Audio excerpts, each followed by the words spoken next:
session to Professor Natalia. Thank you so much. Thank you so much, Professor Ashok Ghosh. Yes, thank you.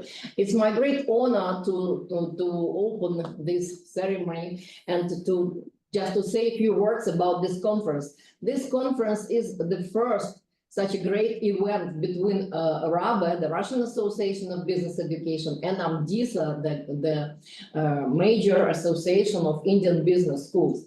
And I hope also that that will not be the first stone, the first brick. So we will now we're opening this road to continue our cooperation of two associations. And I also hope that after this conference, after today's day, we will find some mutual benefits. We will find some mutual interests of cooperation together.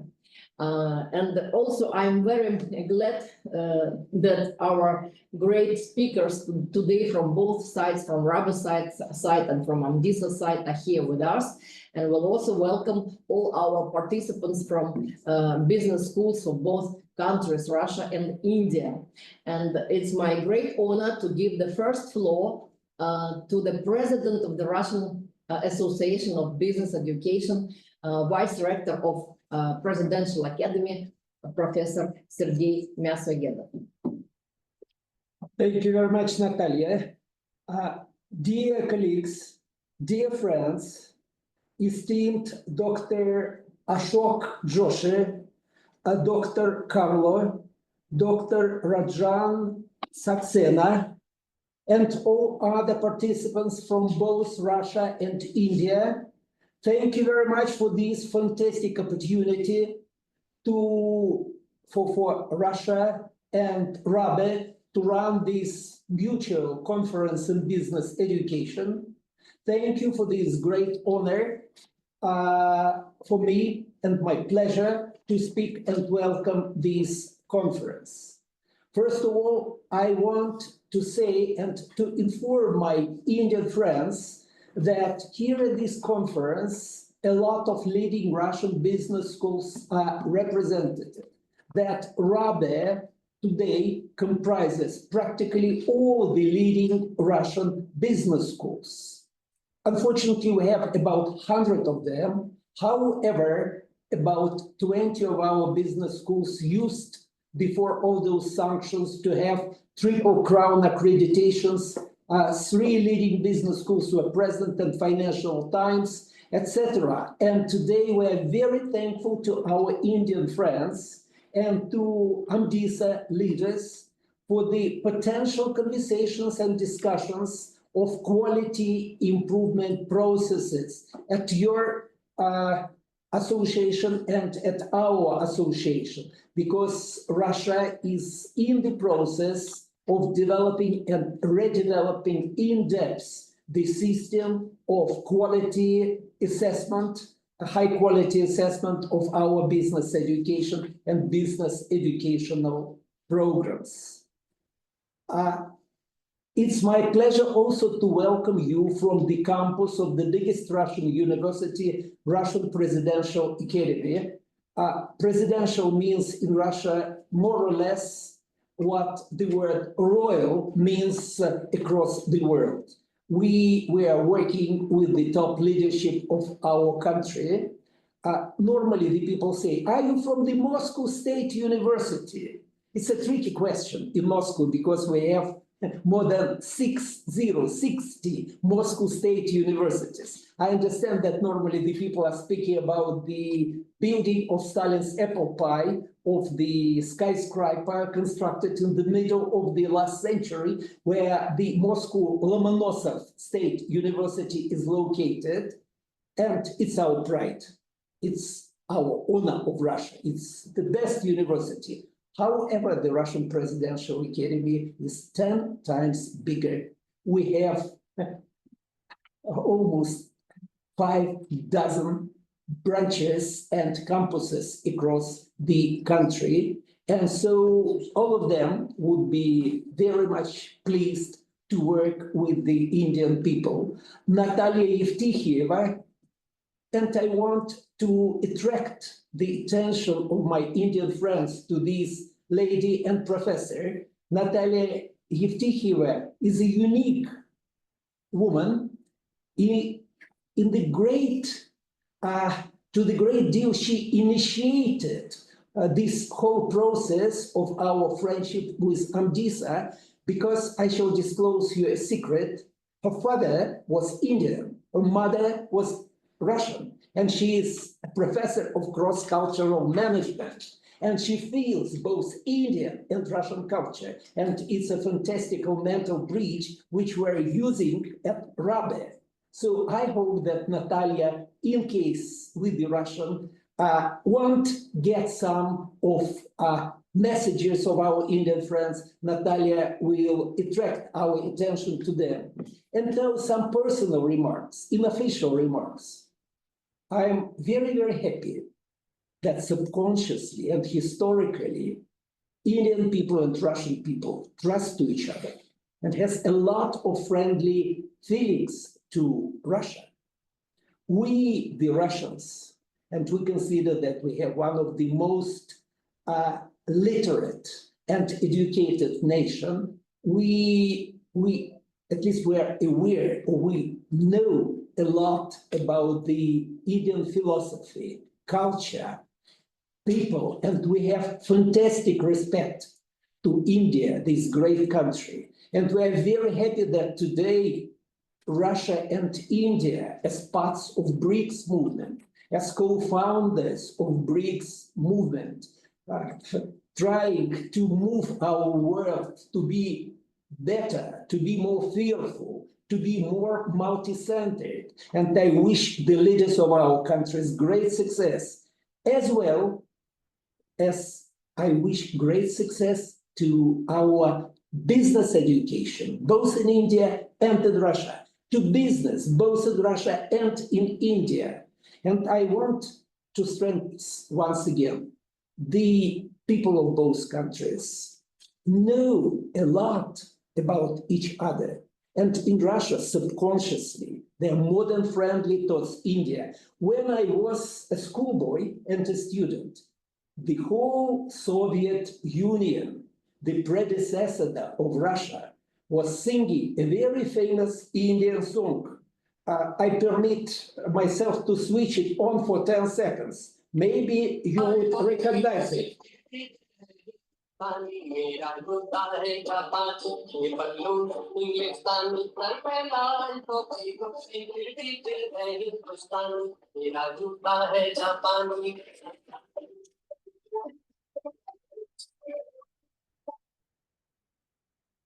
Let me express a hope that this conference and our mutual work will help our people to understand each other better, would help business education of Russia and India to move forward, to help business people of India and Russia to establish closer cooperation and to reach better results for the sake of our great countries and our people. Thank you very much. Thank you very much, dear friends, for this fantastic opportunity. And I wish all the best and success to our conference. Thank you very much. Thank you very much, Sergey. I also hope that this is the first step of cooperation that will bring some fruitful results. And please, Ashok, your speaker is the next one. Yeah, thank you, Professor Sergey. I am very grateful to you of reminding the famous movie of our legendary filmmaker Raj Kapoor, Mera Juta Hai Japani.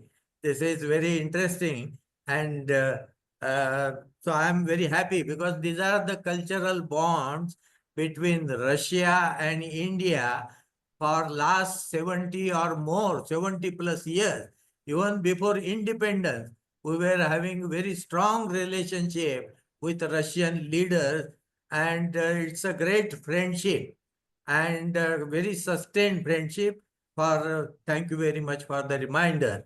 Now I would like to, in this context, mention that in BRICS countries, as you have rightly mentioned, that India and Russia, along with other friends, they are doing wonderful job. And in this context, I would like to mention that India and Indian business schools and the Russian business school in the early days, they had a joint program in IIMs. So in this context, I would like to request Professor Dr. H. Kalro to mention his experiences of the joint program, because he was a very important faculty member in IIM Ahmedabad, where this program was implemented jointly for the executive education, specialized studies. So let us listen to Professor Kalro, please.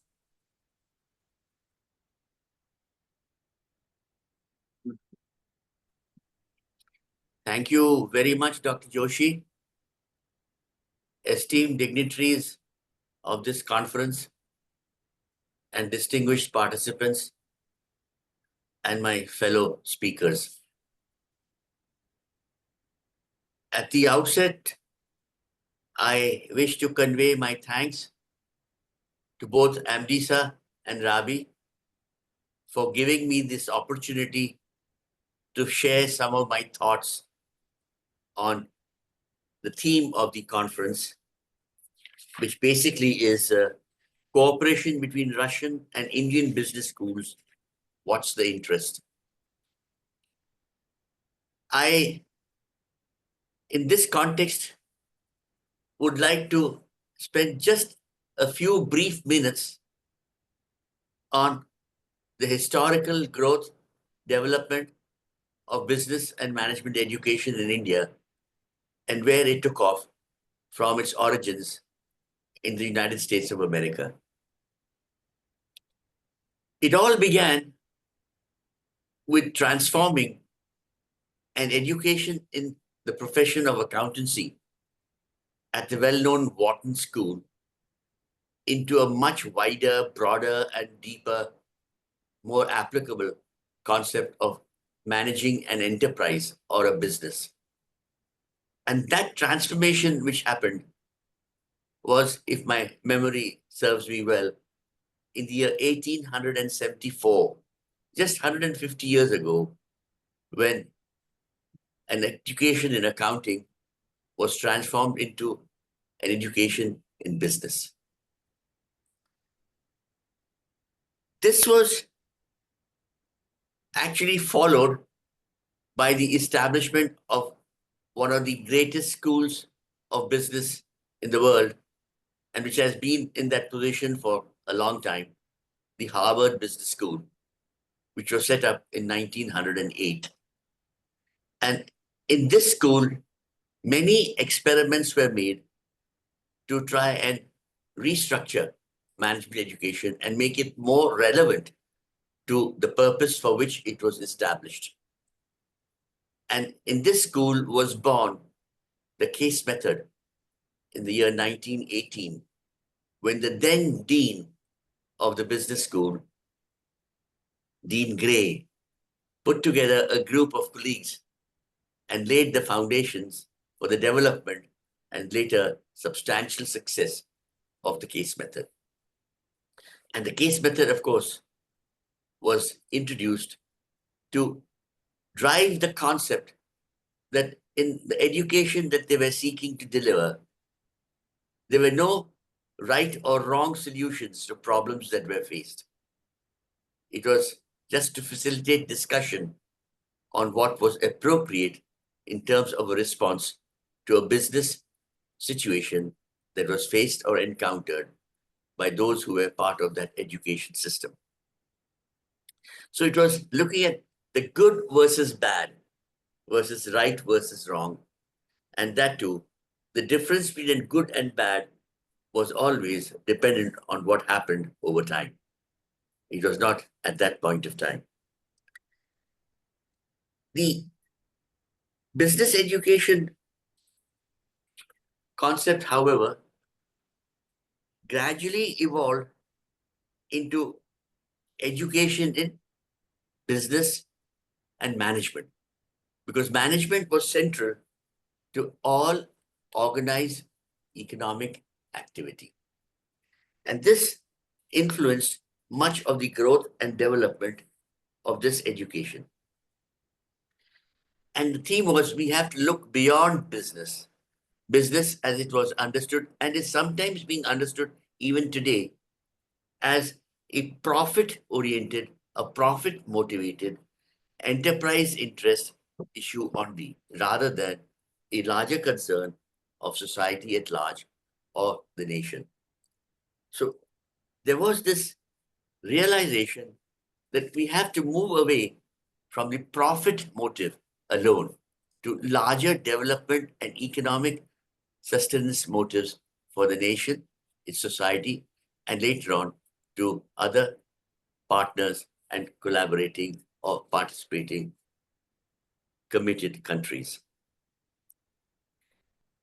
The Indian history, very briefly, is about 75 years old. And the first institutions of management education were departments in universities. Very few of them. And the first university department of management, as it was called, not really a school, it was just a department of management, was in the state of what is now Andhra. And it happened in the year 1956. But the real impetus and motivation for management education came in the early 60s with the establishment of the Indian Institutes of Management at Ahmedabad and Calcutta. This was a very, very carefully thought through policy decision of the then government of India, which realized the need for professionals, both in technology as well as in management, to move towards the development of enterprises which were referred to as the modern temples of India by the then Prime Minister, Jawaharlal Nehru. And we saw the birth of the IITs, which are now world famous, in the early 50s, and the birth of the IIMs in the early 60s. The first IIM at Ahmedabad and Calcutta, the first two, also had significant collaborators. The Harvard Business School was the collaborator of IIM Ahmedabad, and the Sloan School of Management at the Massachusetts Institute of Technology was the collaborator of the IIM at Calcutta. These were collaborations which lasted for 5 years. They were meant to be for 5 years. And the active association and interest continued even much later. The kind of success that these IIMs received or got to acknowledge, because what its graduates got to do in the world at large and in the Indian economy is really a remarkable lesson in history of success of a field of education or fields of education, which we all would like to learn from as we move ahead. And with this came a very, very significant increase in the establishment of business schools or management schools, which then brought in the need for regulation, and which also brought in the need later on for accreditation. Because if you see the country's size, the population, the number of students seeking this kind of education, the numbers are so huge that regulation became extremely important. And so did later on the concept of accreditation, which had the sole purpose of quality assurance for stakeholders, maintenance of quality standards, and continuous quality improvement. And it is in this context that in India, we now have accreditation agencies, including the platform which has been developed by AMDISA, which we call as SAQS, S-A-Q-S, and which we are now actively promoting in other countries as well. Now, this phenomenal growth has had ups and downs as we move on. But we realize that as the borders of nations tend to disappear, particularly as far as trade and doing business is concerned, there is a tremendous need for all of us to learn from each other and use that learning to grow the interests of our nations. And since a reference was made to BRICS in the early remarks, the BRICS nations put together, their economy is far in excess of so many nations put together in the world. And they are at the forefront of many, many developments. And India and Russia are both major partners of BRICS. And we need to see how we can use the policy and philosophy of the BRICS nations to work on our educational collaborations and movements ahead. This conference is therefore a very, very welcome initiative on the part of AMDISA and RABE to work together for our joint interests. Now, when I talk about learning from others, we must recognize that each of us has our own history, our culture, our values, our political philosophy, and indeed, so many other aspects of concerns for society and social development. But there's much that we can learn from each other in all of this. And when we talk about what's the interest, to my mind, the interest is learning from each other. And learning from each other for the benefit of our nations, our societies, and of course, for the rest of the world as well. Now, how do we learn from each other? Where do we collaborate? Because collaboration is the essence which will drive the forces of learning and the application of learning into growth and development. I would like to very briefly mention a few areas, and each of these will be expanded upon by speakers in subsequent sessions. First of all, in order to promote a better understanding of what I mentioned a little earlier about history, culture, values, political philosophy, the drivers of innovation, and so on in our country, we must do research together. And when I talk of doing research together, I'm really talking about both collaborative research or facilitating research of each other in our countries and in our institutions. And in this context, I would like to emphasize the advantage that we will all get if we assiduously, aggressively pursue case research. Secondly, I would like to suggest that our collaborations should extend to applications of technology for innovation and development. And this includes digital technologies. And as we all know, that India has, in a short space of time, become a leader in digitization and digital technologies, which is facilitating penetration of markets and also managing the finances or in financial transactions in the economy. The extent of digital transactions in India is very large, and already nations are asking for our experience with this so that it can be replicated elsewhere. Technology drives innovation, and appropriate technology will really give a major impetus to all of us in pursuit of our efforts.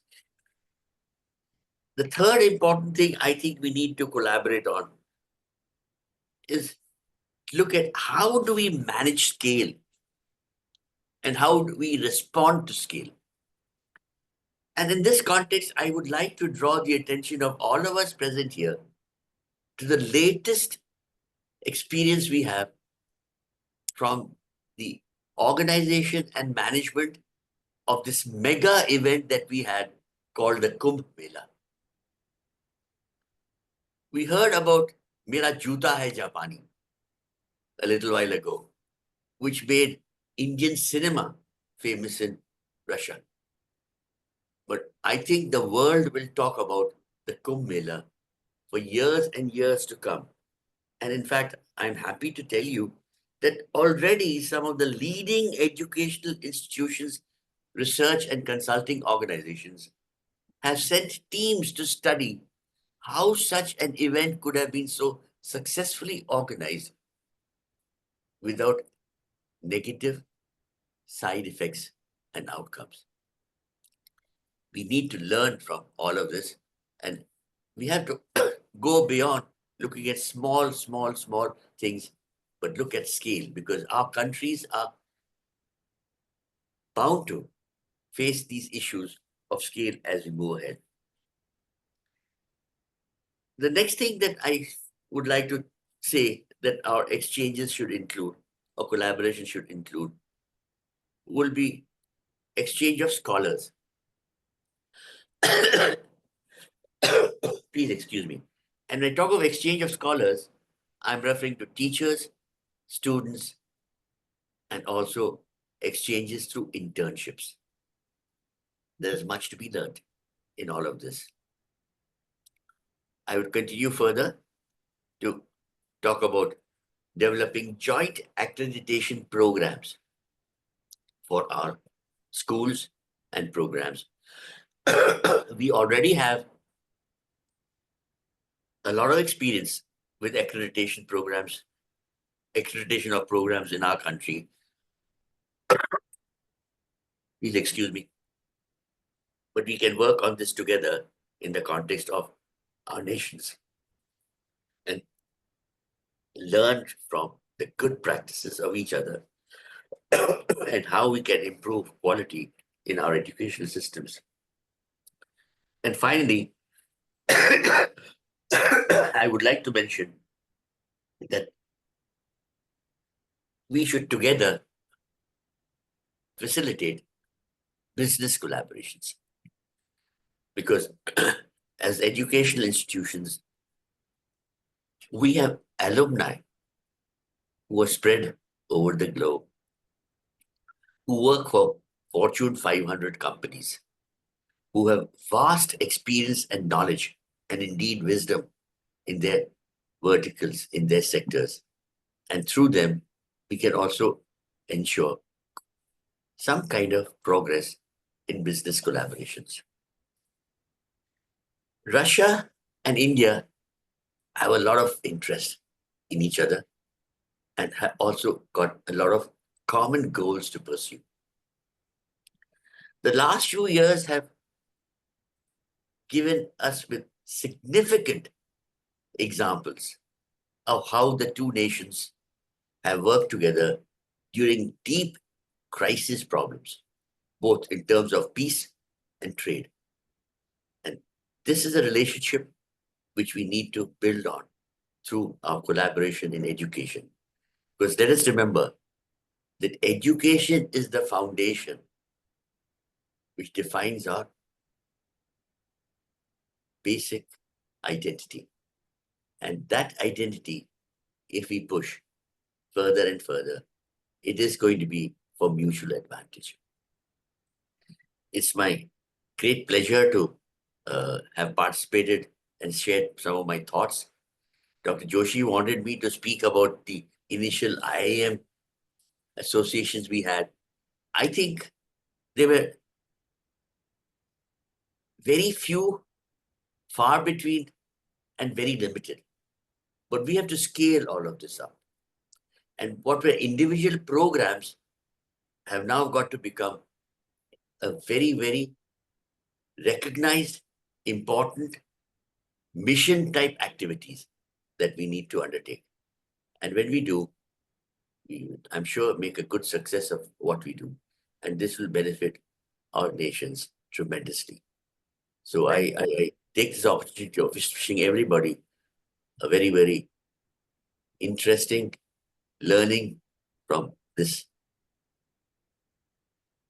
Thank you My very friends. much, Professor Kalro. And indeed, thank you all again for giving me an opportunity to speak. So thank you very much. All the best. Having listened to Professor Kalro, we have understood the global perspective, how the management education has been evolved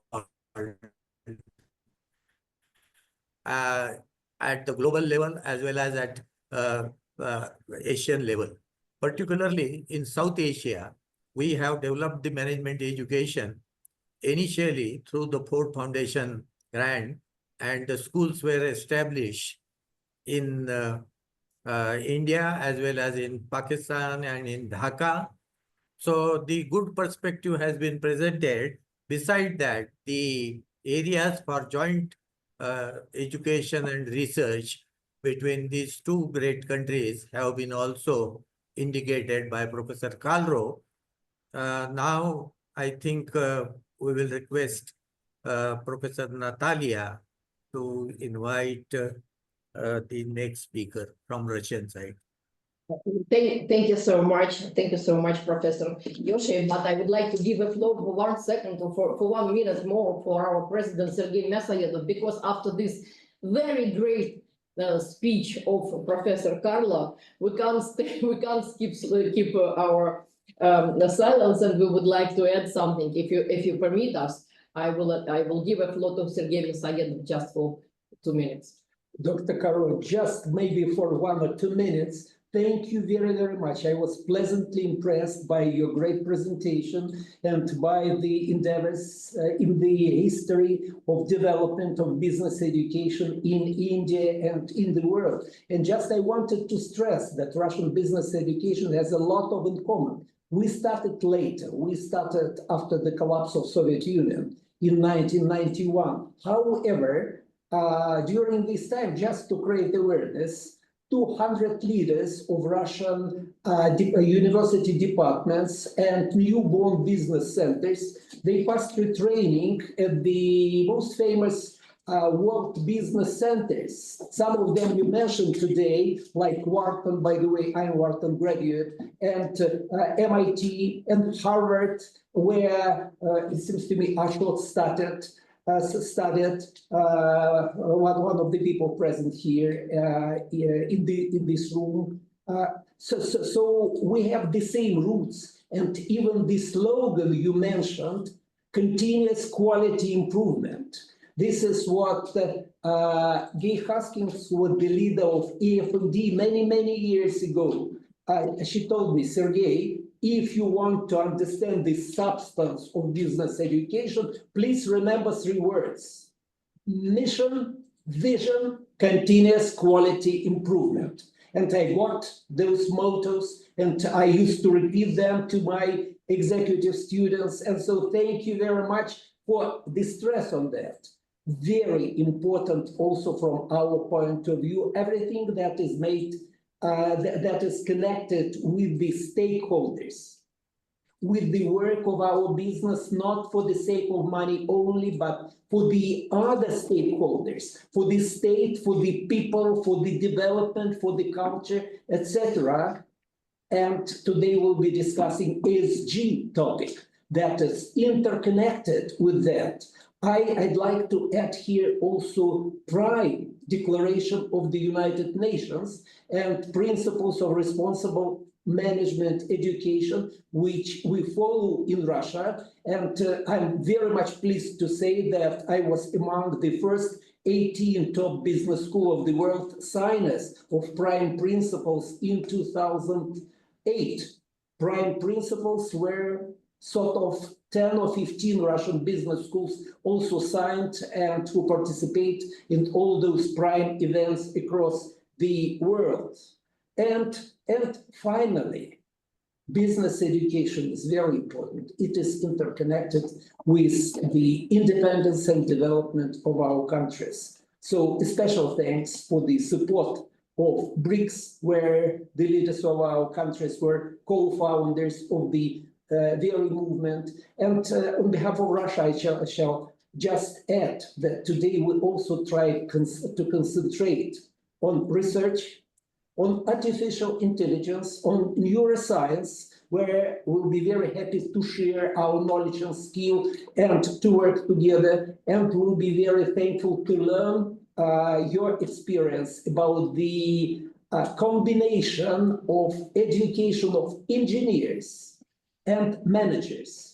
Russia is famous for fantastic engineers. However, sometimes we have problems in training those people to think in depth, to think great from the point of view of management. So we have a lot of great opportunities for exchange of experience and for work together. Professor Karula, thank you very much for your fantastic presentation. I vote for it 100%. It was great. Thank you.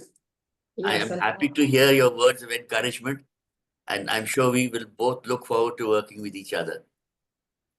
Yes, we also hope to see each other this year, maybe on your very, very warm country, in your very country, very warm country, or in our Russia. We also would like to invite you all to come here, and we will welcome you. Okay, so my next pleasure to introduce the great person who is the deputy trade representative of the Russian Federation in India. He is the author of the books about India, which I wrote and which I use in my cross-cultural course. And of course, he has an experience in business, and he's a very famous person who knows who knows India very well in Russia. It's Evgeny Griva. And my good friend, Evgeny, it's your turn to take the floor. Natalia, thank you very much. I think I am audible. Please confirm. Yes, everything is okay. We can see you and we hear you. Good. Yes, good afternoon and good morning, everybody. Respected Miss Natalia, Mr. Josh, Mr. Sergey Misaedov, Dr. Carla, Dr. Saxena, all participants, thank you very much for invitation. And I will try to describe my vision from a point of view, first like businessman, because I used to work here within 4 years as a CEO of Sibur Petrochemical India, and we implemented here the most successful post-Soviet project, apart from military cooperation and nuclear cooperation. And besides that, we'll combine it with my today's experience as a deputy trade commissioner, and just overview on today's situation when we see all the activity of Russian and Indian business, some cooperation, some attempts to boost our political and economic and trade collaboration. First of all, I tried to persuade colleagues from business, political, education sphere in 2016, returning back after execution of the project, that it's really a huge new market and we should enter Indian market immediately, because now we faced the situation when practically we lost 10 or 15 years. We were hostage by temptation of West, with some mistaken imagination that there are some leading technology in management, means Western technologies, and just that there are some unique human values, etc., etc., etc. That is why the reply usually, when also was trying publish my book, How to Work is in India, not interested. Just only West is interested, and nobody will support, and we will never go to this region. And to be sincere, just only words about Soviet and Indian friendship, about Rusi Hindi, Bhai, but there was nothing in real partnership, in real cooperation. Neither business, no education. Practically, we had a long period gap in between our countries. Thank God, now we see, and I can say we do this turn to East, and especially to India as a new market. Now about demand for business education, because really we have a great demand. Again, we lost a lot of time, but now we should be faster in this move, because we have really fantastic, explosive growth in our trade relationship. Just not put emphasis on figures, it's not, this is not the topic, but really the growth was 80%, 3 times in 2022 and 80% more next year. And now we see the tendency for nearest 10-15 years that trade and economic cooperation just only will grow. And besides that, we see the tendency when first there was explosive growth and move from Russian companies to India, and now we have bigger growth of Indian import to Russia. It means that now this is the best time to support this cooperation with some business education, because due to my personal experience from 2012 till 2016, and now just supervising the activity of Russian business, the main problem that still India is a black box for Russian businessmen. And same situation as for India's businessmen concerning Russian market. We know China, more or less. Definitely, we know how to work with Western countries. And India still is not understandable for us. And I can say, no, it's not our main target, but nevertheless, we support also Indian businessmen to enter Russian market. Still, they do not have full imagination how to work in Russia, via what channels, etc. So the only entities, only structures, only key measures in this field definitely are business school. And what are key points in this education? Because first of all, I understand that we have a growing demand from corporations, both state and private corporations, because they are systematically now entering markets of our countries, and they need real business education for their staff. And to my experience, and just after sharing with my colleagues, I can highlight that the key point of this is education, cross-cultural specific of this work. I also faced the situation. Main is just core parts of this cooperation are not commodities, are not financial models, not just engineering technologies. 90% of failures resulted from cross-cultural non-understanding each other. Really, we have a lot of in common. We have some chemical understanding of each other, but we have different values. We are different civilization. We have, due to classic Mr. Lewis, Mr.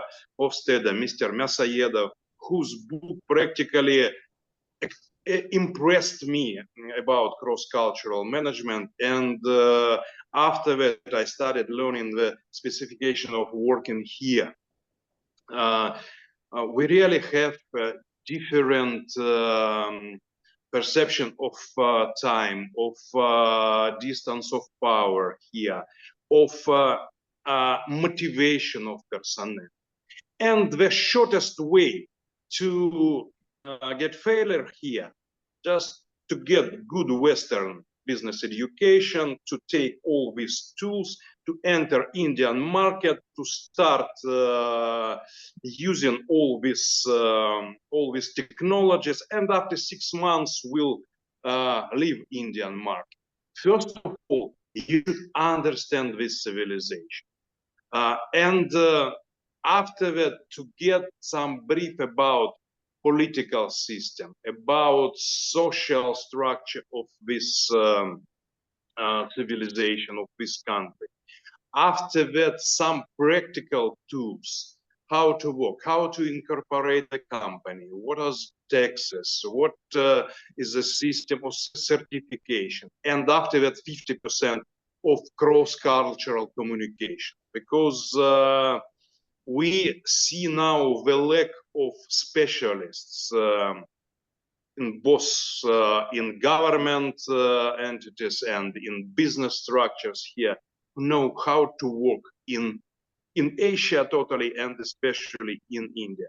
So I think this is a key point for today's business collaboration between Russian and Indian business school. I tried to develop in parallel with my working in business from position of financial university to develop it some years ago. And my vision as for business, business education, we should have a demand for such education. And now we have it. Trade Commission can support to boost the process, to push it, because we see all the field. We see Rosneft, Sibur, Transmash Holding, Technonicol, a lot of companies from Russian side and from Indian side who have demand for business education. And this demand and real necessity will try to speed up their project. So we have the brilliant situation now. We have demand, we have majors who are ready to pay, and just now this is the target for business school, to collaborate, to speed up their activity, and to set up joint programs, especially focused how to work, both Russia, India, and definitely like Trade Commission. We support you. We already support a lot of universities. We have our separate special program, about, if I'm not mistaken, now 200 or 250 slides of in PowerPoint, starting from history, starting from religion, policy, etc., etc., etc., capturing everything, including cross-cultural communication. We're also ready to communicate because we see today's situation. Sometimes I listen some advices to welcome by namaste or about clothes, about something. It's just really not reality. We keep the situation on our fingers, so we are ready to collaborate and to give actual knowledge as well. Just to combine experience, knowledge of business school and now our real practice here, I suppose we can do really a great deal now, because we see that now it's a real turn to East from Russia and from India to Russia as well. We used to have 5-6 requests before 2022 from Russian companies, and now we have 20-30 every day from Kaliningrad till Vladivostok. So we need to support our business and business school now are becoming key players in this field. Thank you very much, and ready to cooperate with all of you, respected colleagues. Evgeny, thank you so much. First of all, I would like to thank the Russian trade representative in India for support of this conference, and for you personally for support ours. I also would like to say that you are, as the professional, as a trade representative, as the business person, and also as professor of the financial university, you can see the problems which we face from the different sides, and it's very, very important for us. And I hope that your speech will give us some key points to understand what are the main targets of our cooperation, and what is stopping us, and what we should overcome to have the great cooperation between our two countries. Now, also from my point of view, I think that after our turn to East, India is the most close country for us by mentality, by our values, which we can understand much easier than the other countries. And also, you mentioned Lewis, you mentioned Hofstede, and also Sergey. All of them were writing about it, that we are much more closer than with the other countries. And I hope that we should use this opportunity now, and that thus we started this cooperation, and thus today is the great day for both our associations and, of course, for both our countries. I hope so. Thank you so much, Evgeny. Thank you. Thank you very much. Yes. Thank you, Mr. Griva, the Deputy Commissioner of Trade of Russia in India, for excellent points. Your point in brief is that business education is the gateway for developing bilateral trade between these two countries. And you have also mentioned about the constraints, various constraints. But in this context, I would like to say that in India, the first infrastructure development in the steel area was a joint venture between Russia and India, that is Bhilai Steel Plant. That's a monumental contribution of working together. And I am sure that, as you have mentioned, that business education will become the gateway for enhancing the bilateral trade between these two countries. In this direction, I feel that student and faculty exchange between these two countries will work together and find out the idea, develop the ideas which will lead to foster this trade relationship. In this context, I would like to invite Professor Rajan Saxena, the former Vice Chancellor of NMIMS University and the Founder Director of IIM Indore, to speak on this faculty and student program for enhancing the bilateral relationship between these two countries in emerging areas. So, Professor Rajan Saxena, please. Thank you. Thank you very much, Dr. Ashok Joshi. I hope I'm loud and clear to everybody. Yes. All right. Thank you very much. Thank you, chairs, Dr. Joshi and Ms. Natalia. Also, thanks to AMDISA and RABE for inviting me today to speak in this conclave of the Indian and Russian business schools to discuss something that we have been talking about it till now, more in a private kind of a context or more in a one-to-one kind of interactions. But rarely have we really looked at it from the point of view of coming together as a group, that is the group of Indian business school leaders and the Russian business school leaders together to discuss what can really be done. India and Russia, as we have pointed out again and again, right from the beginning, right from the opening speaker to Dr. Kalro, and right now with the kind of a session that we had with the earlier speaker, have had a long-standing relationship, a relationship that goes beyond the various political regimes in the country, in these two countries.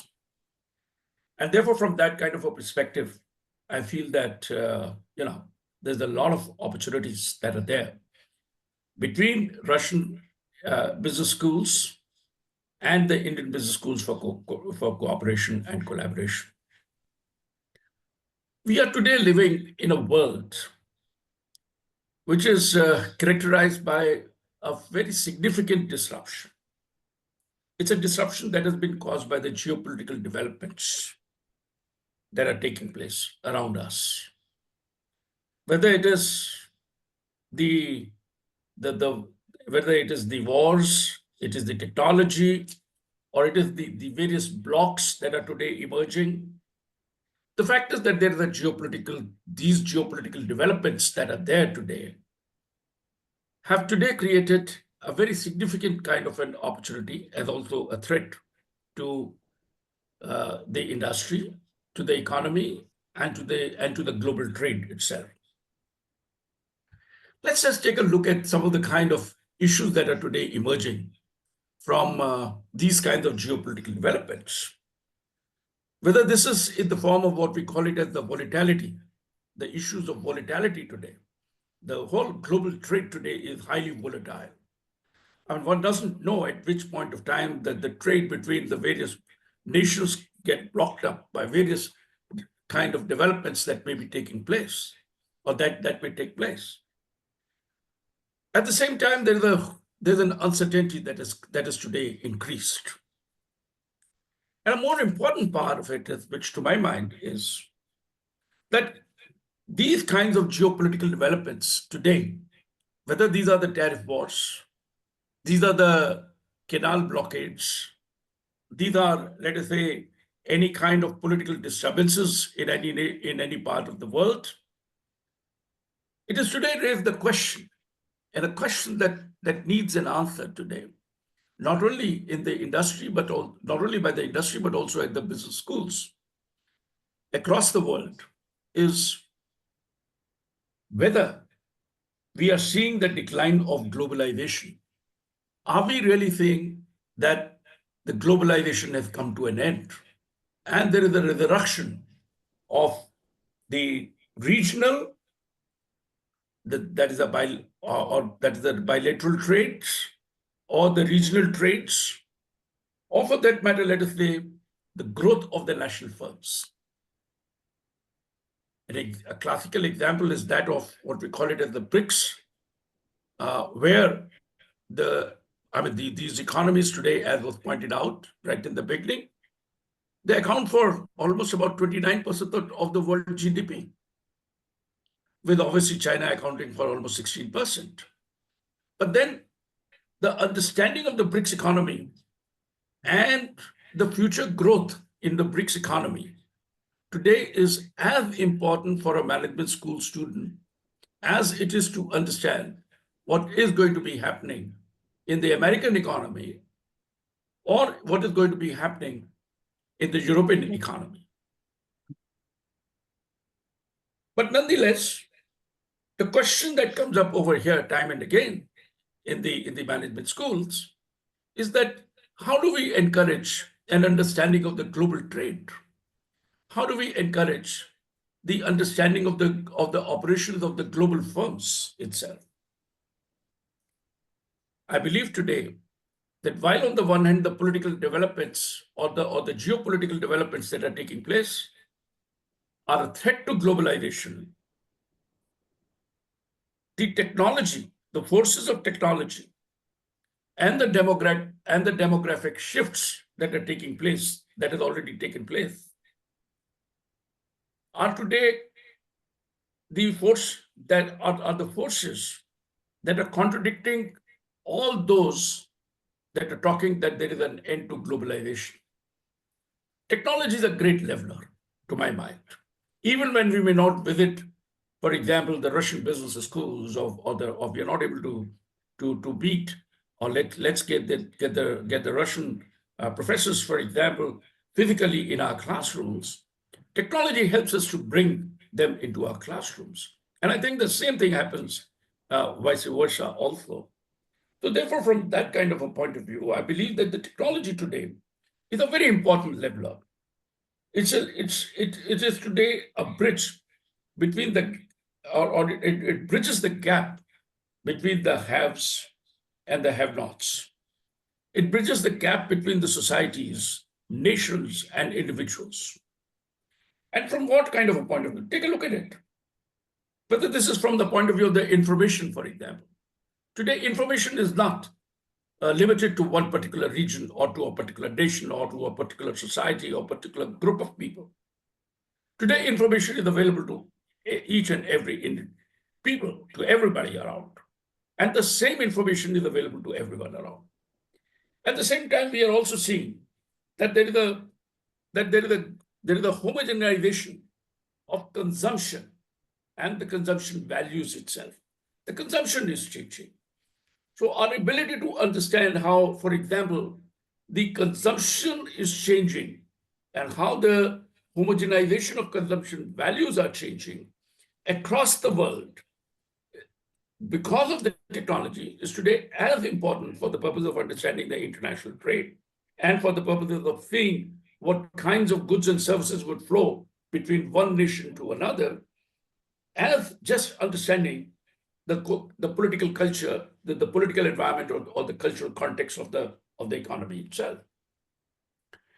And therefore, from that kind of a point of view, I believe that technology today is a very, very important factor which will continue to drive the globalization.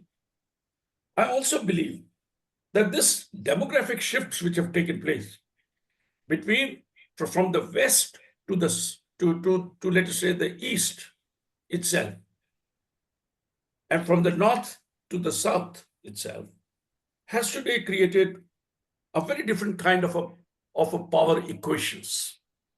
The power equation is that we find that more and more it is the East, more and more it is the South, which has become an important player in a global trade. Now, the question is that if this is going to be happening, can we only sort of, let's say, only as a global South or only as an Eastern nations, can we only trade between ourselves, or do we need to really look more and more outside and create a larger bloc of all those countries that are still not a part of this whole part of an understanding, not necessarily only the West? So from that kind of a point of view, I believe that today is a day when we need to consider all these kinds of demographic changes that are taking place and the technology, which is today going to continue to play a significant role in globalizing the economies itself. How do we look at the management education? Dr. Kalro mentioned about it. Earlier speakers have also mentioned about it. I, for one, believe that MBA degree is the only degree in higher education which is a global degree.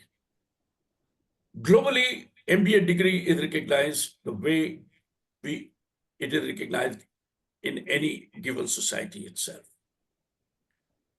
We all teach the same subjects. Perhaps the context changes.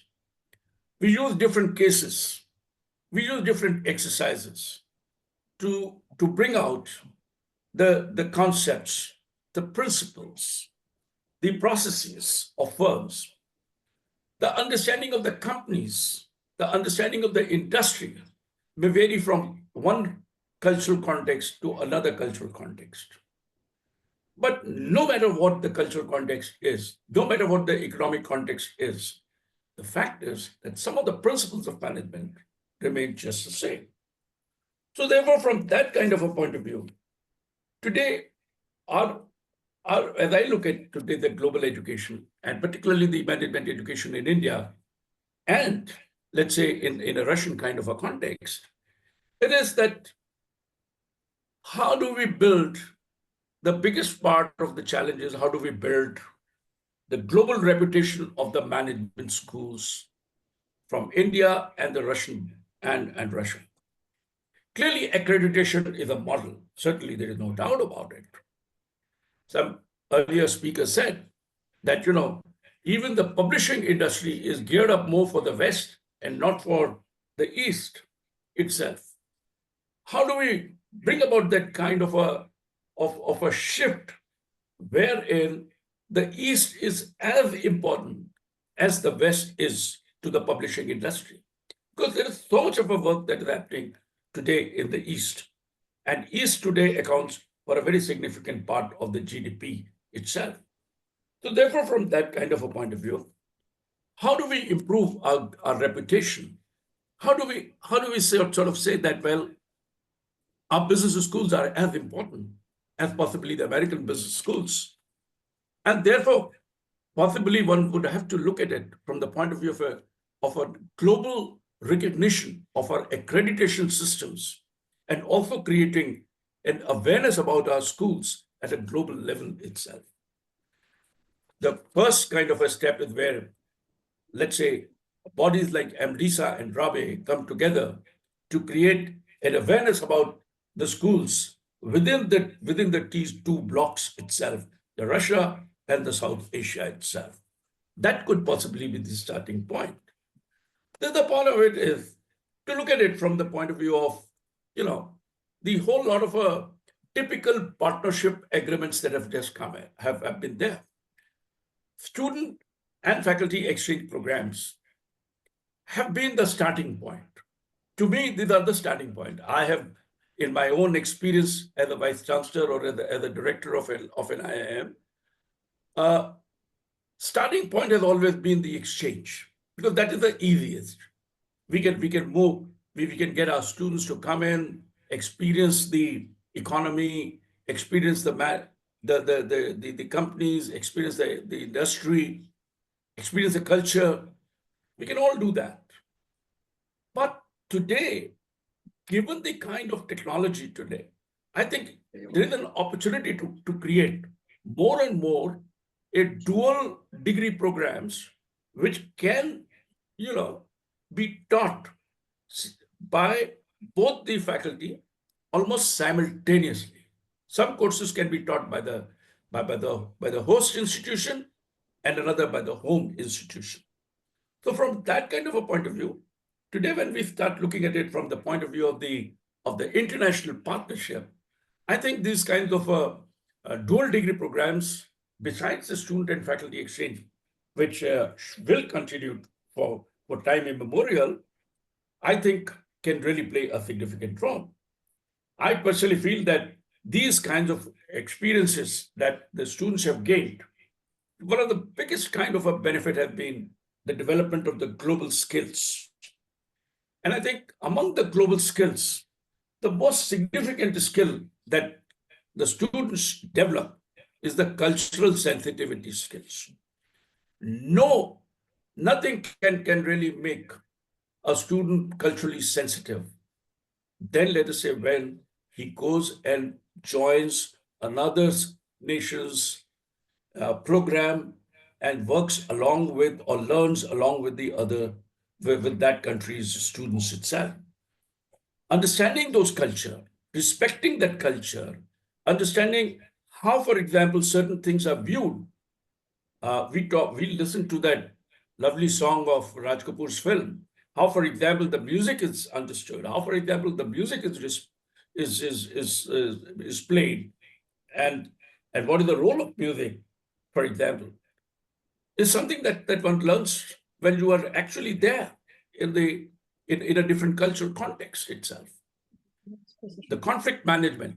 How do you resolve conflicts in a culturally diverse teams when you are working for the cases, when you're working on a group assignment, when you're working on a group project?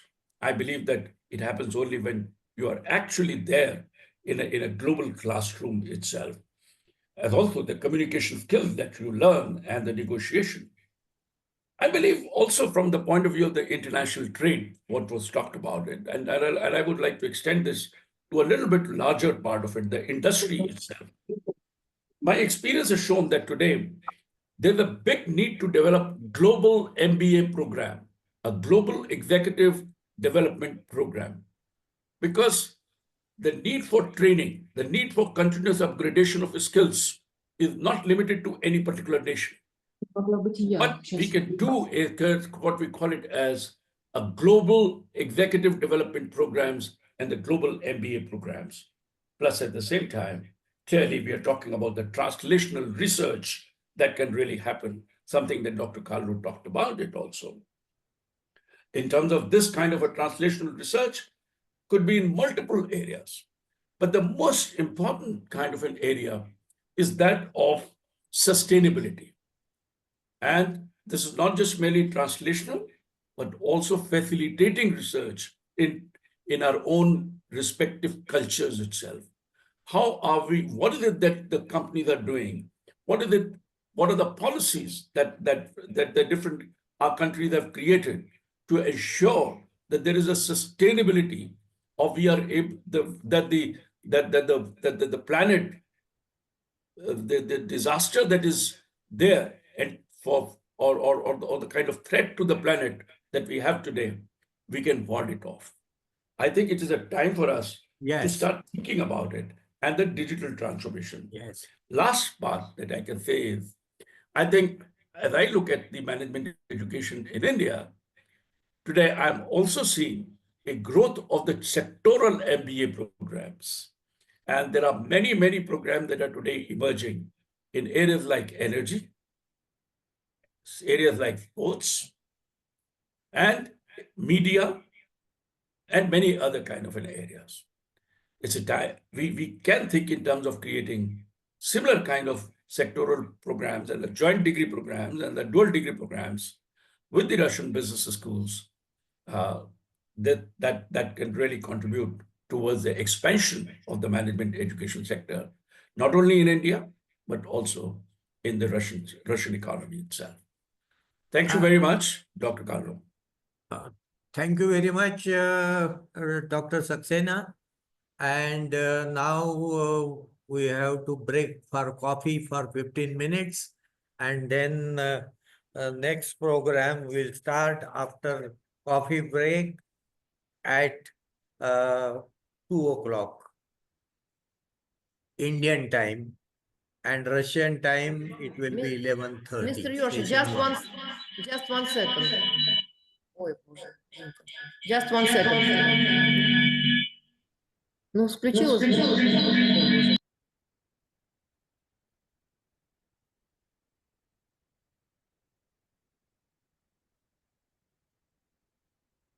Natalia, you are... Yes, but can you kindly allow us to switch on the microphone from our room, Rabe, please?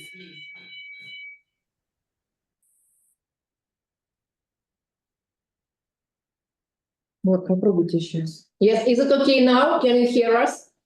Yes. Okay, thank you, Sergey, please. I'm sorry for the technical problems, but you see why they happened, I do not know. I'm humanitarian. We're trying to correct. Still, our people are with us.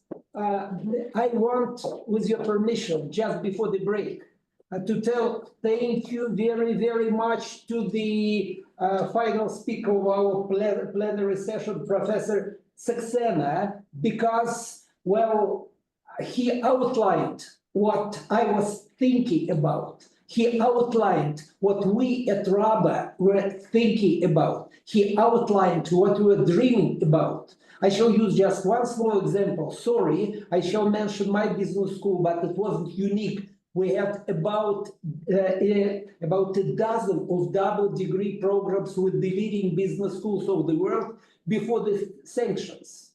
In my case, it was Grenoble and Antwerp. Both business schools triple crowd, both business school, our programs were at Financial Times. In both cases, the deans telephoned to me and told me after the beginning of the sanctions, Sergey, we're sorry. Of course, we're democratic societies, but from Brussels, they telephoned to the rector of our university and told him, halt and stop all the relations with Russia. We understand that under program we were running together for double degree for 21 years, that we have more than 1,000 of grads, 500 and 500 on both sides. But we have to stop because in other case, we shall have problems. I answer, people, I understand this is European democracy. You say that I am from totalitarian state, but I understand that your democracy can damage you very well, much better than in many totalitarian states. So God bless you, let's keep personal friendship. And now in a number of projects which we're doing for some Western partners, for some of our companies, we telephone directly to the professors from this business school and tell them, can you join our team? And they're happy. So if we could discuss with AMDISA the possibility of double degree programs with team teaching, maybe even with the invitation of some of our partners from some other business schools, it would be fantastic if we would introduce the leading business schools on both sides who are looking forward to this opportunity and to have them to discuss marriage about MBA. It would be great. And as far as the deterioration of global world, the problems of global world, also thank you very much, my dear Dr. Saxena. You're fantastic. Every word of you is gold.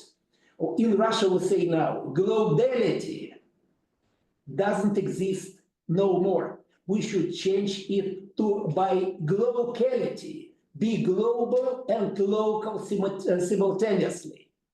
Let us take the best from the West and leave the rest. This is the motto of Russian Association of Business Education. So we're open for cooperation. Thank you very, very much, Professor Saxena. I am voting for every word of yours. Let us put that into practice. Thank you. Thank you.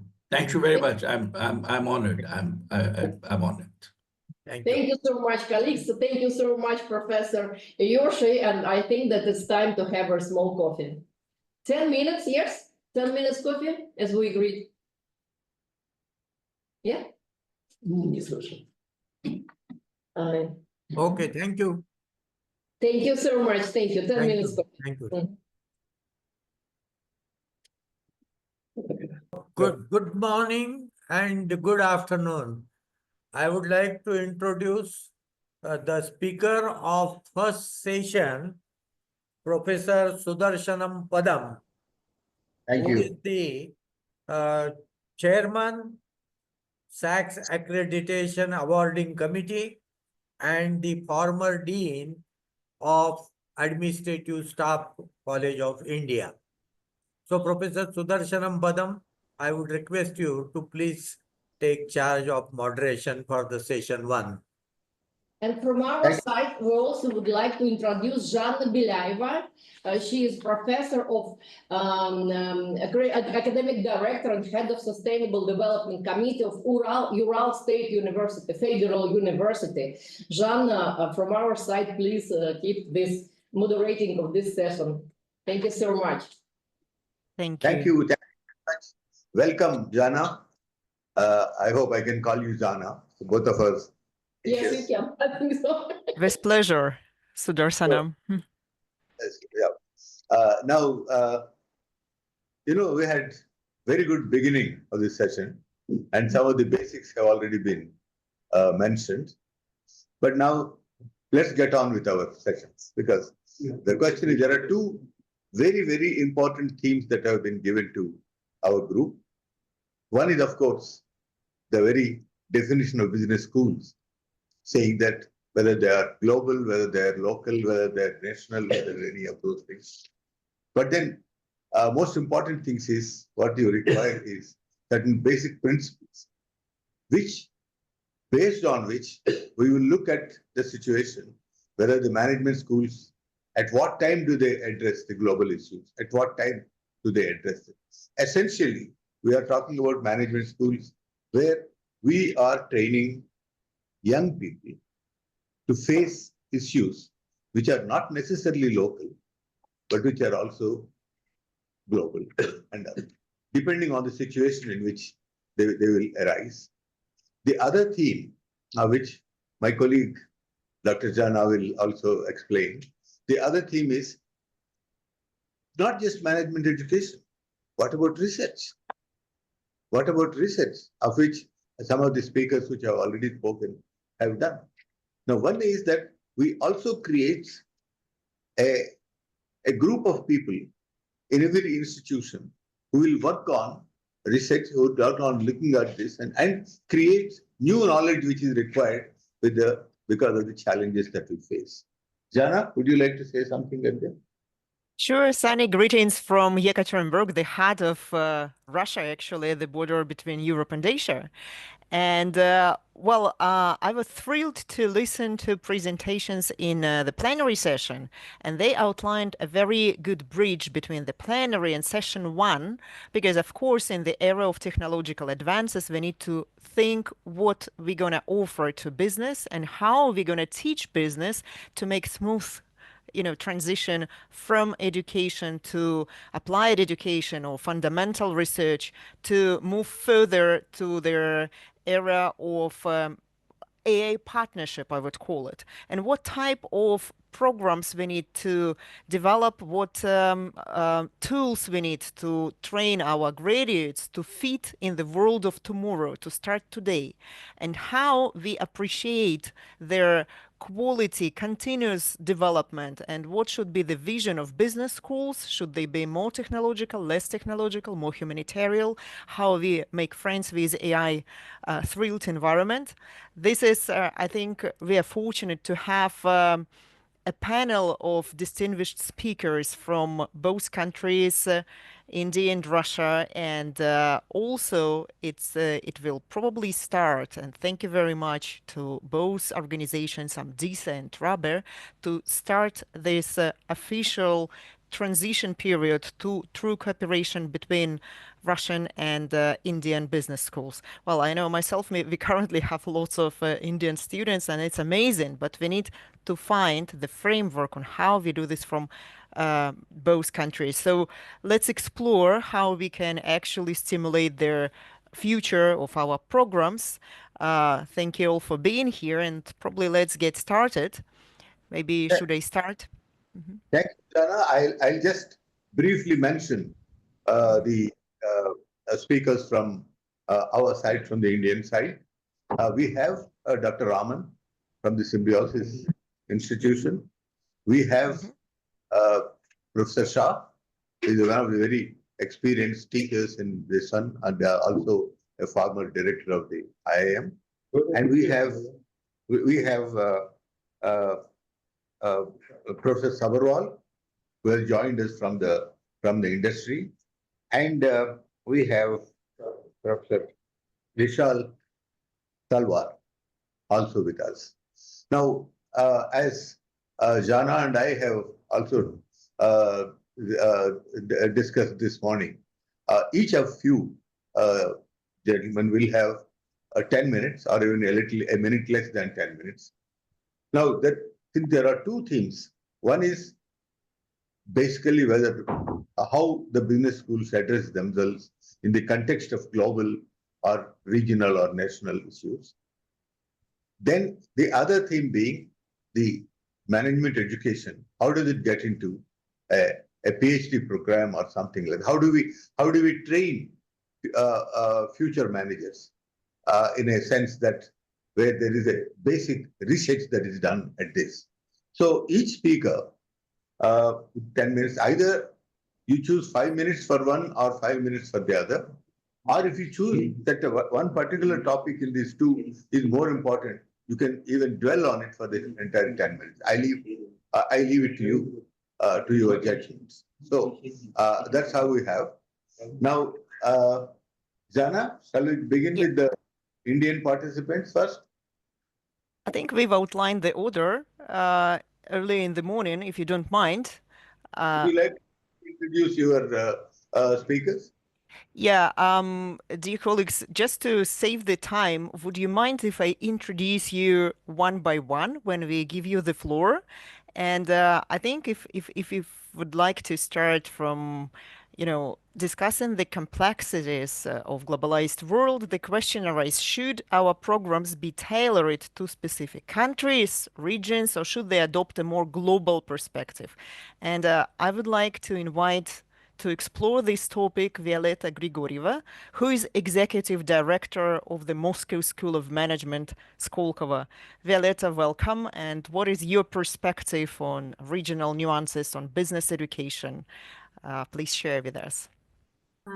Thank you, Jana. Thank you, the esteemed colleagues. It's been a pleasure staying with you since the morning and listening to the perspectives of development, both bilateral Russian-Indian relations and also the global perspectives. We at Skolkovo have always been a global school, and we turn 20 years next fall, and you see our beautiful campus behind my back. So we've been always a home for global students, global faculty, and global programs, and we are very much looking forward to exchanges and collaborations and working with the international community. And if I may now just share the screen. If you could see the screen, let me know, please. Yeah, can you see my screen, guys? Yes, we can. Yeah, see. excellent. Yeah. Excellent. Yes. So just since we use the spider web to navigate as a team and as a school while working with international and global agenda. So I think some of these items were mentioned by the colleagues earlier, like Professor from Indo University was talking about research and faculty and students. So we position ourselves as international business school and looking into and think that internationalism is therefore vital for our growth. And we think that and dare to think that Skolkovo is a window to the world for our students and clients, and they learn about the global knowledge and global opportunities for their careers in our classroom. And also we're a window to Russia for international students. And students and clients see it as a sign of high class and making it essential in our premium offering. So, and you see here several clusters that we consider important, and among them, of course, are the reputation quality improvement, including global accreditations as well as national ones. And then the alliances and coalitions, like being part of different networks and also partnerships. We strive to keep our governance international with International Advisory Board and Academic Council.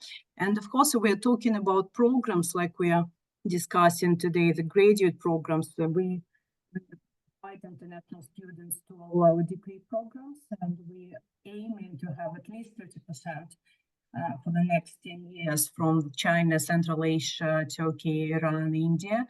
And when we're looking at the products, we have different programs, and each of our degree programs, such as AMDISA and MBAs, we do have as part of its curricula the international modules, so the students could learn from our peers. And if we talk about operations, not only exchange modules, but also our faculty, and we have international faculty coming to Skolkovo to teach. And if we talk about research, for many years, we've been operating with the Institute for Emerging Market Studies, and in particular, as part of it, Indian Studies Lab, and my colleagues here are in the audience that are doing the partnerships with India and studying and providing the research and hosting from the industry and from the chambers of commerce to tie the links with our Indian peers. And here is just talking about what's important. It's just a little bit about where we see it and what memberships and current accreditation Skolkovo has. So we are part of it and definitely consider ourselves a global school with these alliances, and are proud of being international. And if we are talking about working with India over the past several years, that's where we see it, and just a small number of partners that are very active, actively working with Skolkovo at the moment, and we are very proud to be part of the network and grateful for the invitation to speak today. And if we are talking about studying formats, how to make it global with all those, border constraints at certain point, we are not only welcoming students to our beautiful campus and bring them over to global campuses in India and elsewhere, but also I would like to share with you that's how our classroom looks. So we are very much eager to host blended classes, bring over the students to our blended sessions. I believe when we talk about, the colleagues will talk about AI, about international and multimedia studios. That's how the class may look, and it would be very international. So like today, from all over the world, the students can keep the quality of, and the professors can keep the quality of the classes, yes, and at the same time feel that they're part of the global community.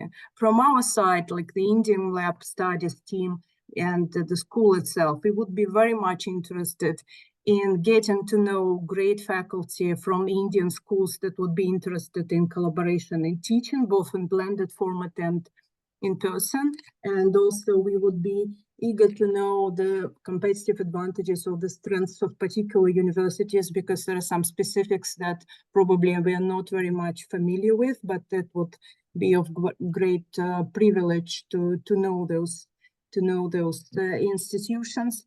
And well, we are eager also in India to open up the new locations and find new contacts. So I'm here and my colleagues are here, and we are very open to collaboration and to conversation about it. Thank you so much. Thank you. And Thank you. Zana, shall we yeah. go for Indian participants who are in this? May I just begin with Professor Raman of the Symbiosis Institute. Professor Raman, you have your 10 minutes, and you choose which of these subjects you would do, or whether you would like to do both. Thank you. And begin. The time is yours. Professor Raman. Yeah, thank you. Let me share my screen here now, and I'll go ahead as discussed already offline. I'll be going ahead with my theme which I have chosen. I hope my screen is visible. Yeah. So I'm going to basically talk about the future of management research in global context, the future of PhD programs, the joint collaborative research in areas of mutual interest. That's what I'm going to talk about as in the 10 minutes time that I've been allocated. So basically, if you look at the future of management research in a global context, there are emerging research areas in business and education. The focus basically is going into sustainability, digital transformation, especially with the advent of AI in business and global supply chain, which is also changing with the advent of AI. These are some emerging areas as far as I see in the research of business education is concerned. The next is more about the industry-driven research addressing the real business world challenges, both in Russia and India. In fact, that's something which is of great interest. That could be an area where there is a lot which can be contributed with the applied research that can happen in these areas. Now, when you talk about the impact of technology on business, that is again with the future of management research, areas which are actually have a lot of potential are including the big data, machine learning, or the blockchain applications in management research across functional areas including marketing, finance, operations, HR, where there is a lot of potential for future in the management research area, which is AI driven business analytics, and the role of these analytics in shaping the future strategies that business students can possibly look at. The next aspect is internationalization of management research. The need for a cross-cultural and comparative studies in emerging market areas where there is work that has been done, but there is more potential for something to happen in that area as well. And the global business trends, which are influencing research priorities both in Russia and India. The next thing is as per the quality standards in research and publication, basically promoting publication in high impact peer-reviewed journals, especially with almost all quality and rankings, especially the THE and QS, which are looking at research and publication as one of the mainstay areas. So that is something which again has got a great potential when you look at promoting publications jointly and strengthening the academic integrity and ethical research projects. Now let me go about talking about the future of PhD programs and the opportunities that are there. One is the joint and dual degree PhD programs, where including the new education policy which has been promoted by India and the progressive steps the UGC has taken, which is the governing body in India for education, wherein we are looking at dual and joint PhD degree programs. At Symbiosis, we are very proactive for this, and we have already had a lot of collaboration for applying for research grants and also looking at dual degree programs with other country universities, but nothing as on yet with Russia. Establishing a collaborative PhD program within Russian and Indian institutions will be something which is good, where there could be something which can happen, which can contribute to the area of research. Co-supervision of doctoral candidates, which we are already doing, in fact, with a lot of universities outside India and some of them in the Russian, with Russian universities as well. And the mutual recognition of academic quality, especially with respect to the standard of evaluation and recognitions of joint research. In fact, we are also looking at somewhere where we can possibly look at the joint research, which can enhance the academic mobility of moving people. Next is about the integration of digital learning in the PhD program, where possibly adoption of online learning platforms for research collaboration, especially with the use of AI and virtual reality for training PhD students and research simulations, is something which is going to be the future according to me. Now, bridging the gap between research and industry is one area where a lot can be contributed with respect to the PhD scholars and the PhD programs, where we are looking at encouraging PhD research aligned with industry needs in both countries, both India and Russia. Now, we already have, for example, a Spark grant, which is a grant given by the Ministry of Education as far as Government of India is concerned, wherein we have one of the partner with RUDN, Russia, where we have applied for this grant, where people are moving from our university to RUDN in Moscow and then back from there to here. So we are doing this to ensure that the research is collaborative and is aligned with the industry needs of both the countries. Facilitating the funding and sponsorship from business research projects is again one future area. Talking about the collaborative research in the area of mutual interest include global trade and economic policies, where studying economic cooperation between Russia and India, that is one area where I think a lot of potential is there for collaborative research, for which could be of mutual interest. The next most important aspect is about the digital transformation in business, where researching fintech, e-commerce, and AI-driven business, I think that's going to be the future, at least for the next 3-4 years, where a lot is happening, and that's one more area where collaborative and joint research can happen. The next most important aspect is about the sustainable and green business practices, where sustainability is becoming a mainstay across all countries when it comes to governance and policies. So that's about going and looking at the ESG, environmental, social, and governance frameworks, which could be one more area where we are looking at joint and collaborative research. The cross-cultural business leadership, understanding the leadership styles in different economic contexts, could be one more area of collaborative research.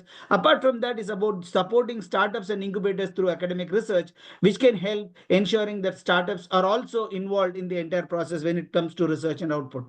The other aspects which I would like to talk and conclude are the new technologies for research collaboration, where we are using either blockchains for secure research data management sharing, or AI-driven literature review tools to accelerate research output, which can be done jointly, or even a cloud-based platform for real-time data sharing and collaborative analysis, which is not there currently, but it's got a great potential with all the advent of new tools and AI that's happening. That's one more area where I think there is a lot of potential that is there.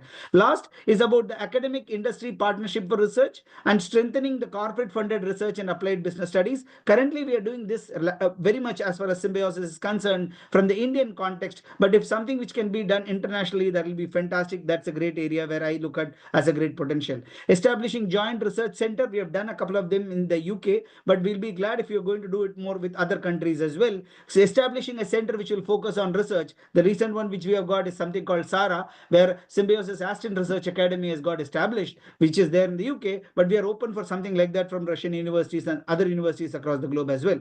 Encouraging international research fellowship and exchange programs, which is very much needed to promote research, collaboration, and publication to happen in that area.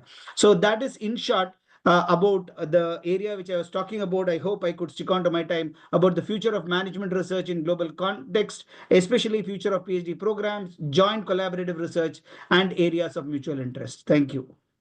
Thank you very much, Dr. Raman, and thank you for perfect timing, and thank you for shaping the need for cross-country research. And of course, that fits to the first part of our session one, when Violetta shared their readiness to accept all the formats of education programs via online and offline and international partnerships. And you have added how we should promote their publications through PhD management research. And if you allow, Dr. Padam, I would like to put the logic back a little bit and also provide a floor to Dr. Shah to share his perspective also on understanding of different globality and locality of different education programs. So we have their outlook for both Indian and Russian partnership expectations. Okay. Thank you, Dr. Janna and Dr. Padam. I'm going to stick to the theme related to graduate business education program, in terms of should it be country focus, regional focus, or global focus. And I'll be sharing much more my experience in terms of these discussions which we had at various Indian Institute of Management, which have been one of the premier set of institutions set up by country in the India.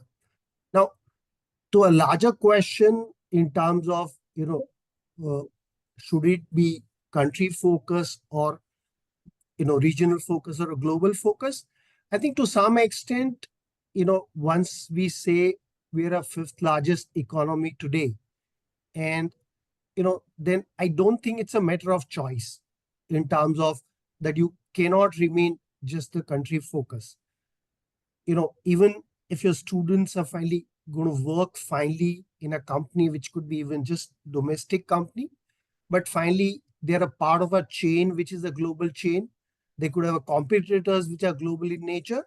So in that sense, this idea, we don't have that choice. But, how do you interpret that, for a school? And that's something which we've been discussing, I must say, for almost last 40 years. And the realization is there, we need to be part of it. But how do we do it has been a huge challenge. And I'm just going to share some of those challenges, the way we've looked at it. One hand to look at this is to say more anecdotal. For example, some of us have been proudly saying that you look at a World Bank chief today, he's an alum of Indian Institute of Management. You look at Harvard Business School, you look at Dean of Harvard Business School, Srikant Datar, he's also alum of Indian Institute of Management. So one way is to say our graduates have been occupying a global position, but they're all anecdotal. If you want to look at certain hard data, one is to look at certain ranking. Today, some of the popular management school ranking could be FT ranking. So if you look at a global MP-FT ranking, today there are 6 Indian schools which are there in this FTA global ranking, and there are about 14, Indian schools which are there in Masters in Management ranking. If you look at accreditation perspective, then today there are about 23 Indian school which has got a ASSB ranking, ASSB accreditation, and there are about 7 schools which have got a EQUIS. So that's one way. But I think it's important to get down into much more, detailed dimensions kind of thing. And one framework one can look at is, when Financial Times ranking is done, they give about 15 percentage point to this international aspect. And they look at essentially 5 dimensions within that. One is a student. Second, that's in terms of input dimension. Second is in terms of faculty, that what percentage of your faculty are international, what percentage of your students are international in nature. Third is a board, because finally all of us are board governed institution. Is your board international in nature kind of thing. Fourth is in terms of international mobility, in terms of did your program provide a mobility to your students to work in a different country. And the fifth is been in terms of your course curriculum, that did they get an exposure to certain international part, and one can get into those definitions in terms of how to define some of this. Now, in terms of to start with each one of them, student, for example, and our experience has been, as I said, we started this journey almost 40 years back, where we said we need to have a more international students. But unfortunately, that's one dimension that we've done terrible. Okay. For example, even the best of schools, one of the schools which have been most aggressive on internationalization is the ISB, International Indian School of Business. Even there are only 3% students which are international. Most of us, I am Bangalore, which I'm familiar with, which, has been again working in this for last 40 years. Even there, they talk about 1 to 2% as international students. And even then, most of those so-called international students have been essentially Indians who've been, staying outside India. So if you look at truly international, we've been scoring very low on that dimension. When it comes to faculty, again, you will find primarily, you look at any Indian school, they're all Indian. For example, at Udaipur, only 2% of the faculty would be international, right? I mean, there'll be a faculty who would have a degree in international school, but if you look at in terms of, where they've done their schooling and undergrad, you'll find most of them would have done that in India. Board-wise, again, there are a whole lot of regulation issues kind of thing. You will hardly find any board members, who's international in nature. And the area where we've done probably relatively better is the international mobility and the international experience. So let me talk about a little bit about how we have handled this issue. And that may be the way in which, the both Indian schools and Russian schools may want to look at it. So we realize that, one is to obviously look at exchange program, right? In terms of saying what percentage of your students can spend a term internationally in a school outside India, both ways, in terms of how many students you're able to attract. Experience has been primarily, we've been more successful with the Europe, and within that, it's been mainly France and Germany dominates in terms of our exchange program. Those two countries relatively done much better. Now, there again, I think usually the international ranking and accreditation does play a role when you're selecting a partner company. So again, if one wants to increase, the exchange program, some of these issues we'll have to keep in mind. But we realize that, there'll be only limited way in which either through mobility in terms of number of students who do their internship in an international, this thing or exchange program is going to be relatively limited, maybe about 30%. So, somewhere around 2000, we asked this question, how do we get a more international exposure? Because we are not so successful in attracting, international students. So we decided to work on a course called International Business and Practice. And there we said what we would do is we would take our students. So and they would work on a live project in a different country. And so we would give a background in terms of doing business in that country. So for example, we started with, Bangkok and Singapore. And we said, how do we do business in those countries? Partly from a cost consideration, relatively, they're easier to, both in terms of cost consideration, travel and all that. So we would say either Indian companies which want to do a business in, let's say, Thailand, or Thai companies which want to do a business in India. Can we take up a live project and through that understand what does it would mean to work in a different culture? Now, that one can replicate with number of countries, and with a result, increase the number of students who have exposure on this dimension. This has been a fairly successful, and several schools within India have attempted that part. But from a cost consideration point of view, traditionally, bulk of those relationships have been within Asia. But I think with the funding kind of thing, it's possible to look at, and I think it'll be appropriate to look at many countries, including Russia, can be a very good opportunity kind of thing. Now, when we were doing this discussion, I just want to raise one issue which we kept discussing within our schools, was saying, what does this international really mean? Now, one of the reasons why we wanted to do this was to bring diversity. Now, on one hand, you can look at India itself as a diverse country. So if you look at a school, any business school within India, it would get, participants from various states within a country. So there's been one debate which is saying that if India itself is so diverse, where the size of India is almost twice of Europe, right, in terms of population. Now, there is a lot more diversity even within India. So should we even look at that part when you're looking at diversity?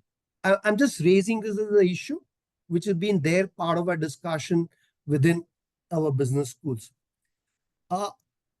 We also have, attempted to increase the internationalization by setting up certain centers. For example, Bangalore has set up a center for, Japanese center, where essentially through that try and increase the relationship between India and Japan in terms of just from a business school's perspective. Similarly with Israel. So there may be an opportunity to look at similar path, where setting up a center for Russia within some of the business schools through which we can promote this kind of thing. I'll probably just close this by looking at, certain experiences which we may want to borrow in terms of the way they've looked at internationalization. And I think one of the experience which is probably very interesting is a SEEBS in China, where China and Europe came together and set up a business school, and which has been very successful, has been in top 25, FT ranking for last several years. And they talk about, China depth and global breadth as a part of their mission.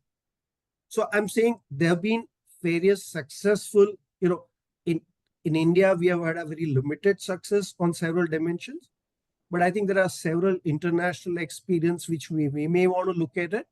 If you want to look at this whole idea of having a better relationship, in terms of even whether it's education or research, in terms of Indian-Russia partnership. I'll stop here at this stage and would be happy to, during Q&A session, take some of these issues in a greater detail if needed. Thank you. Thank you very much, Professor Shah. I think you have beautifully analyzed the scope for this. Jana, would you like to have any questions so far at this stage? Shall we go for them later? I think I suggest to all the participants to write questions in our chat box, and we will get back to them at the end of the session. And now probably logical is to give the floor to Natalia Evtieva on accreditations. One of your colleagues for a change, then we will get back to my Indian friends. Yeah, going through their outlined order. And because, previously, Dr. Shah beautifully mentioned the difference in accreditation and cross-cultural issues. And I think this is one of the presentations that answers partially this question in the world of uncertainties and differences, what we could probably do.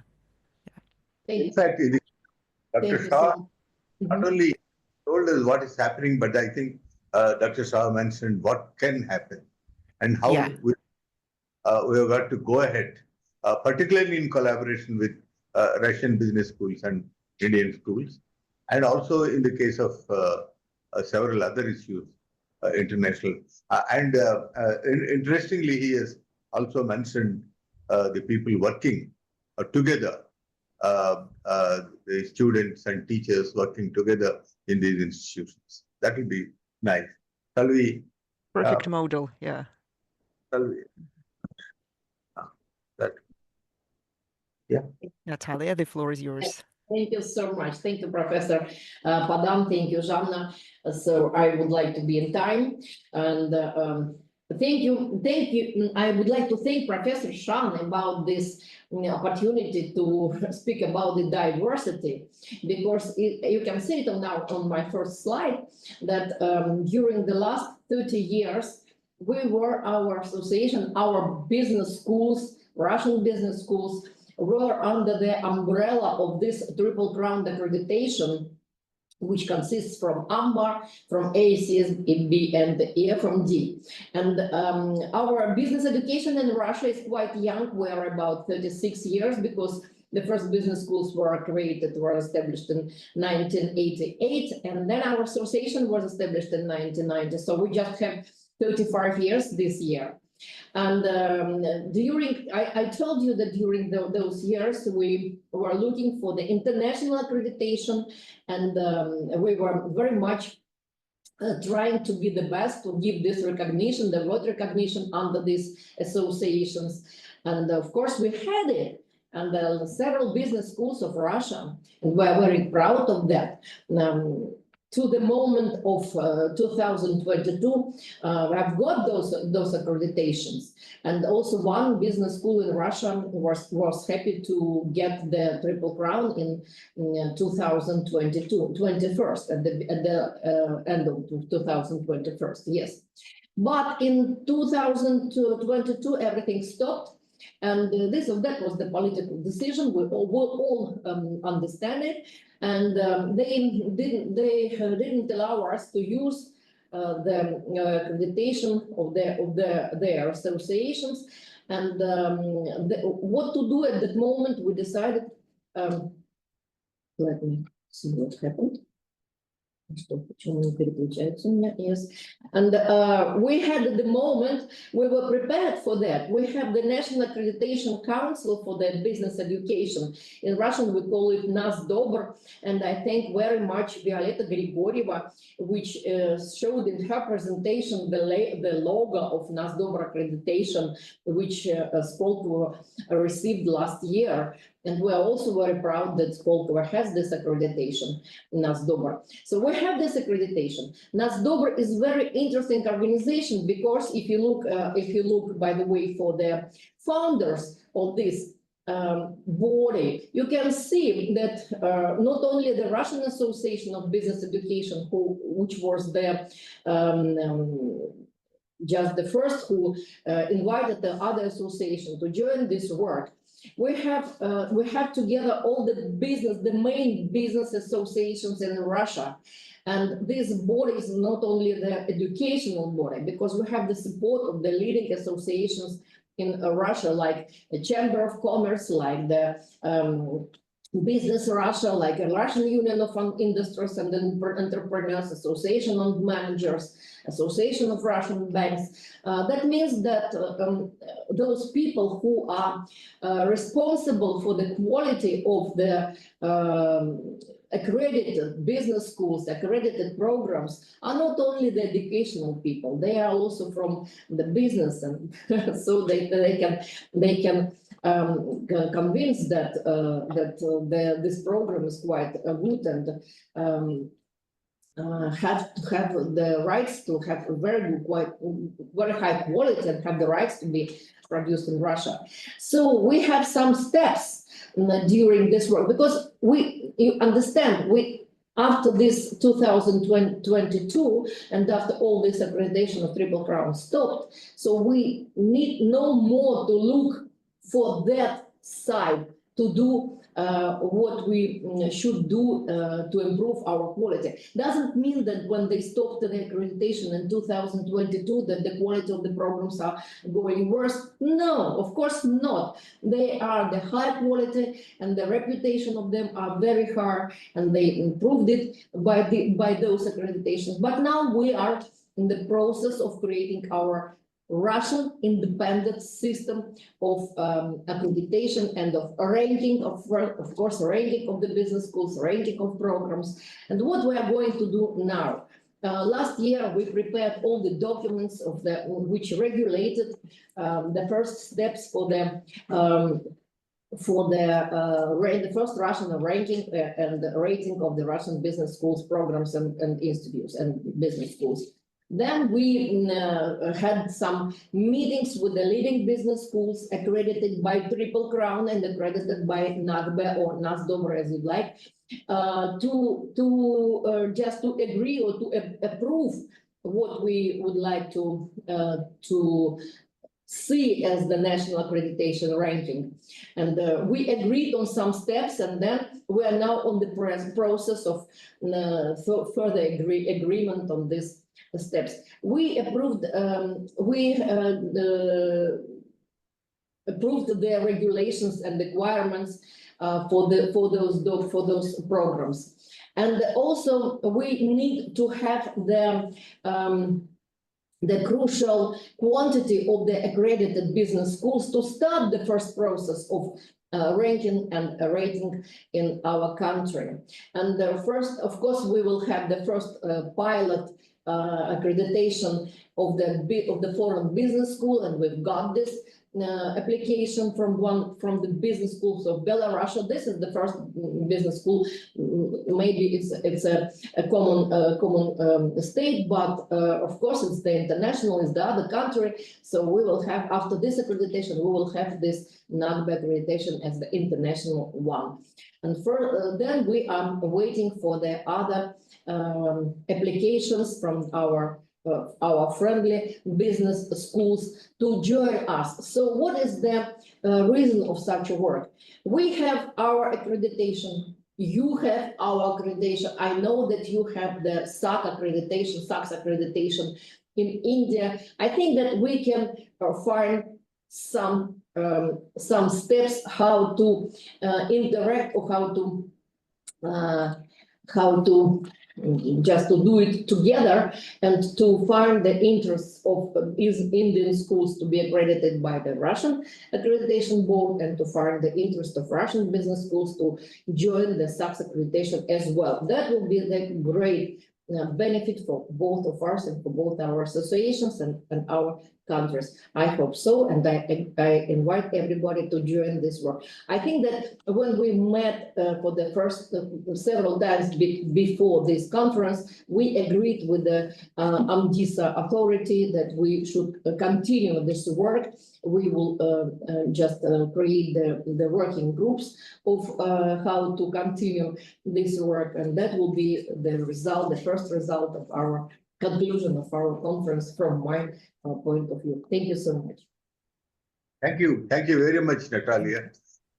May I now request Avnish Sabharwal to come and make a presentation. Avnish? Yeah, thank you very much. I'm just trying to come on the video, please. Sorry for that. Can you see or hear me?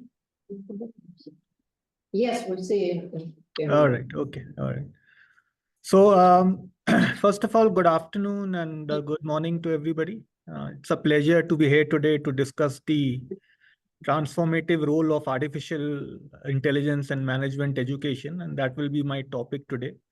And in the next about 8 minutes, we'll explore how AI is reshaping educational practices, adapting to shifting job scenarios, and enhancing the learning experience as we prepare our future leaders and the students, right?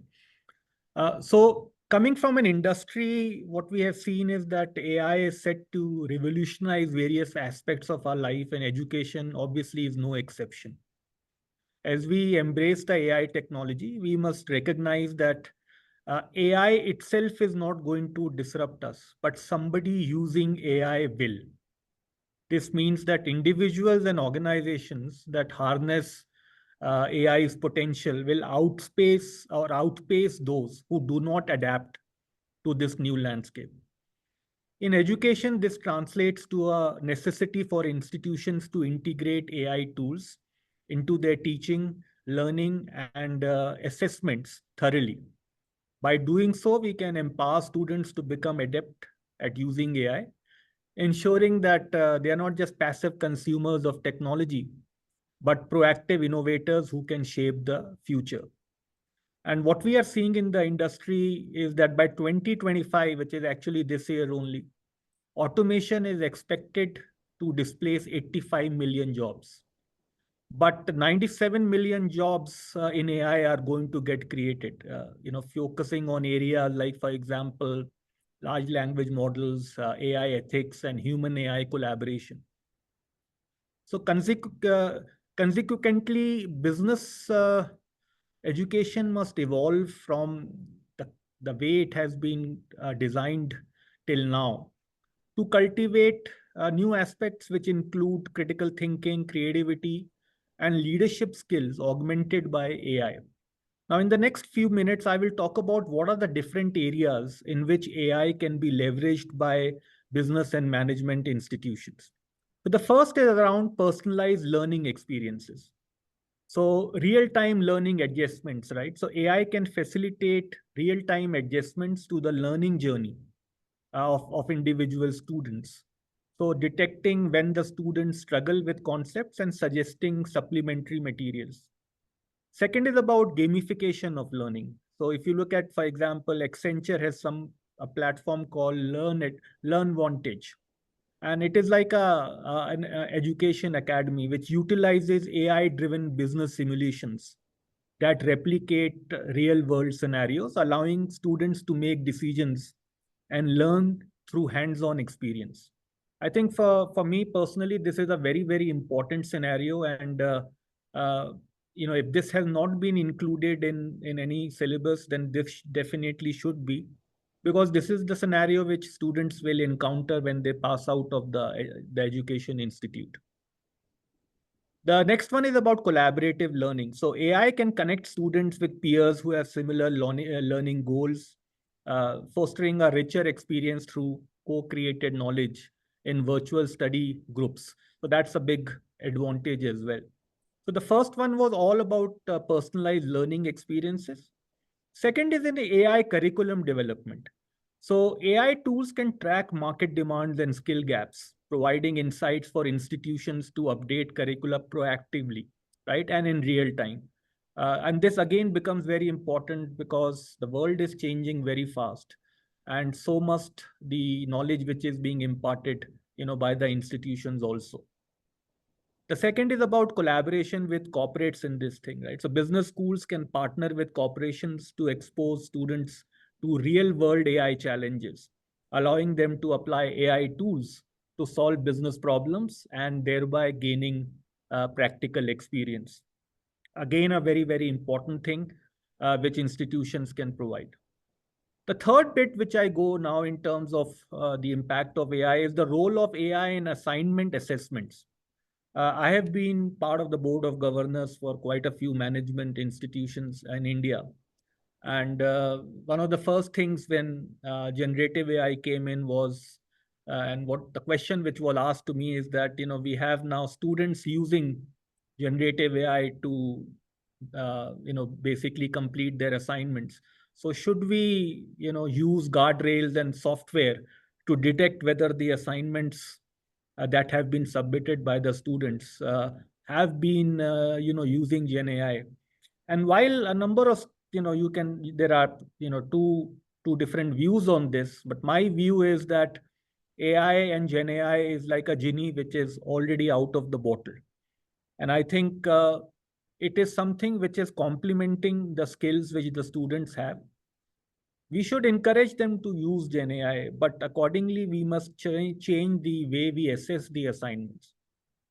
So for example, AI can enhance peer reviews by evaluating the quality of feedback and guiding students in providing more constructive input, thereby building their leadership and communication skills. Similarly, if you look at Harvard Business School, they use AI-powered simulations where students navigate decisions similar to real executives, enhancing their strategic thinking. And then AI-assisted reflection.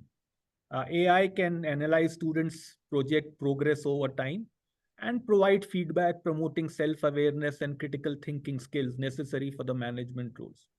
So I think for me, I strongly feel that the management institutions need to change the way they assess the assignments and the performance of students rather than putting guardrails, so that, I think that's probably not the best service we will be giving to our students. The next thing is about ethical considerations and future skills, right? So AI can promote ethical decision making by highlighting the social and environmental impacts of business choices, thereby teaching students how to lead with ethics. And I think this is a very important thing in today's scenario. AI literacy in corporate cultures of future leaders need a solid understanding of both AI technology and its implications in businesses, thereby focusing on ethical leadership and accountability. And again, building critical skills. So while AI enhances efficiency, the core human qualities for leadership, which I think we all know, empathy, creativity, collaboration, spirit decor, should remain integral to management education. Finally, in terms of AI, there is also a lot of work which is done from an administrative perspective in management institutions. So, for example, AI can improve career services of your institution by matching students with internships and job roles that align with their skills and aspirations, and thereby improve your placement success rate. Also, AI-driven analytics for your overall strategy. Management schools can use AI to analyze student success, course feedback, and employer satisfaction, allowing continuous refinement of your strategies. So in conclusion, I will say that AI transforms business education, but by personalizing learning, enhancing curricula, evolving assessments, and supporting ethical leadership development, all critical in preparing students for a dynamic future. So what is the call for action here? It is essential for management institutions in both the countries, governments and corporations, to collaborate on integrating AI deeply into management education, ensuring that future leaders can leverage these technologies for social good as soon as they come out of these institutions. So thank you very much, and I look forward to collaborating with all of you in the future as well. Thank you. Sabharwal, you have beautifully analyzed how you look at it as a practicing manager and as a person who has been involved in policy making in several management institutions. And thank you very much for that. Jana, should we go for Professor Talwar? I think, thank you very much, first of all, to dear Avnish. I think discussing whether AI is friend or foe is essential. And I have to say that even preparing to this roundtable today, I was using AI indeed to help us to moderate it and see their connections between the speakers. And that is why I think that would be logical to give the floor to Oleg Zabelin from the Russian side to share their insights on their AI education and management as a president of the Moscow Financial and Law Academy. Dr. Oleg, are you here? Hello, everyone. Nice to meet you. Yes, the presentation.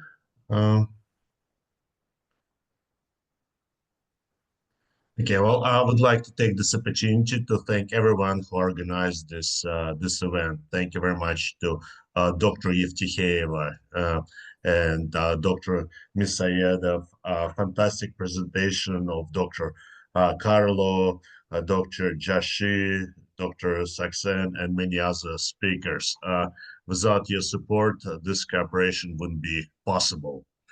I would like to share my experience of our university with course development using AI tools at Moscow University of Finance and Law. Moscow University of Finance and Law was established in 1991 after rapid development growth. We're now reaching over 60,000 students. We have over 15 locations on the map. You can see all our campuses. This such growth created many challenges for our staff. We have over 3,000 professors teaching over several time zones. Rapid development of new programs also created challenging of recruiting recruiting professors who is subject matter experts. Some other challenges is that we have new generation of students. Average age of our professors about 50 years old, and with new generation, there is a challenge. New students, they demand presentation for every lecture. They demand most up-to-date resources. They often challenge professors using artificial intelligence or internet, questioning all lecture, structure of lecture, and information that they receive. As administrator, I have to deal with many complaints, many issues, and as you can imagine, given size of university, this is full-time job. So how to solve this problem? I thought that regular course development update is absolutely must. But at the moment, when I check, we have over 10,000 courses that we teach to our students, and updating them on a regular basis every year would be quite costly experience. At the moment, we spend about $1,000 to create or update or modify existing course. So annual cost for university would be over $10 million, which is given that we're not a government university and our budget is very tight, is prohibitively expensive. So a solution was to use artificial intelligence tool to upgrade programs. This is we did research, we analyzed several solutions and developed this program together with one of developers in Russia, CDO, who help us to create tools that now allows us to update on a regular basis all our curriculums. This AI tool provide instructor with lecture, with presentation, with video files for every lesson, which is great. They all unified and they updated. They utilize latest information from not just from textbook, but actually from the world. So how does that work? Like on this presentation, you can see that we open this AI lecture management tool. We select subject, we upload information, and just in under 1 hour, we were able to create up-to-date product. You can see here the structure of the lecture. We can modify it, change it the way we want it, and software analyze this massive data and produce quite rapidly presentations we can modify. This is greatly reduced time that our professors use to create a course. We unify structure of our lecture and presentation material across whole university. So all 3,000 professors can use this tool. All lecture looks the same. We also reduce cost on training our instructors, which is significant expense. Also, because of lots of our instructors have many years of experience, but may sometimes struggling with new technology, this solution helps reduce. So now you can see that artificial intelligence created lecture in this presentation. We can see what it look like, subjects. And also this program allows us to create test materials. Here's an example of videos that was created by artificial intelligence for students. From my personal experience, I tell you, my students love it. They just, they ecstatic, they look at this.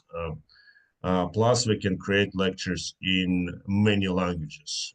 We can do them in Russian, English, French, German, I mean, wherever you name it, the program can use it.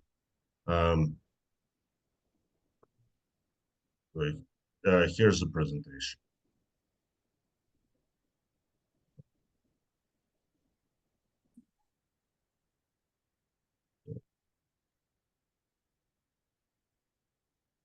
So next one, I want to kind of show that that we was able to improve quality of our courses, greatly reduce cost of launching and updating courses, reduce time to launch course. So before it would take us about 6 months to upgrade all courses. And many of my colleagues know that when you have accreditation and suddenly we need to update all programs, that's become enormous challenge for whole organization. And we're very happy with the results that we get. And seems like students' satisfactions, feedbacks that we're getting is quite good. And I'm proud to report that we haven't lost any instructors. So, I mean, this tool doesn't reduce number of instructors, actually help us to save the time that they can utilize on work and inspiration of our students instead of just reading material.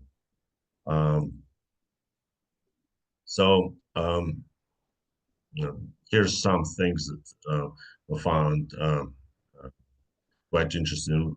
We're not stopping to utilize artificial intelligence. Actually, going to continue. We use artificial intelligence to test assignments, students' assignments. We design student tests using artificial intelligence.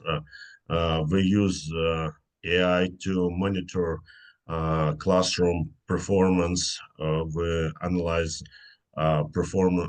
attendance of students using cameras and calculating how many students in the class. So we're a big believer in this technology, and I believe we just start working. I try to make it really short I would again thank you very much for your time. And if you have any questions about the experience or challenges that we had, please write me. Again, here's my email, or you can ask me questions right now. I'll be happy to answer. Thank you very much, and good luck with other presentations. Dana, should we now call Professor Vishal Talwar? Yeah, I just want to thank you, Dr. Alex Zabelin, for a fantastic presentation that answers a lot of questions. And I think absolutely every instructor in every country would be happy to utilize such AI tool, because basically a lot of time we are actually rewriting all the materials all the time. Of course, there will be a slight question about digital inequality in that case. And maybe if we have time in the end of the session, it would be nice to discuss what about their pros and cons on standardization and adaptation of programs, because AI kind of brushes us the same in a way. Yeah. So, Questions at the end, and you and I will have some little time for summing up. At that time, we can address these things. Shall we now invite Professor Vishal Talwar? yeah, please. Mm-hmm.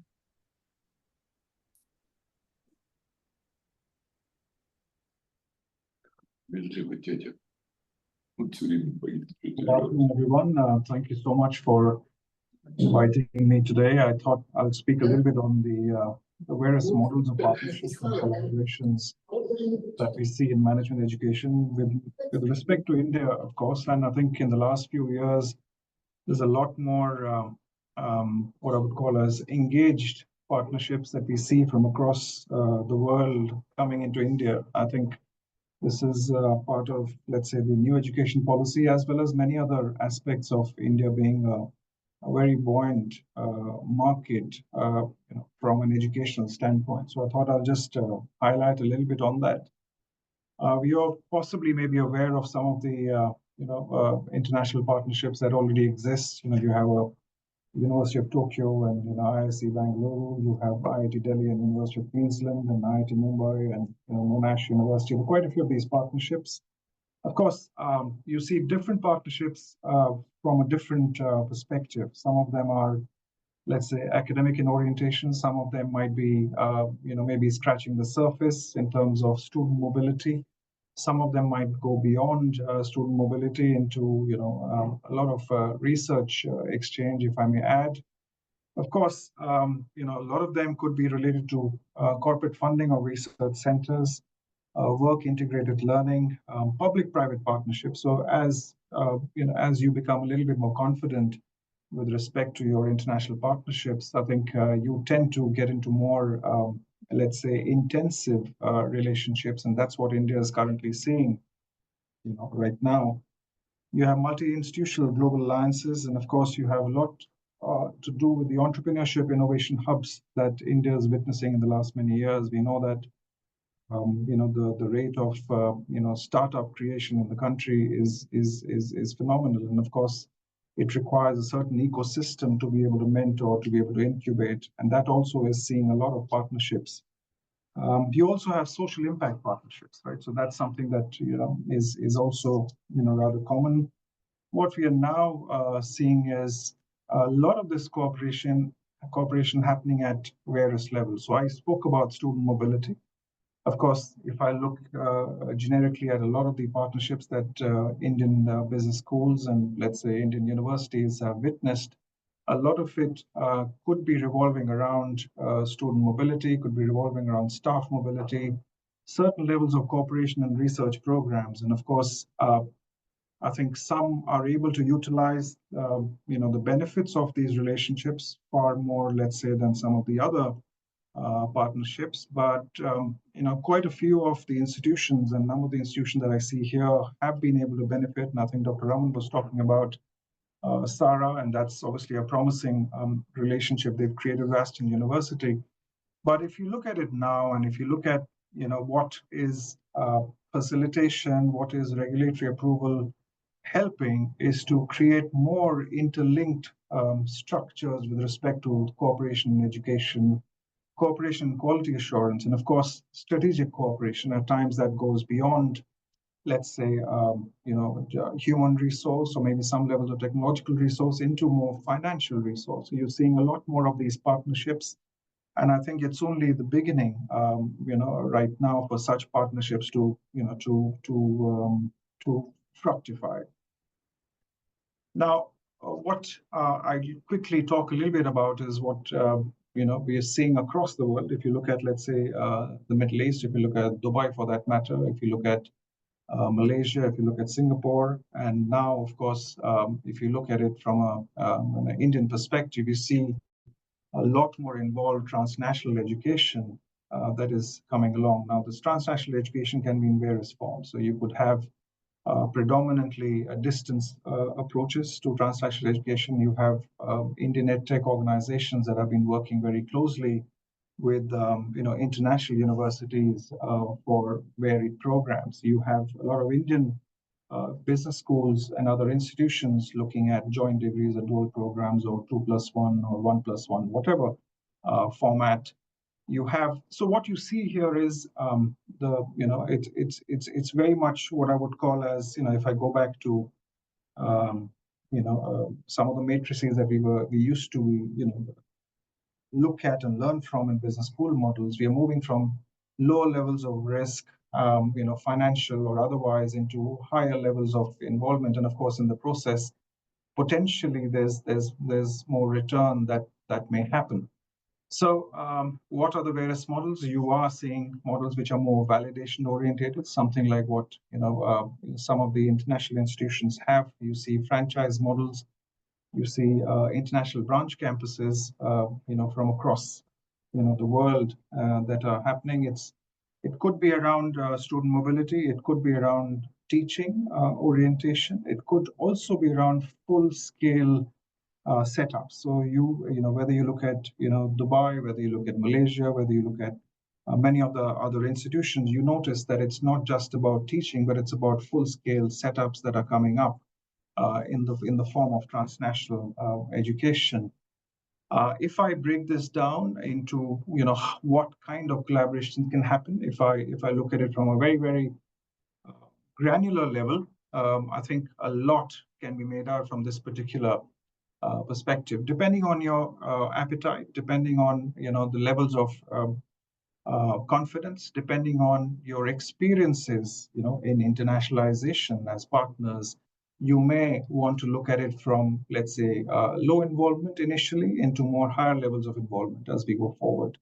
Or it could be around, faculty. It could be around distance learning. It could be around visiting scholars. It could be around research. Mind you, research can be group-based research. Research, many a times, is a lot to do with individual pursuit as well. So I think the networks happen at individual levels and not always at the group level. So, in my observation and possibly in my experience as well, and looking at many different institutions, what are some of the common success factors that help or enable or facilitate better relationships across borders? One of the first and foremost is the aligning of the objectives. Are the objectives actually aligned with the with the institutions? Remember, it's not just about two institutions coming together. Many a times, more than two institutions come together to enable and facilitate a certain objective in education. Are you aligned in those objectives? Some of the partners at times might have very different objectives, which could be around signal effects, whereas the other partners might have deeper objectives. And at times it's important to be able to understand what these objectives are. Trust becomes an important element, but to be able to enable trust, align the objectives, and realize your vision or mission in the long term, you have to have a certain level of funding attached to it. The funding at times becomes a limitation or a barrier to enable a true partnership to come along.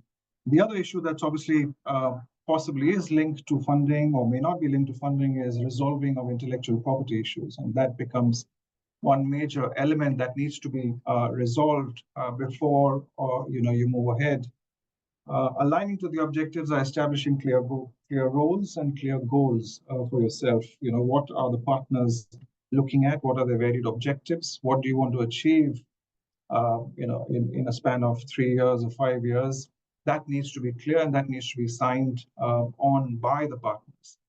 One of the bigger elements which makes or breaks any particular partnerships, and I'm sure that's something that it's a universal truth, is cultural integration. Understanding the context of where you're operating becomes fundamentally very, very important.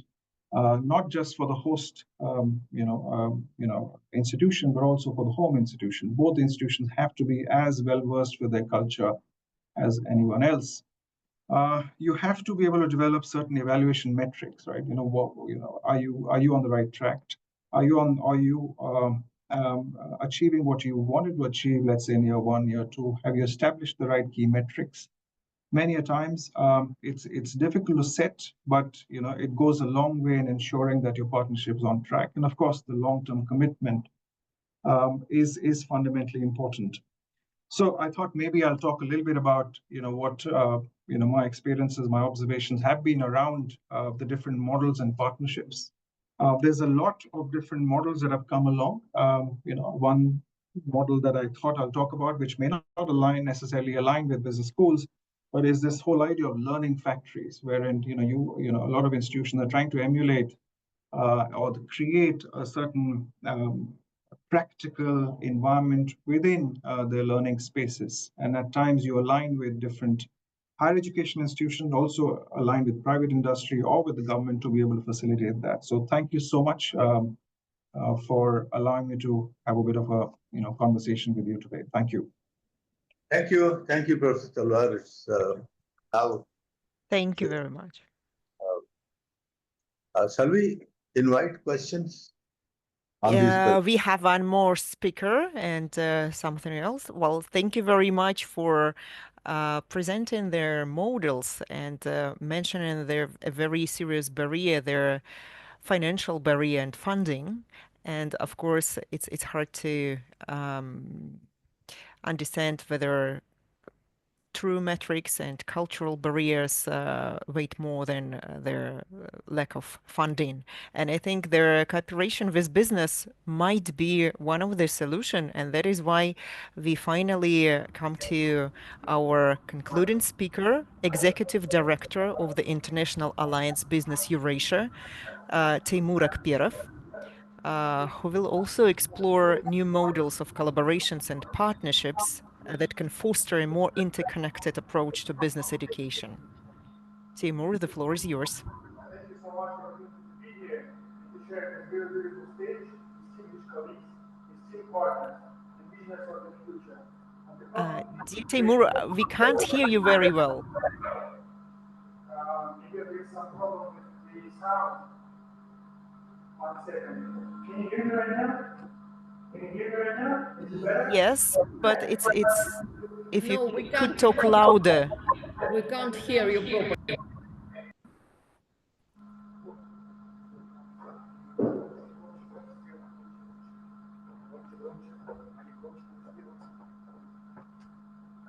It's a nice boarding room, though.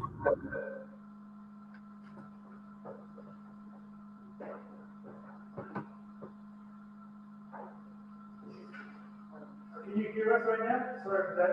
Can you hear us? Is it better? It's a little bit slightly better. How now? Dear colleagues, is it only me? No, it's very, very bad listening. No, can't hear. Can you hear me right now? It's better if you switch on from your own computer, notebook. That will. Can you? Yes, now perfect. Thank you so much.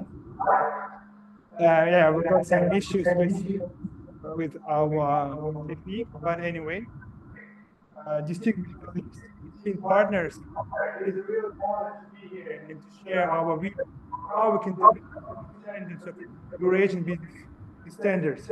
And actually, we wanted to stand not as an advocate for education, but as someone who believes that we have to share the future of business education together. Nowadays, we stand at the edge of I'm transformation. sorry, Taimur, we can't hear you.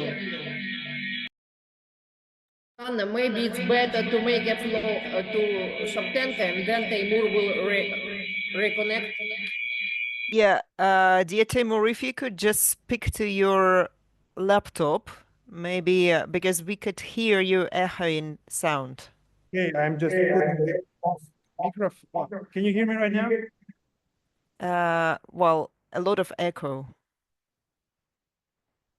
Maybe if you switch off all the sounds, just leave one. Of course. Can you hear me now? We have like 3 persons talking.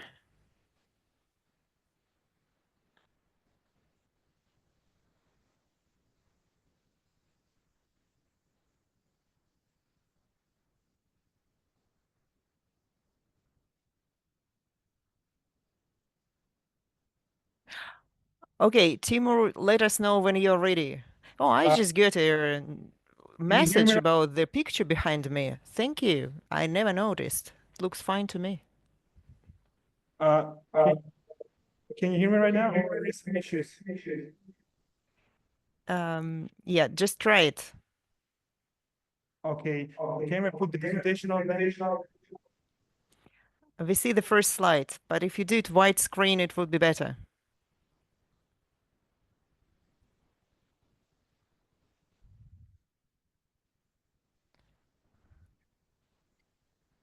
Can you hear me now?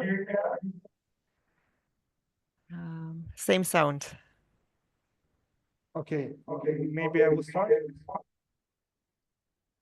Yeah, just keep going. Okay, thank you so much. Dear colleagues, esteemed partners, on behalf of the Business Eurasia Alliance, I extend my warmest greetings to all of you here today. It is an honor to stand before you, not as an advocate for education, but as someone who believes that we have the power to shape the future of business education together. The Professor Cargo has asked a very beautiful question.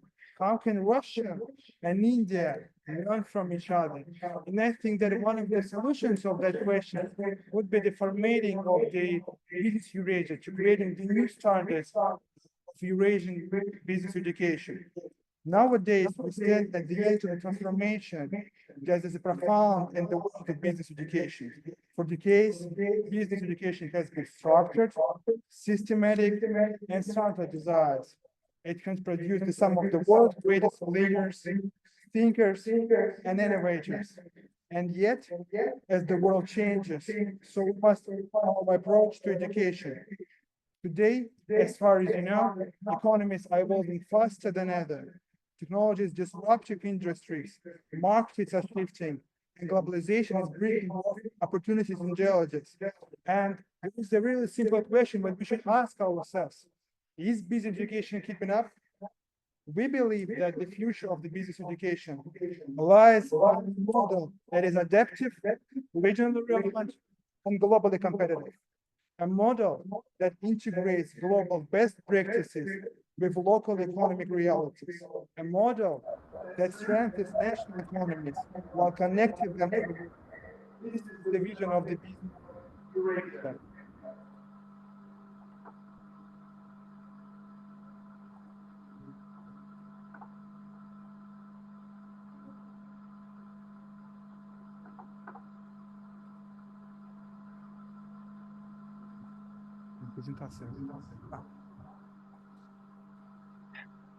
So, unfortunately, yeah.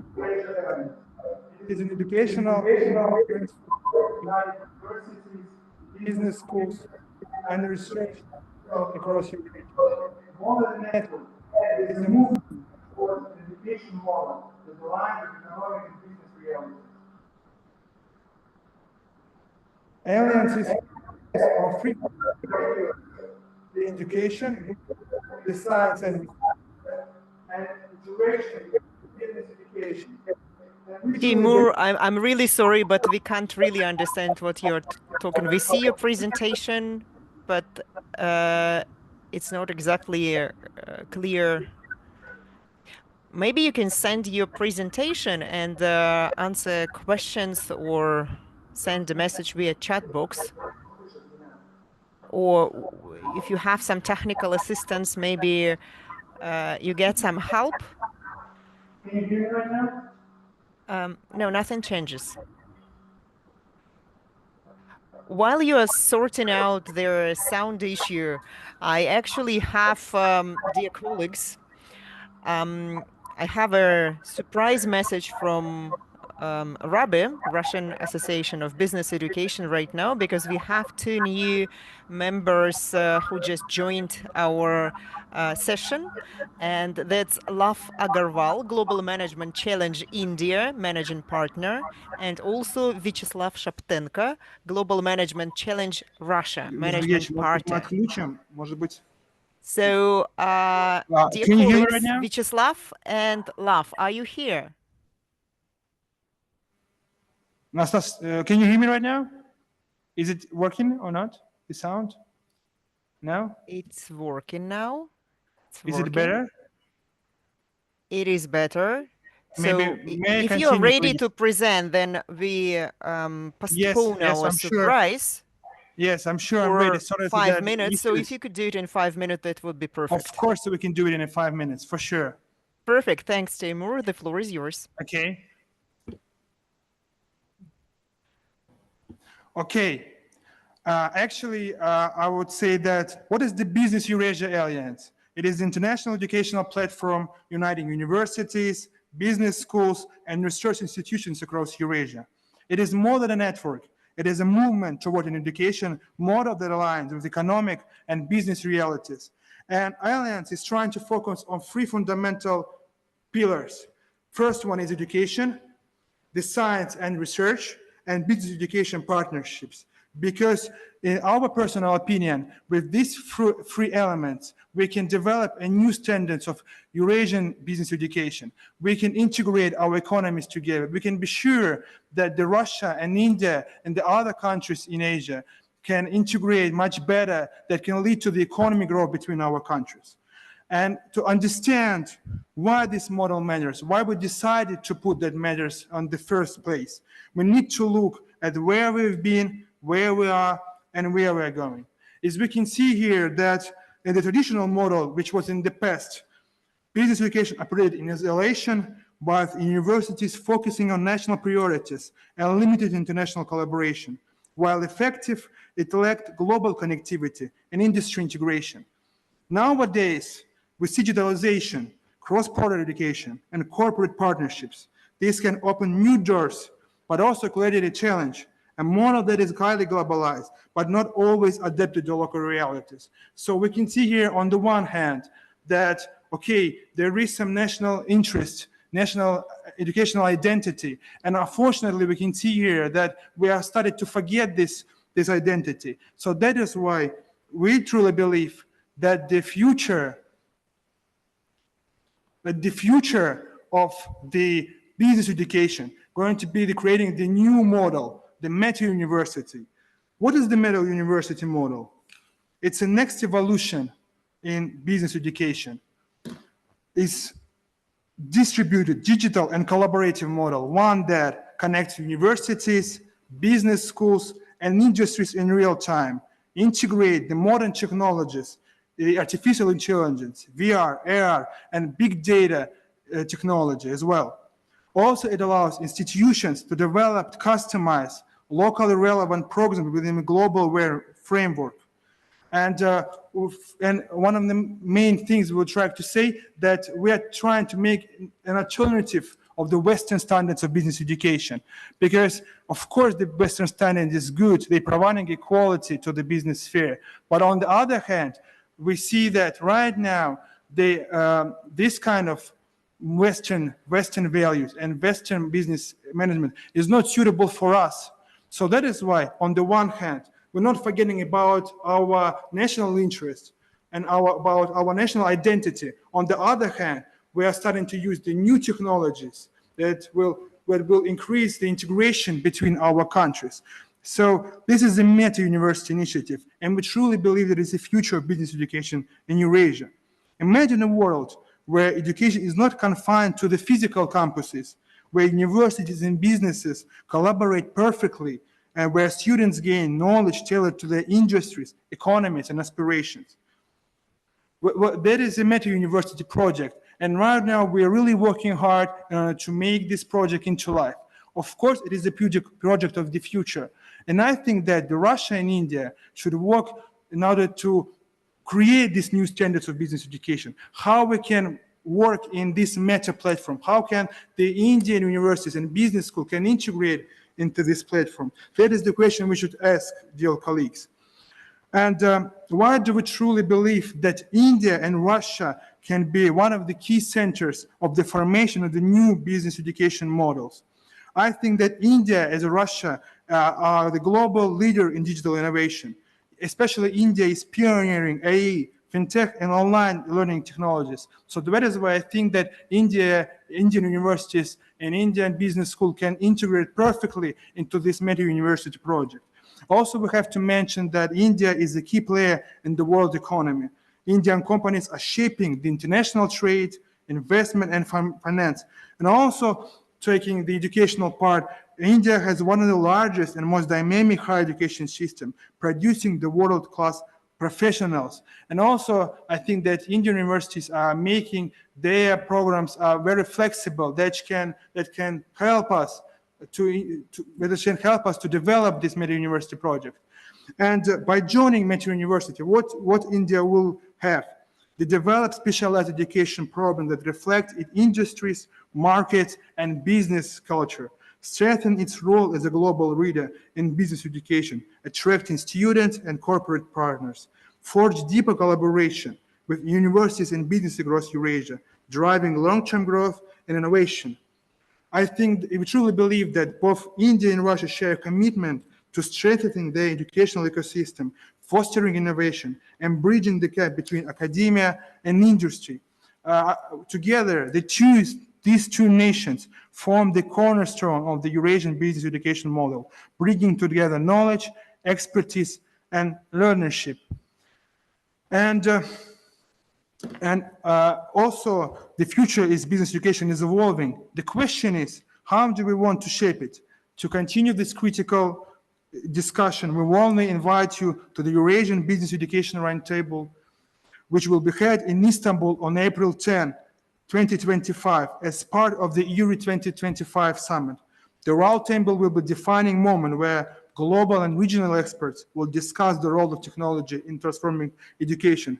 Industry leaders, policymakers, and educators will explore new models of business education. India, Russia, and Eurasian nations will work together to create an education system that is adaptive, dynamic, and globally competitive. And actually, in the end of my speech, I will, Sergei Pavlovich mentioned that we should create the joint double diplomas. And we truly believe that it's only the past. I think that we should use this new network, this new meta space, in order to create the new standards. I think that it is the future. And I hope that all the universities across the Eurasia, Russia, India, and other countries will join us in this really beautiful project. We're really working hard in order to make this project successful. And of course, it's this opportunity to be part of transformative movement, shaping the next generation of business leaders, entrepreneurs, innovators. Thank you so much for the opportunity to be here and to share this stage with you. I hope that my presentation was interesting for you. Thank you so much. I was trying to say shortly, but we can discuss it much more wider in Istanbul. Thank you so much. Thank you, Timur, for presentation. We are happy that it worked out in the end. And, yeah, unfortunately, I didn't have much time for the presentation due to technical issues, but I think that it's future, and I think that you will join us. Thank you. Well, of course, the education is always future, and somehow, you know, Especially I just remember especially the meta platform. you know, I just realized that there is citation of Richard Branson, "Do good, have fun, and the money will come." I think that to the point of the presentation. Right. Right. As I've announced a little bit earlier, Vyacheslav Shaptenko and Lav Agarwal are here, right? Dear colleagues, are you here? It wasn't planned, but I just got a message that you would like to announce some surprising idea. Vyacheslav Shaptenko and Lav Agarwal, Global Management Challenge, India and Russia. Dear Natalia, are they here, the colleagues? Yes, we are here. If I am audible? Yes, now. Okay. You are. I think Shoptenko, you will go. I think I'll invite my colleague Shoptenko to speak first. While we are having a little tour in India, right? As we agreed, actually, Slava will start, he will start, and then Lav will continue. So Slava, the floor is yours. If you are with us, please start, and then we will give a floor to Lav. Or if you are not connected, if you are not with us, so. Thank you very much, Natalia. I'm here. I hope everyone can hear me well. I'm sorry for some technical difficulties. The time to speech caught me on the move. I'm in Siberia right now, moving from place to place. But I'm very happy to offer one of quite an interesting educational projects that can be a very good joint activity between RABE and AMDISA, between our business schools. We are talking about well and long-standing educational competition called Global Management Challenge that was initiated in Portugal almost 45 years ago, and that is successfully implemented in Russia and India for years. This is one of the most well-known management simulations in the world. That is a base for training events in business schools and also a competition of managers and students across the world in almost 30 countries. And the recent international final of this competition was hosted by New Delhi last year. Russian team participated there, as well as Indian teams and teams from many other countries.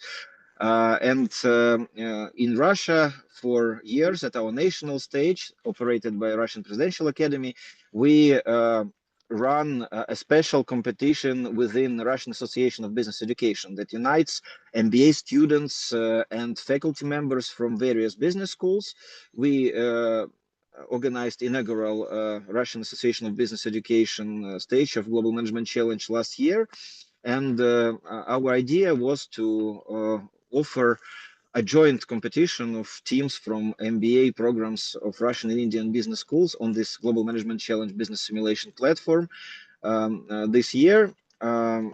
Because the RABE competition we already announced and started. Maybe our colleague from India, Lav Agarwal, who organizes the national stage of GMC in India, can do the same thing, and we can do then a joint final and try to see how skilled are our MBA students, and maybe even do an online or even a presential event to make the MBA students show their management skills in this virtual environment to manage a virtual company.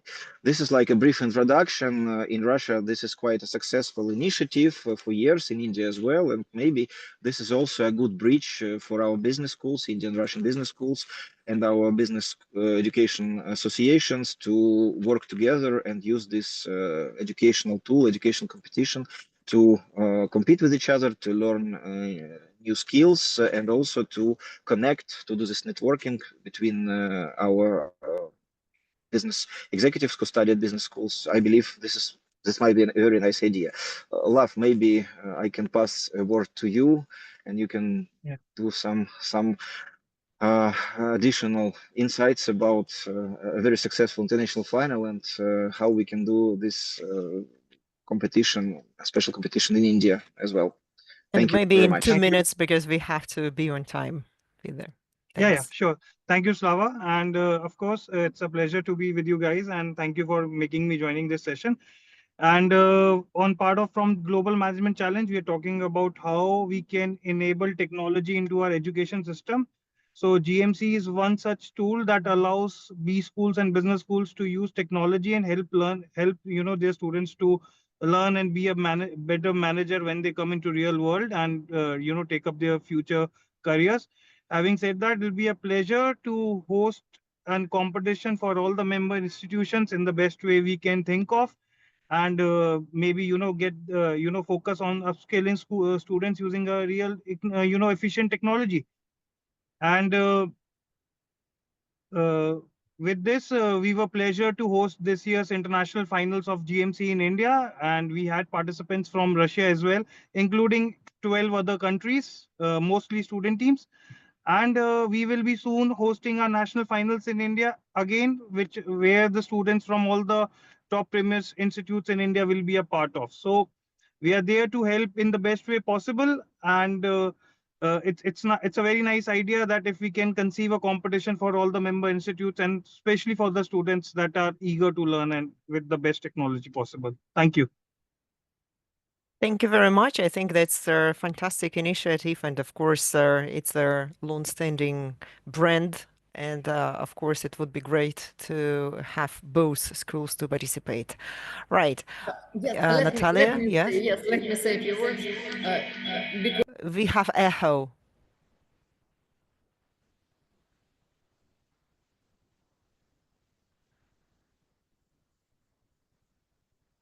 Natalia? can you hear me? Yes, but with echo.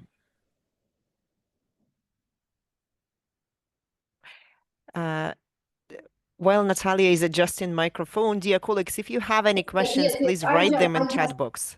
Yes, I switch it on. Yes, thank you so much. So just I want to make a short comment because it was my initiative to invite Vyacheslav and Lav to this conference, because I have, I think that it's a good idea as the real initiative which can combine, which can unite our business schools, our students of MBA programs from both countries, from both associations. So I think that we should think about it. And you have the key person from Indian side, that's Lav, and we have the key person from Russian side, which is Vyacheslav.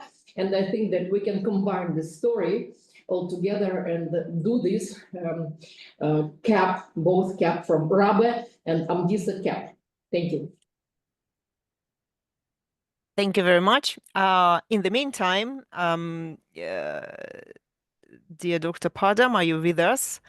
Maybe we might go to conclusions because, well, I see one of their invitation to the conference at JK Business School as a comment. And maybe before we conclude, Dr. Padam, would you like to say some concluding remarks, or shall we ask speakers to say one driver and one barrier for speeding up the cooperation between two countries? I'm particularly impressed about the two topics with which I became familiar after knowing about this one. Regarding the first thing that we thought, whether in the context of globalization, in the context of management, in the context of it's 100 years that we have been teaching management, but it's not that management is all that new, but there are certain principles which have been evolved, and these principles will hold the same whichever scenery, whichever scene that you do that.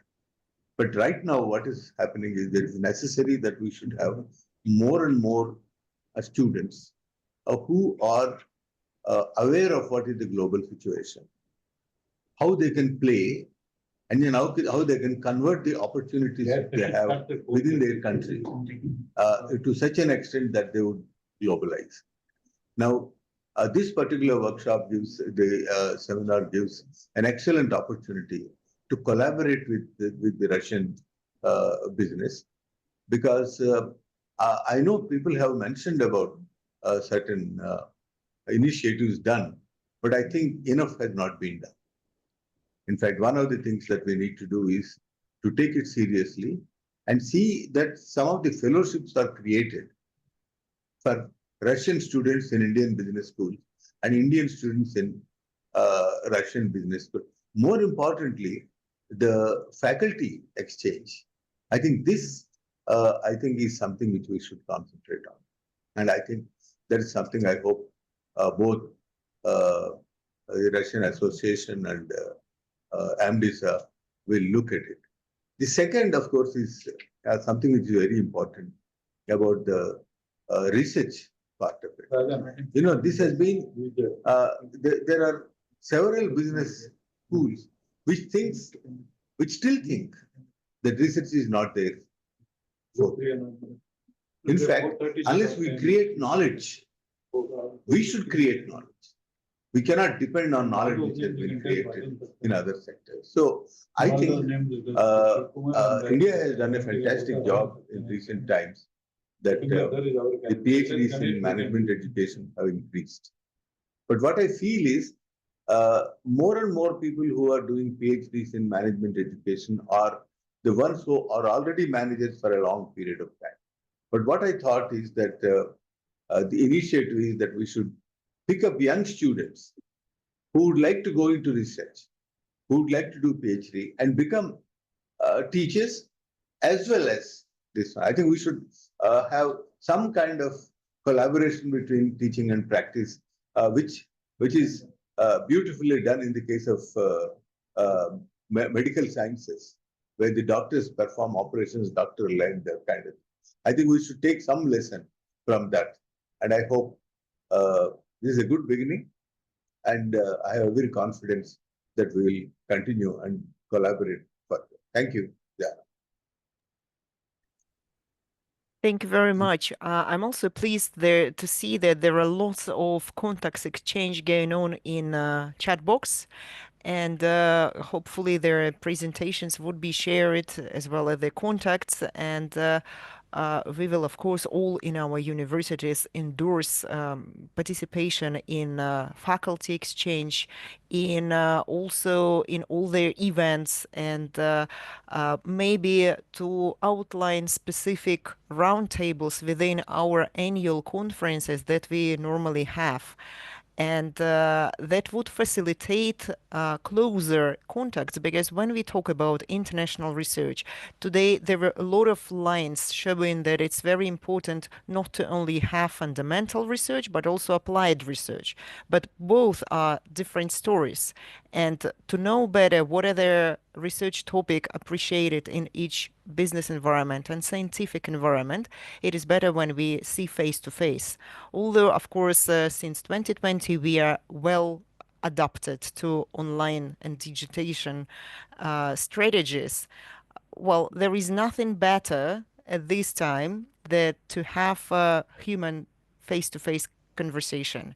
And of course, there was a choice of different online platforms where you can study, but it is really hard so far to develop such metrics that would also measure engagement of students and finding their real passion for their way to develop.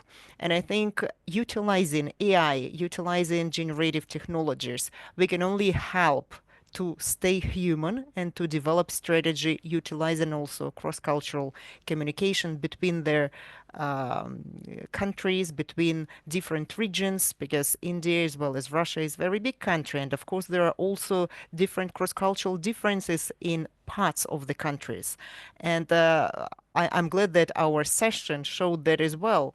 And I think we have prepared a very good flow for the next session, talking about sustainability and business input in development of joint programs, or maybe, as was suggested today, different transcontinental and other parts of university campuses. Right? So I would like to ask our speakers if you would like to say maybe one driver in very short for development of cooperation, or one barrier, just in one word. And we will conclude with this our session. Dear speakers, I can start actually. It's funds for me, the barrier.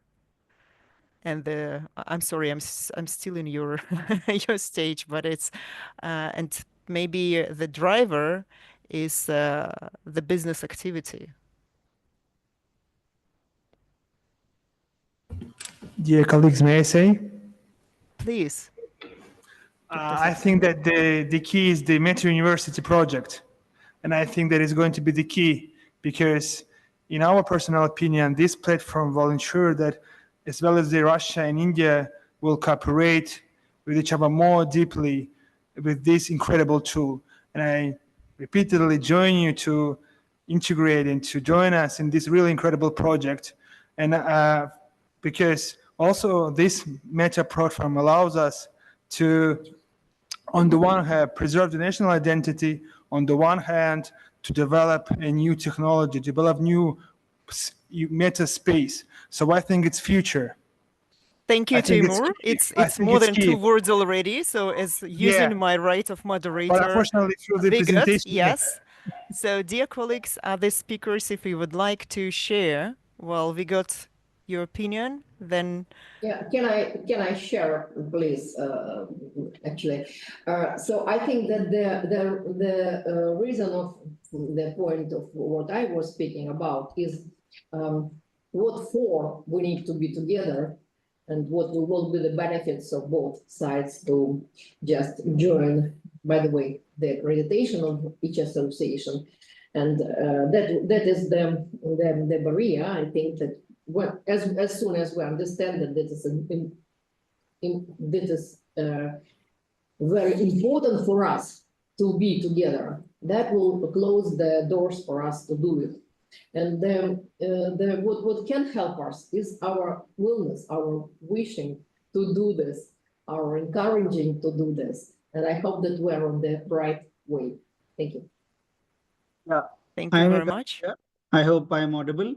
According to me, the key driver is going to be in we having an online presence and platform where we can collaborate. That's going to be a key driver. In physical presence is no more a challenge with the advent of technology. That's going to be a key driver. The barrier is about with respect to the governance aspects. They're still evolving. There are a lot of bureaucratic processes that are still in place for anything to streamline and be active. Although there is a lot that's happening from both countries, but still, according to me, there is a lot to be done to ensure that it happens in a faster pace. So these are my 2 cents for this one, the plus and the minus part of it. Yeah. Thank you very much, Dr. Raman. Distinguished speakers, would you like to share? Maybe I can go next. Yes, please. I think the big driver is technology and the advent of technology. It's making the world much more connected. And the barrier, I would say, is about the lack of standards across the countries and regions in terms of how education is delivered, and especially how accreditation and assessment is done. So that is definitely there, and also maybe some cultural barriers which come into there. So those are a few things I like to mention. Thank you very much. Insightful. Thank you. Anyone else? Yeah, Violeta? probably, yes.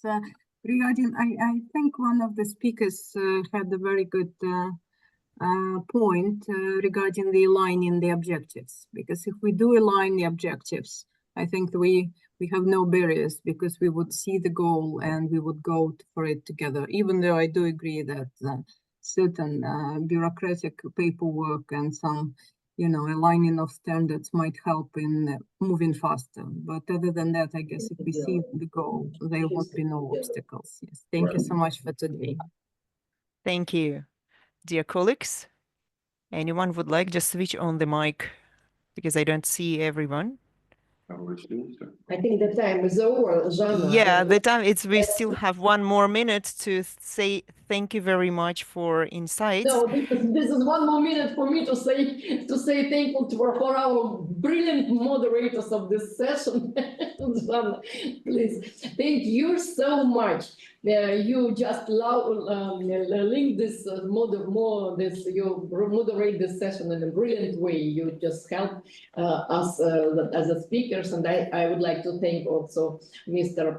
Padam, Dr. Padam. Thank you so much, and all the speakers of the session. And please, Жанна, make the conclusion and give a break. Yeah, I think their conclusion comes very natural. It's the future is here, and finally, that's us who is setting the objectives and moderating their standards and finding out what is the best cultural and business norm to produce which resources we need to produce and to utilize it in the right markets. There is one person really asking to go for 1 minute. We have 30 seconds, of course. Dr. Bhattacharya? Speak up. Siddhartha, I'm sorry for pronunciation. Bhattacharya? Okay, well, maybe it's, we still depend a lot on digital tools around the world and connection. But I'm sure that we all keep in touch with the help of Russian Business Association and AMDISA. So let's keep in touch, and thank you very much for productive session. See you in 15 minutes, I guess. No, it's half an hour. Half an hour. Half an hour. Oh. Good evening. Good evening, Upinder. Good evening.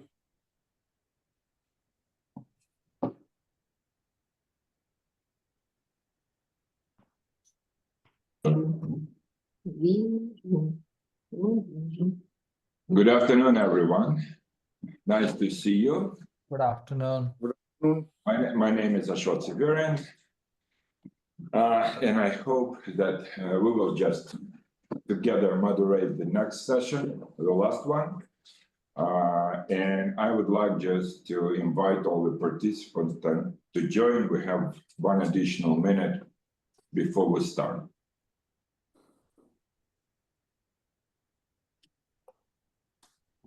Okay, never mind. Just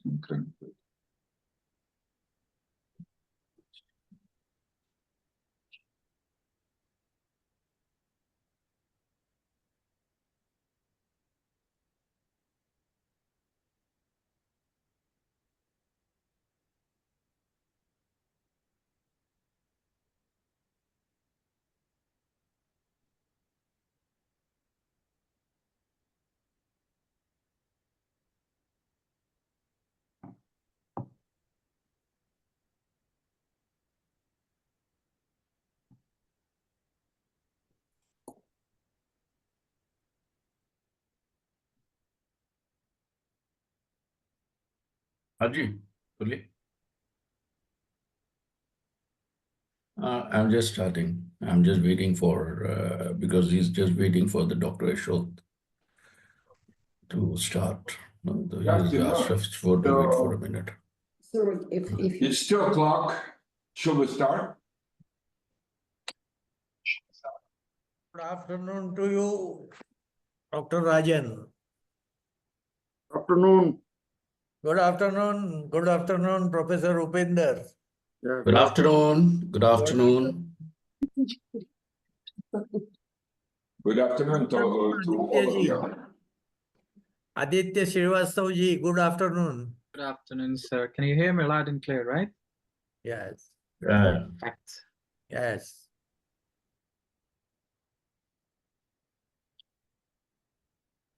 Should we start? Yeah, Yes. good afternoon, Shiv. Afternoon. Hello. On behalf of AMDISA, I would like to request Professor Rajan Saxena to chair this second session. Second session is on doing business. How can business schools help business in Russia and India? And there are 4 speakers from RABE side and 4 speakers from Indian side. So we welcome all the speakers and we will start in few minutes time.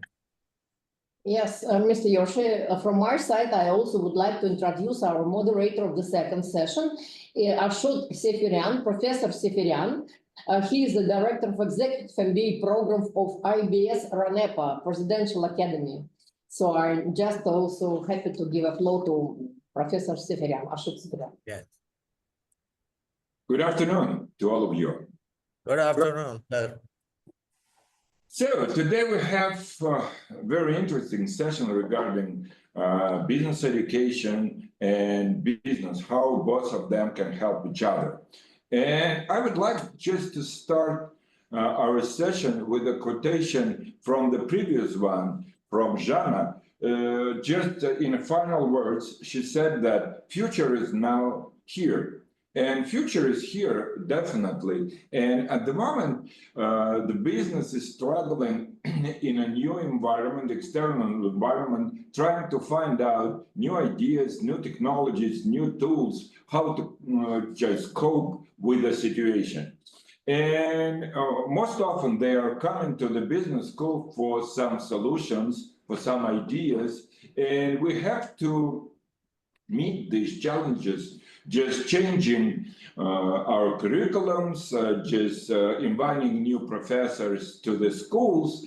But I think that the most interesting part is that we have to work together, because just together we can find new ways how to do business efficient, how to do business sustainable, how to do business more interesting for the societies. And from this point of view, I think that collaboration in between not only the local schools, but international schools are vital, and they are giving you the new dimensions, what could be interesting in different regions and globally. And I think that today's conversation, today's session could be very interesting from the point of view of getting some new ideas, because we try to invite not only professors, but the business people from the business communities, which are facing the same problems, but at the same time, they are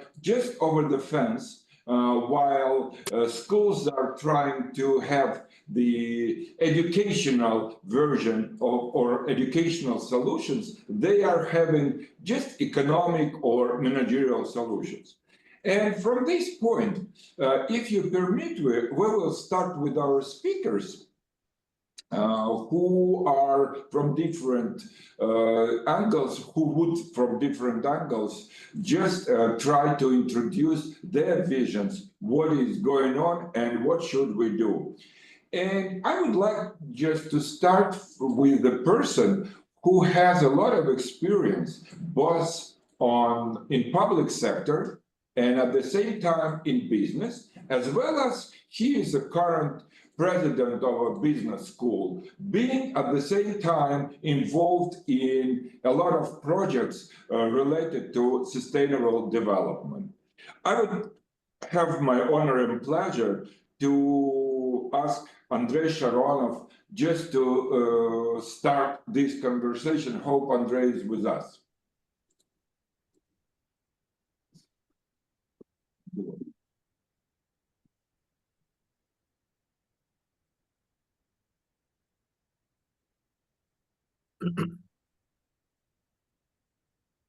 Well, before we invite our Russian speaker, let me also take this opportunity to welcome of course, all.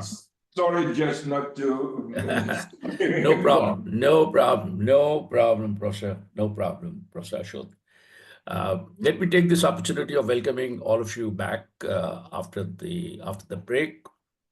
And as was very rightly pointed out by the co-chair, Professor Ashok, that the world in which we are living today is more of an interdependent world, a world where we cannot think in terms of just simply providing education by our own selves. That's one part. And second is, it's a world where we need to really collaborate more and more with not only one kind of a group, but with almost everybody in the society. And one of the very important stakeholder for us is the industry.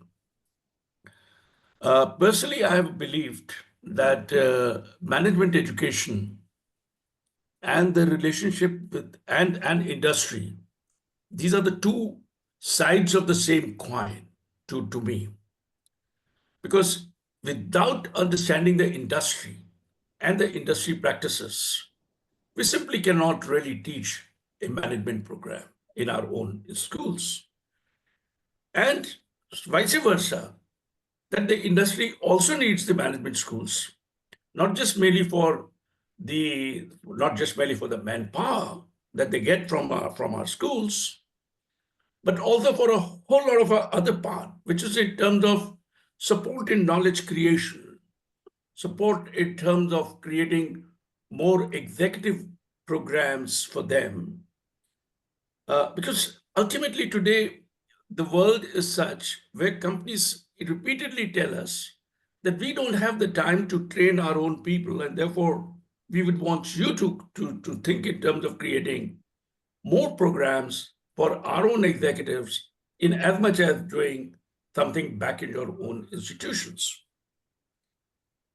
Our experience in industry partnership over a period of time, both at NMIMS and at IIM, had been that we, as long as we work very closely with the industry, our programs became more and more relevant.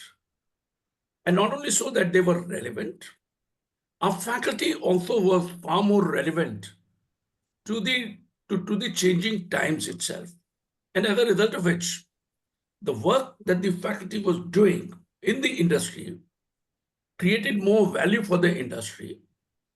And likewise, when the industry executives came over to co-teach our programs or to co-teach in our institutions, they added a lot of value. What has happened over a period of time, therefore, is that this has created what I call it as a synergistic relationship. A synergistic relationship which has really created what I call it as a beneficial partnership for both industry and the academic institution, for the business schools. And the premise is very simple, that the whole sum is far more, that the whole is far more important and is far bigger than the sum of the total parts that are participating in this. That is, individually, each one of them have a value, but together when they come, they create a much larger value, a value that sustains the society, a value that sustains the world itself, a value that leads to development, a value that leads to growth itself. So the other experience, again, I go back to the experience, shows that this kind of a synergistic relationship that we developed in NMIMS, for example, was based on a couple of fundamental principles and certain fundamental pillars. It was based on, it rested on certain fundamental pillars. One was very simple: trust. Well, industry needed to trust us, and so did the management school needed to trust the industry. Unfortunately, there is so much of a glass house kind of a phenomena that happens that nobody wants to trust each other. But when we went out and showed that, well, we trusted, we believed in the feedback that the industry was giving to us, industry also started trusting us for what they were giving to us. So this trust was very important. And that this trust was primarily based on the one simple kind of a assumption that both can really contribute to each other's growth. That was the fundamental part. And the second very important part was that we also realized that continuous communication with the industry helped business schools in creating such a kind of a very positive and a synergistic relationship, in as much as the business industry, communicating with us on a continuing basis. We've had a wonderful kind of a equations with the industry, which has led towards very important things like, for example, it had helped us in terms of embracing the change in the institution. We were able to embrace the change in a much better manner because we were learning from the industry as to how they were managing the change. We were also then trying to see what is it that we can really do, in as much as industry was learning from us, from our research on that we were doing on how world over the change was getting managed, how transformation was happening, and as a result of which, both were really gaining that kind of a power. Today is also a day when we realize that the knowledge has that all knowledge has a limited shelf value, and so therefore there's a today an emerging need for a lifelong learning, and this kind of a lifelong learning is not just merely in the industry but also in the faculty. So with this kind of a perspective, and also in terms of the research, to look at it as to what is it that we can really provide to the world. We all know about American management. We all know about American management principles. The irony has been that post-Second World War, the whole management education and the management thought has been driven by the American literature. Very little do we know about the management styles and the management processes in the eastern part of the world. It's time for us to start looking at that, and therefore the research among both Indian and Russian business schools. Well, we have today, from the Indian side, a very distinguished panel, a panel that consists of industry professionals, one who has headed consumer goods companies in India and FMCG, and also and also earlier the Nokia and has also been part of the Aditya Birla Group, has also been the president of the All India Management Association, a body that promotes the management profession in this country, Mr. Shiv Kumar, who's over here.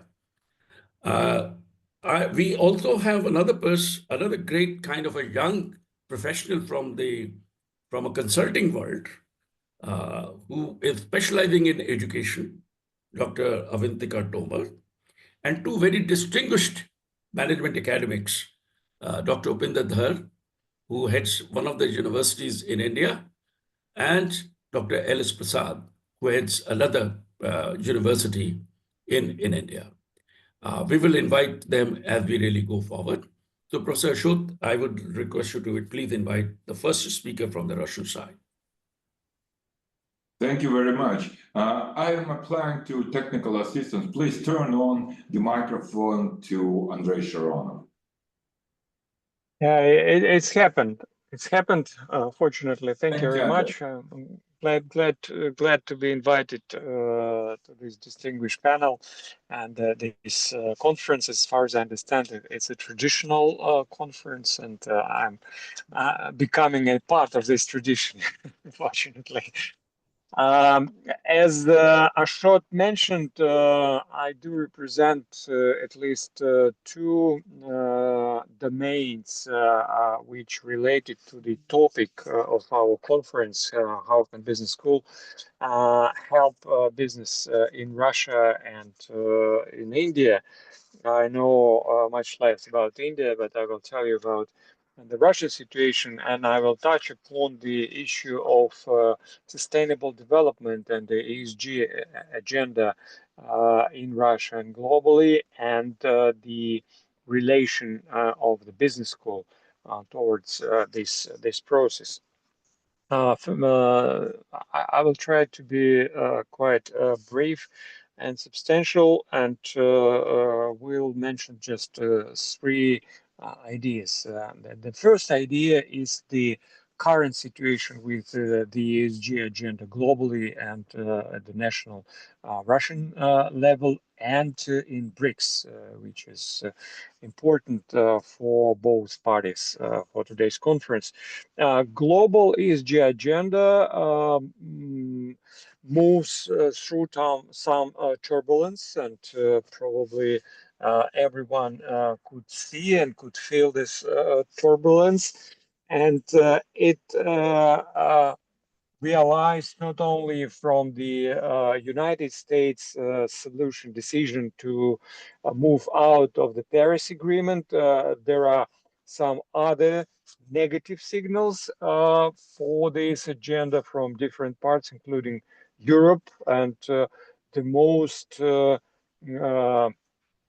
reliable donors and promoters of this agenda from the European Union also just push the brakes a bit to make it more realistic, let's say, this agenda. As far as the Russian concern, the Russian Federation, the government, the national government, still keeps its plans and strategies in this area, but due to some obvious political reasons, I mean, first of all, sanctions, the Russian government a little bit slowed the direction of climate and corporate governance, but in terms of ecology and social responsibility, so E and S, the national agenda is still very active without any changes. And by the way, we also saw some signals and some people and even some organizations in Russia who also suggested or speculated about leaving the Paris Agreement in Russia, but fortunately it was a very small part of opponents regarding these important agreements for the humankind and for the country. Let me remind that Brazil will host next Conference of Party, number 30, the 30th Conference of Party, this November, and BRICS countries, Brazil, India, Russia, and China do represent very substantial amount of countries and population dealing with this agenda. And I think that the BRICS as an organization, growing organization, will represent their own proposals regarding the ESG agenda for the nearest future. Let me move to the second domain. It's the attitude of the younger generation, in particular millennials, to the ESG agenda. There are a lot of numbers, and I will show just two probably of these numbers. About 75% of millennials prefer more sustainable and green companies. I'm talking about employers, companies as employers. And 28% of millennials, it's a global research, it's not a national numbers, it's a global research. 28% of millennials are ready to get paid less if the company has an explicit social purpose and explicit and effective policies, internal policies regarding ESG and sustainable development. So it's some sort of positive signal from the coming generation, from a generation which are getting more and more active. And the last domain I would like to touch upon is in education as such. And let me start from some global numbers, which came from Financial Times and Core Analytics to sources that ESG programs, ESG courses takes the third position with 13% in the curriculum, global curriculum of business schools.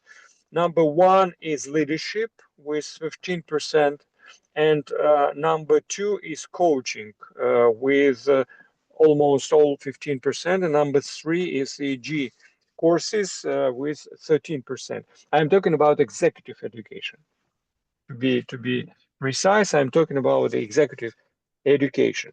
It's interesting that ESG, the main ESG courses are higher in its position than such traditional courses, traditional disciplines like business analytics, like finance, investment, marketing, sales, and artificial intelligence.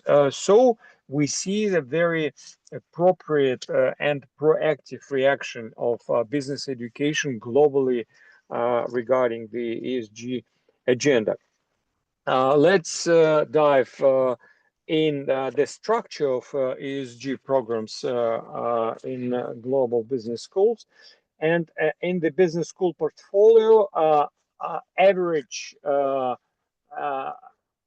share of ESG program are 30%, including business sustainability, 27%, diversity, equity, and inclusion, 24%. It's very tough destiny, which we see now for this particular component of ESG policies.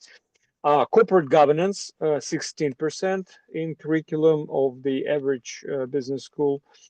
Sustainable finance and investments, 12%, and climate and energy transition is 7%.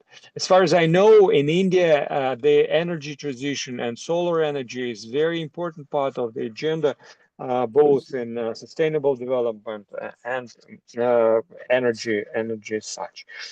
And maybe the last point, the last interesting and important information, that in Russia, in the last September 2025, the national professional standard was introduced, and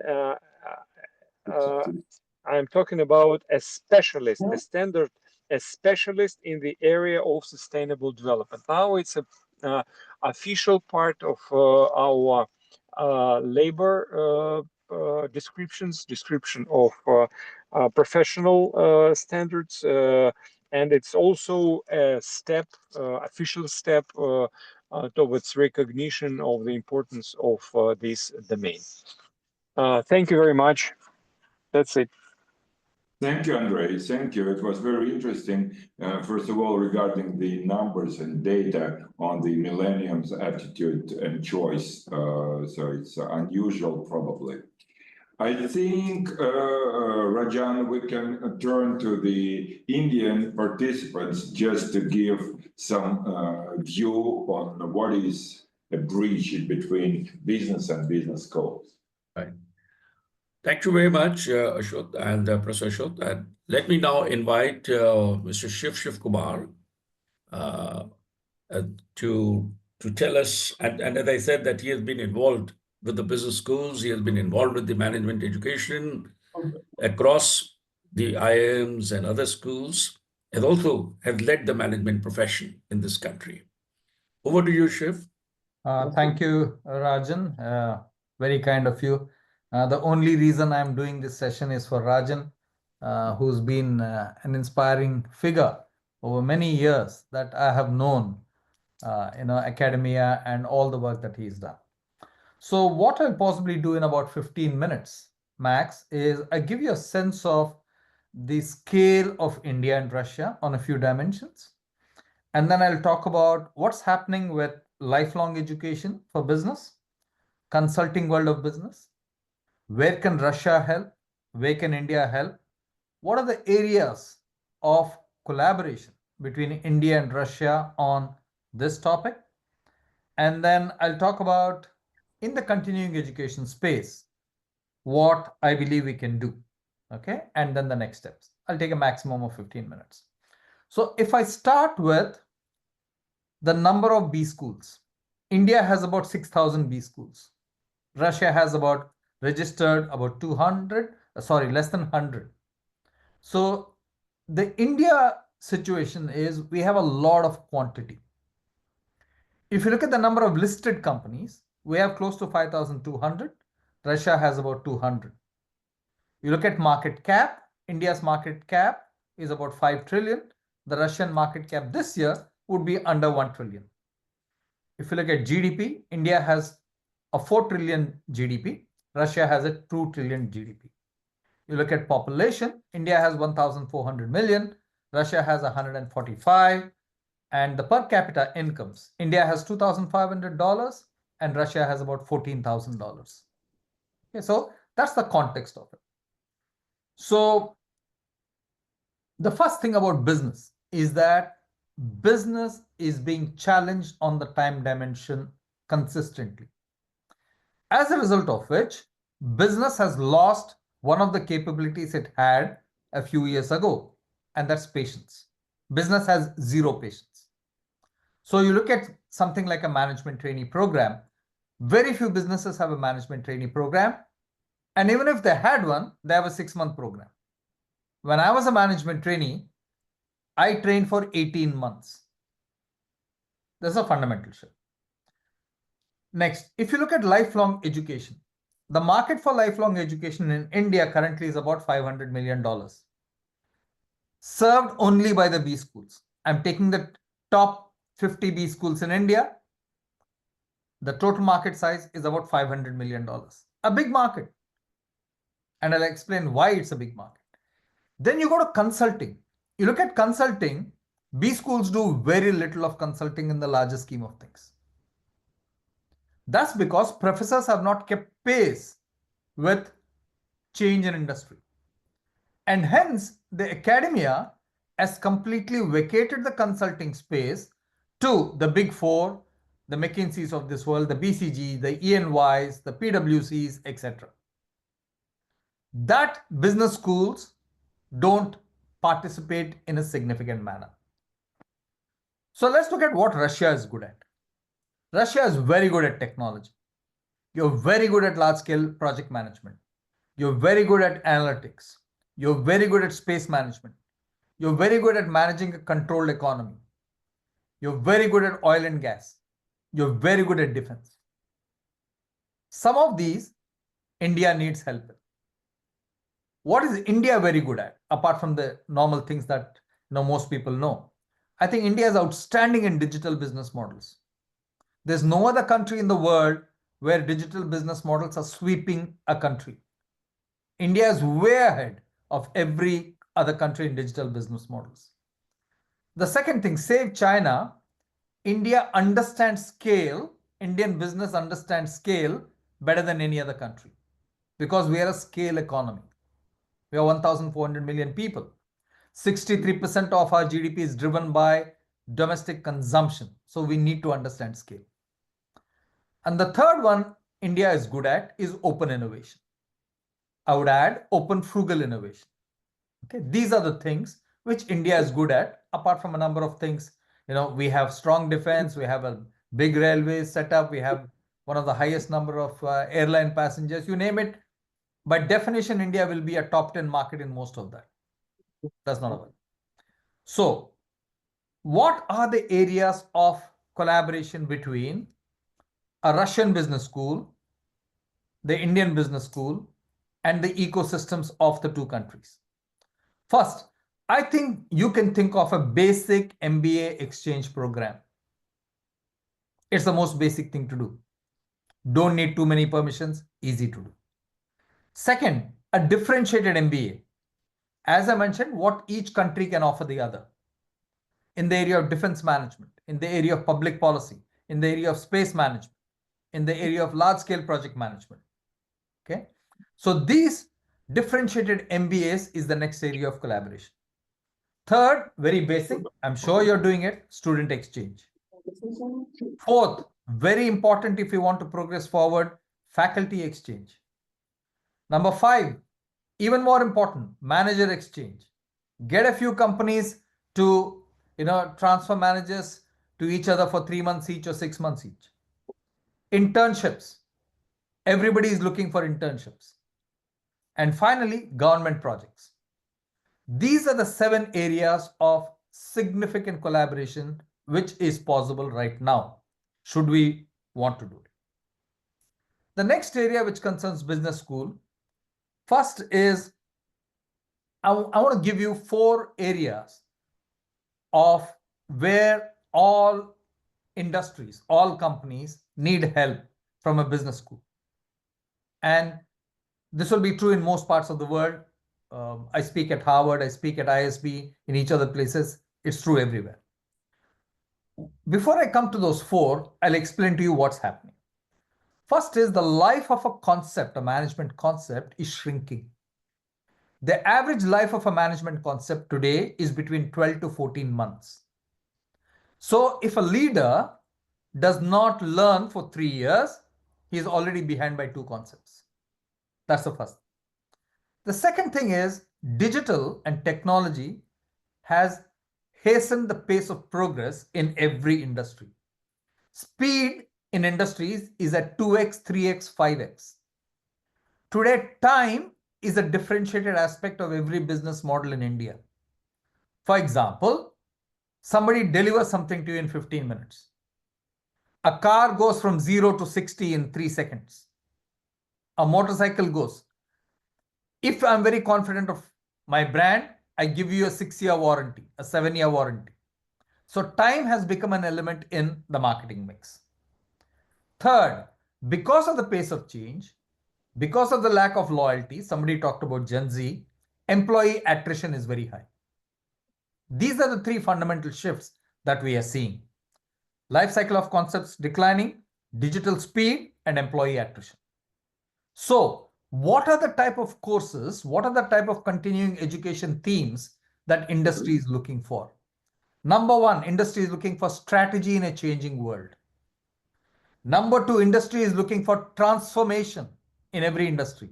How do I transform? I cannot be past forward, I need to be fast forward. The past will not repeat itself. So second area is transformation.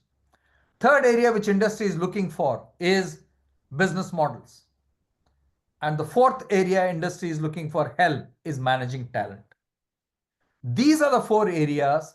If you were to focus on this and offer high quality faculty with some sensible examples and cases, you will do very well. Finance for non-finance managers, marketing for non-marketing managers, these are all 1990 concepts. Nobody wants it today. You need to look ahead. Please look ahead. Don't look back. And so in terms of next steps, what would I recommend to you? I would say I gave you 7 areas. Please start with like-minded institutions, like-minded business schools, like-minded professors. Start some partnerships. Start. Let's agree on 3 things that you want to do. And let's agree on the same thing and start. There's no point in preparing white papers. It's a thing of the past. There's no point in having another symposium, another discussion. That is typically what business schools do, which there is no place for in today's world. So I would suggest throw all the old manuals and old book out. Agree on what you want to agree. If you disagree on something, keep it aside for the next 1 year. Go and focus on what you agree. So that's what I would say from my point of view. I've taken exactly 12 minutes. Thank you very much, Rajan, again. I owe it to you to do this session for you. I also saw LS Ganesh on the call, somebody I have a lot of respect for, my senior at IIT Madras. Ganesh, my salute to you. And I wish you the very best. And, all the best, Rajan. If you can use me in any way, please feel free to do so. Thank you. Thank you. Thank you, Shiv. You made some wonderful points and some great kind of observations.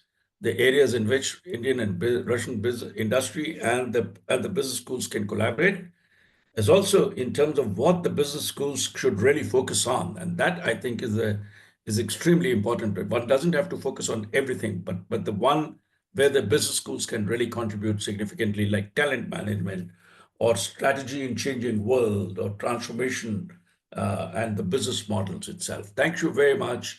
And over to you for the Russian part of the speakers. Thank you, Rajan. Sure. Thank you for the very, very interesting, information the speaker gave us and observations. And just continuing this topic, I would like to give a floor to the person who, for many years, working in global and local IT companies. At the same time, he's a professor here at the RANEPA, and he knows how to bridge the ideas from business communities just to educational programs. I would like Andrei Povarov to join us with his observation. What are the essential points of the future education or the future curriculum, and what we should take from the real business societies into business education? Andrei, are you with us? Yes, I'm here. Yeah, I could not switch microphone, but I understand. Yeah. So first of all, thank you for inviting me to speak in this conference. Really, what we are doing and what is important today, in my view, is how all new technologies are coming into business education agenda. Because our students, 95% or even more, do not have IT background, proper education, and for them to understand such words as disruptive technologies, how they work and how they impact business. Talking about some specific technologies such as blockchain, artificial intelligence, Internet of Things, digital twins, smart dust, many, many others, which may be, in fact, impacting their business quite severely if they don't pay enough attention. At the same time, many students are quite scared because, I mean, some of them are not noticing. This is one extreme. The other is being scared, like they know that artificial intelligence is coming, but they don't really understand the impact. And if they try to read something about this, again, whatever you can find, again, it's one of two poles. Either it's too technical and too difficult to go through, or it is just general words like, you know, we switch on artificial intelligence and it will do everything for us. Yeah, so both ways are actually, you know, false routes because you don't get anywhere. You would not understand what to do in business. So what we are doing for many years, we have many programs, in fact, for MBA level, executive MBA, DBA, and master level as well, where we basically expose students to these technologies, but we are in this golden medium place where we don't go to technical details, and at the same time, we are not saying common words. For example, if there are some big data, for example, methods that students can work, students are business students who are actually managers and owners of big businesses in Russia,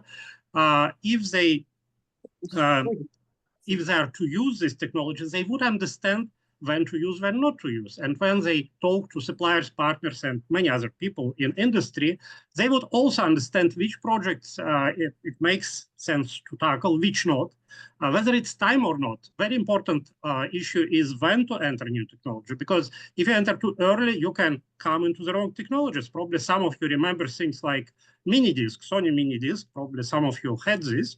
And again, they disappeared very, very quickly. And many companies that invested into this technology, basically it was wrong investment. At the same time, if you are too late, you may totally lose. And there are many companies that did this and many companies that even, you know, lost all their mightiness because of this. Classical example is Kodak. Yeah, so we teach students how not to be coded, and in this past scenario, and what to do with this.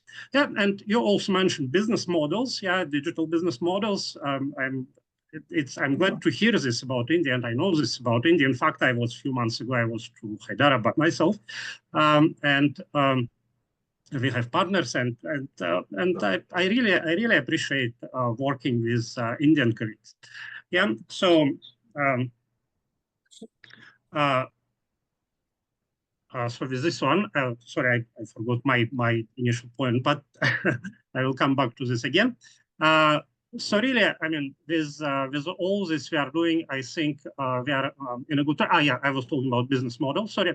So for business models you mentioned, yeah. So because these technologies are also part of these digital business models, and the way how digital transformation is affecting business, how to systematically use it in real business scenarios, this is also part of our studies. Yeah, so I believe, and from our experience, it's very, very important today, and it's also very important to find this right approach so that people are not scared and know how to use technology time.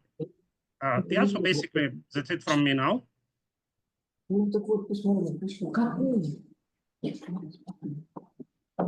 Thank you, Andrei. Thank you for your observation. I think that just focusing on what is needed for the educational community and what is needed to our students, both executives, MBA, and on a master level, I think it's very essential to understand that new technologies are coming. New technologies will be part of our life. They are all already part of our life. So not to be scared and to understand how to use them in a proper way, which will give you to be efficient on different levels. Rajan, it's your floor. Thank you, Professor Ashok. Let me now invite Professor Upinder Dhar, the Vice Chancellor of the Shri Vaishno Dev University, Vaishno University from Indore. Dr. Dhar. Thank you very much. Well, it was a great learning since morning. We have heard eminent speakers, and in this session, this happened to be the last session, and there are bound to be repetitions. But well, we should not worry about repetitions. What is more important is that we are getting opportunity to listen to each other and share our views. In fact, this webinar is a very welcome step towards collaboration between RABE and AMDISA. When it comes to business schools, I think there is a great potential for collaboration between Russian business schools and Indian business schools. In this session, one of the themes, and I think it is an important theme or sub-theme, is the lifelong education. While collaborating, we need to keep lifelong programs or lifelong education in mind. So, for example, why should we go for collaboration? Why there should be collaboration between various business schools from Russia and business schools from India? One important benefit is enhanced employability. The curricula are to be designed in such a way so that it leads to enhanced employability for the students in both the countries. If enhanced employability is not happening, then we are somewhere failing in the purpose. So first, most important is enhanced employability. Second is that we are talking about lifelong education or lifelong learning. We are talking about continuous education or continuing education. Why? Because personalized growth or personal growth and development is essential. So we need to design curricula jointly.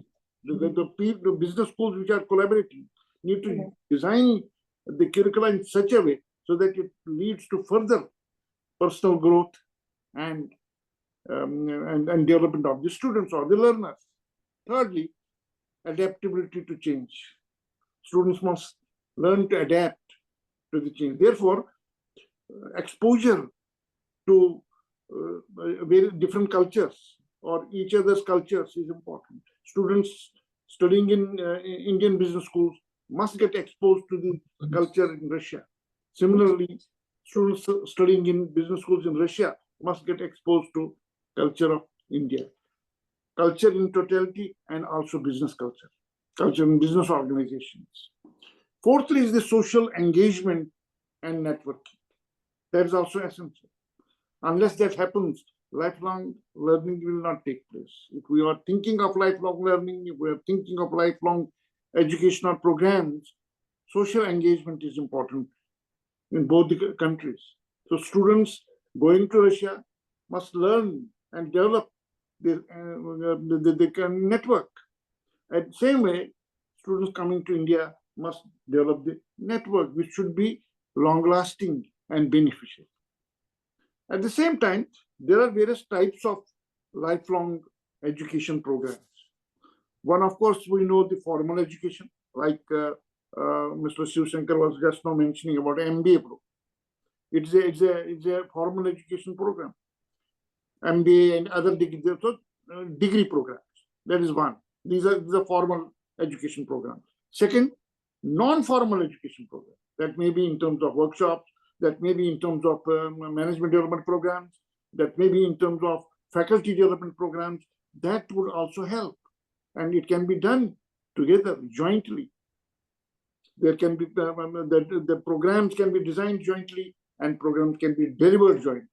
That would help in enhancing or ensuring lifelong education. Further, there are informal programs also. Informal programs are though like seminars, where or very, very short, which are self-driven. People may be doing certain programs online, maybe on Coursera, maybe on any other platform, but they are basically self-driven. Informal programs are self-driven. Further, even micro learning is possible. So learning in modules. These days, currently, we have so many, because of technology, so many facilities are available. So even micro learning can be rewarded. Micro learning can be appreciated. So students can be given opportunities, and those learning in modules can be rewarded or considered. Some credits can be given such learning as well. Further, there are certain features which are important when we talk about lifelong education. One is flexibility. There has to be flexibility. That means one can go to, say, a student registered in Indian business school can go to Russia, study there for maybe a trimester. He comes back, then studies another trimester in business school in India, and vice versa. So point is flexibility. It is not that if he is admitted for 2 years program, so he has to be constantly there in the business school. No. So there is flexibility. They can module-wise exchange is possible. That means going to the other business school. Further, accountability. That is very important. Accountability. The business schools, the partners have to be accountable, and they have to ensure that education happens in the right manner. They have to ensure that curriculum is taken care of, not restricting to the curriculum which is prescribed, but also to the co-curricular aspect, also to the extracurricular aspect, because today we talk about overall development, complete development of a student or an individual, and that is possible when there is total attention, not restricting our teaching to the curricular education. Co-curricular, extracurricular can also happen, and it should happen, so that we ensure the total development or complete development or whole development of the individual or the student. Further, relevance. Relevance is also important. See, it happens particularly in public universities, that if a curriculum has been designed, it has been approved, and it goes on for years. But today, as we know, things are changing so fast. Even technology is advancing so fast. Therefore, curricula are also to be redesigned continuously, so that what we teach stays relevant. It should not be something which is old thing past, not applicable now. That should not happen. So relevance of the curricula, relevance of the teaching methodology, even pedagogy is also important. But the way we teach, the way we deliver is important. It is important when we are talking about partnership between two business schools located in two countries. Further, recognition. Recognition is again very important. Say, for example, someone, if a student has done a program which is jointly offered, it should be recognized in both the countries. So there comes the regulatory aspect. So regulatory bodies need to get into it and cooperate, so that whatever program is done jointly, that is recognized in both the countries, that is recognized elsewhere also. So that recognition is important. If it is not recognized, then there are so many problems and students will not come forward. But at the same time, it is easy said than done. There are challenges. First challenge is time constraint. Time constraint is a very important challenge which needs to be addressed. Second, financial constraints. There's another one where we need to take, say, for example, there are students, say in Indian context, I'm saying, many students go for loans from the banks. Banks are giving them loans and they are supported and they complete their education. But when we are having such joint programs, will they be supported by the banks? That also needs to be addressed, that needs to be seen. Can financial constraints be taken care of by the loans, or maybe special scholarships need to be created for students who are maybe merit-based, and also for meritorious, but then at the same time they are lacking means. Therefore, financial constraints need to be addressed. Further, motivation. So what will be the motivation? See, motivation is a challenge. Why should any student go for further study or study at a trimester in Russia, and vice versa? Why? What is the motivation? So what are the attractions? Those features need to be kept in mind. As I said, one point which can become definitely an attraction is enhanced employability. So if it is very distinctly, visibly increasing the employability of a student, then yes, that becomes a motivation. Or maybe it is not only, we may not restrict it to job. It may be, maybe one has an intention to have his own startup later on, or start maybe a second generation entrepreneur. So motivation can be that he is getting something which is additional, which is better off. He's getting exposed to industry in Russia if he's an Indian student in India, and vice versa. If he's a student in Russia, he's getting exposed to Indian industry. Therefore, that may help him as a second generation entrepreneur to take the business forward. So that becomes a motivation. So motivation is important. Then quality and credibility. Quality is definitely, without any doubt, a very important aspect. And our AMDISA has been doing a great service in assuring the quality, which we call SACS, South Asian Quality System. And there are many business schools in South Asia which have come forward for the accreditation called SACS. So Indian system and Russian system, joint system, even Russian association can join AMDISA in taking this SACS forward in Russian business schools. There can be certain additional features, so certain things can be added. We need to sit together, both Russian association, RABE, and our AMDISA can sit together, we can discuss and evolve a modified system that may be applicable to Russia. Or maybe the current system is applicable as it is. That needs to be discussed, because quality is important. Today, education is an attraction for the students if it is qualitative. Quality, as Mr. Shiv Shankar also mentioned about, we have a big quantity, about 6,000 business schools.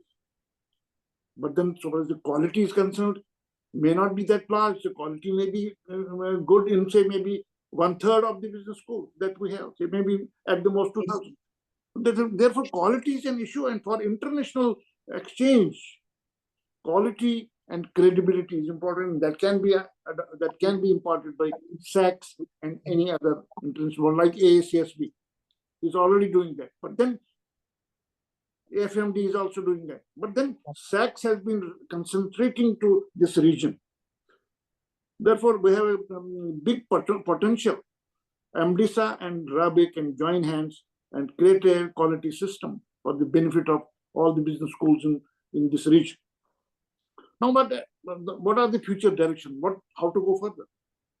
How to go forward? One is personalized learning. That is important. There, we need to take the help of the technology. And as we know, India is very good in technology part, IT. So personalized learning is possible. Virtual and augmented reality can be taken into consideration. Micro credentials can be, as I mentioned earlier also, even when micro learning is happening, students are studying in modules. Those modules can also be taken into consideration. And finally, lifelong learning ecosystem. That ecosystem is important, that one needs to keep on learning. Learning cannot end with 2 years program. Learning cannot end with 3 months program. It has to keep on happening. Students or learners need to realize that learning has to happen continuously. And that can happen when we are joining hands and they get the opportunity to learn on both the sides. They go, the students from India get to learn in Russian business schools, and students of Russian business schools get to learn from Indian business schools. So there are many other points. See, this is the last session. Therefore, we are bound to make repetition. So I don't want to make repetition. Joint faculty exchange, student exchange, joint research projects, or then designing the curricula jointly. So I want to go into that. That will be only repetition. But these are my thoughts on how lifelong education can become relevant when we are going in for partnership, when business schools join hands to offer quality education. Thank you. Thank you very much, Dr. Dev. You made a point in terms of the curriculum for the enhanced employability, and I think we'll take it forward as we really go forward. Professor Ashok? Yes, thank you. Thank you. And I would like just to ask a person who has, before I will give the floor to the next speaker, I think that it is necessary to have some remarks from the president of RABE, Professor Misailov, regarding the previous speaker saying that we need to tighten the cooperation between the Indian and Russian business schools and business association. And I think that the president of RABE has what to say. Thank you very, very much. Just 1 or 2 minutes, very brief remarks about the presentation of Professor Apinder Kar. I like the presentation. In fact, I liked all the presentations, and I am very, very thankful to our Indian friends and the initial presentations of which I was talking. I consider they created a very good foundation for our future discussions with our friendly association of Southern Asia. As far as this presentation, it was great. However, couple of remarks. I wanted, to support and to comment. I like very much the remark of Professor Apinder Kar that we need, some of the leaders of RABE, some of the leaders of Russian business schools from RABE, and AMDISA leaders, and maybe leaders of some of the business schools of India, to sit together and to look for better added value, better quality for both students. Because you see, the expectations of executive students on two sides, they can be to some extent different. And when you're running double degree projects, you always feel that they have a very big overlap when the expectations are the same. Still, they differ. And of course, this sort of tuning through the discussion is of great necessity when we establish and develop relations. This is first remark. And second remark about flexibility. flexibility, it's a great thing. Today, it's one of the most important things because the new generation, I'm sorry, I'm more than 70, and so I belong to the great extent to the previous century. And I feel that the younger generation, those who are about 30s, 35, and they already executive students, they already at MBA programs, etc., they think differently. Recently, my daughter, who is about 30, she told me that we do not have time to follow the oral messages with normal speed. Normally, we follow the messages with double speed because we are living in the world that is turning around much quicker than it was half a century ago. I got a message, and so flexibility, it's a very special thing. However, today, the disruptive technologies, digitalization provides for us fantastic opportunities of this flexibility. And I shall just mention one very good best practice. I learned about that from Bentley University, the United States of America, sort of how to say it, small business school university or university business school next to Washington, D.C. Russian professor Tamara Rabinovich introduced their online Master of Science program that provided an opportunity for the students to study either online or in class at their disposal. They just had to inform the organizers of the program that they are coming physically or they are looking to the program from their computers. And she told me, we always have there in the classroom about 50% of the audience. It's not the same 50%. The people change each other. However, half of the people, because of those other reasons, they prefer to be online, and half of the people prefer to be in class. One of them want to enjoy an opportunity to do something else simultaneously with the classes. Some of them want to be at the interactive classes. Recently, a couple of years ago, we introduced here in Moscow this type of MBA program, where our executive students, average age 35 years old, they already grown up leaders of many Russian enterprises. They have the same opportunities. They inform us a couple of weeks before the event whether they would come to the classroom or prefer to follow the classes online, of course, with several cameras, with screens, etc., with proper equipment. However, outside of the class, however, online, and our experience proves absolutely the same. Half of them are sitting in the class, half of them prefer to stay in their regions and not to come to Moscow for this period of time. And this is just because of this flexibility. And I consider that our Indian friends, they also have a lot of small findings about flexibility.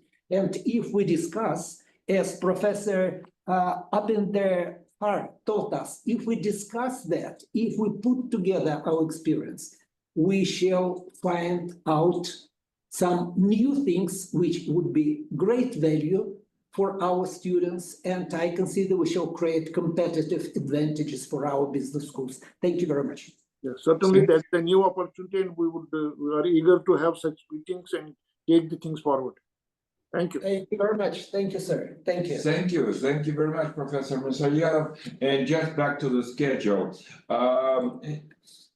At the previous session, we had a lot of, say, educators. This session is mostly filled with practitioners. And I'm glad just we have a possibility and opportunity to give the floor to the person who had a huge experience, both global and local. For recent years, he was with the Russian giant, energy giant, and today is with the investment foundation. Sergei Grigoriev, I hope you are with us, and we'll be glad just to hear your observation. What are the main ideas which we will put at the basic for the cooperation?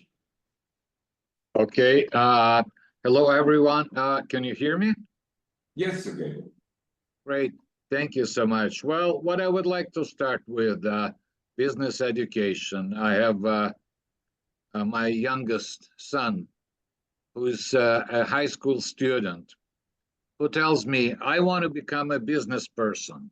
And I'm trying to ask him, what do you mean, business person? And he says, well, you know, I want to do business, I want to travel, I want to deal with people, I want to know other cultures. But if we look at the curricula of most of the schools which teach business, including in Moscow, let's say Moscow State, it's different from the school which is being run by Professor Misayedov, by the by. But the focus is mostly on mathematics, mathematics, and mathematics. Then they start teaching economy, but a lot of these things, the way I look at the curricula, are very much, how shall I say, far from real practice. It's something which is not, how shall I say, well landed, especially if we're talking about developing relations with the countries where many of the players in business do not have any experience or have very little cultural experience. And Professor Misayedov just spoke about school in the United States outside of Washington, he said, where they introduced a number of programs. The program which I will certainly introduce would be some sort of a deeper knowledge of some of the key countries the businessmen are preparing to work at. For example, it is not only my prediction that ties between Russia and India will grow, but among the people who we had, I mean, for 18 years I had been with SUEC. Right now, I'm around, but it's a bit of a different profile. We opened an office. We have good cultural contacts, but do we have there a single person who would speak any of the Indian languages? First of all, would know how to speak Hindu? No. It is mostly the people who used to be traders and good commercial representatives, but working in the other directions before the sanctions were imposed. For them, traveling to India and setting up business there, it's like going to a different world. What I think today business education should focus on is mostly the knowledge of the countries, of the basic countries which we anticipate to become good partners for years. I think it's a crucial thing, because if you do not know and you do not understand the culture of a certain country, if you do not speak the language, then you're in a way handicapped and you're not in a position to achieve full results. Besides, for a business person to operate, let's say, in a foreign country, life will be extremely boring if the person cannot enjoy visiting cultural events, enjoy talking to people, making contacts, and feel like this person is really, in a sense, sharing certain values with the people. That, I think, is a crucial matter, where I think business schools should specialize also in specific knowledge of languages, history, culture of different schools. What does it take to be a business person today? If I knew the answers, I wouldn't say so. I mean, yes, you have to know the basics of economic science. Yes, you have to be a good negotiator, and you would know how to communicate with the people. You have to know what you're selling to different people. So you have to have some sort of a specialization. Without the knowledge of that and specific kinds of, whether it's coal or minerals, I mean, you'll never succeed. But my emphasis would be, first of all, on particular knowledge of some of the key countries, some of the key partners. this is where I think there is a huge field, let's say, for Russia and India to develop cooperation in the sphere of business education, where Indian businessmen or people studying how to become businessmen could come to Russia and spend a few months here and live in a certain environment, which would become a lot more familiar to them once they decide to commit themselves to doing business with Russia. It is absolutely the same thing for the Russian students, Russian people, to specialize in a certain country, try to master the language, try to get to know more about culture. And I think in that sense, student exchange would be a most significant idea, because if we have students who would go and spend, let's say, from 1 month to 6 months at least, at a different Indian business education school or facility, I think that would contribute most significantly to building a much better environment for business and for development of business. This is crucial. What also, another remark that I would make, and I don't know if Professor AMDISA-RABE would agree with me. I mean, my other son studied business at a business school here in Moscow, and his, how shall I say, textbooks were mostly the textbooks written by the people in the early 21st century. But I think that today, as Professor AMDISA-RABE has already noted, the world is changing so dynamically that we need more, how shall I say, updated or upgraded literature summarizing the most successful experiences in business. Because sometimes what seemed to be a great breakthrough or a great idea, let's say in the early 2000s, may not be such a good and successful idea any longer for today's world and today's environment. So this is why the requirement for business school and for students would be to stay more updated. And how do they stay more updated? Of course, through education, through reading new books, and by also spending more time with their professors. I was always a little bit more skeptical, maybe because I am old, about education from a distance. It always seemed to me that it deprives a person from the pleasure and from the experience of communicating with a professor, from asking more questions, from discussing more things. That's why I'm more for live experience, for maybe smaller groups of students, but talking to a professor who would be advanced to share with them some of the latest, how shall I say, developments in business and in understanding of business. And finally, I think it's a good idea to try to invite to business schools those people who already were successful in their businesses, because and successful in recent years, who could share their experience, who could talk about certain things and trends which happen today, and who would certainly be in a position to give a good analysis of the global situation, because without that, without politics, we won't go too far with business education as well.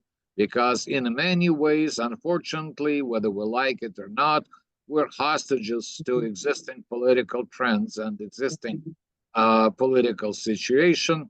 And it is necessary to stay, how shall I say, to always be updated and always be up to the point.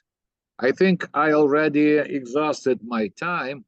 I'm very grateful to all of you for listening to me and for inviting me to speak. And I'm sorry, I had a meeting. There was a conflict of interest at the last moment. I had a meeting I couldn't Thank you very much. miss, so Thank you. I had to join you later. Thank you very much. Are there any questions you think I will be in a position to answer? I'll be more than happy to take those. Otherwise, it's a great conference, and thank you so much for having me. Thank you, Sergey, very much for your opinion. I think that it's very essential just to hear your personal view on what is necessary for the current businesses just in a new conditions. Rajan, the floor is yours, and what kind of discussion we have to have in addition? Right. Thank you so much, Professor Ashok. And let me now invite one of our young colleagues, a young professional from the industry, Dr. Avantika Tomar, who is a partner with EY, Ernst & Young, Parthenon.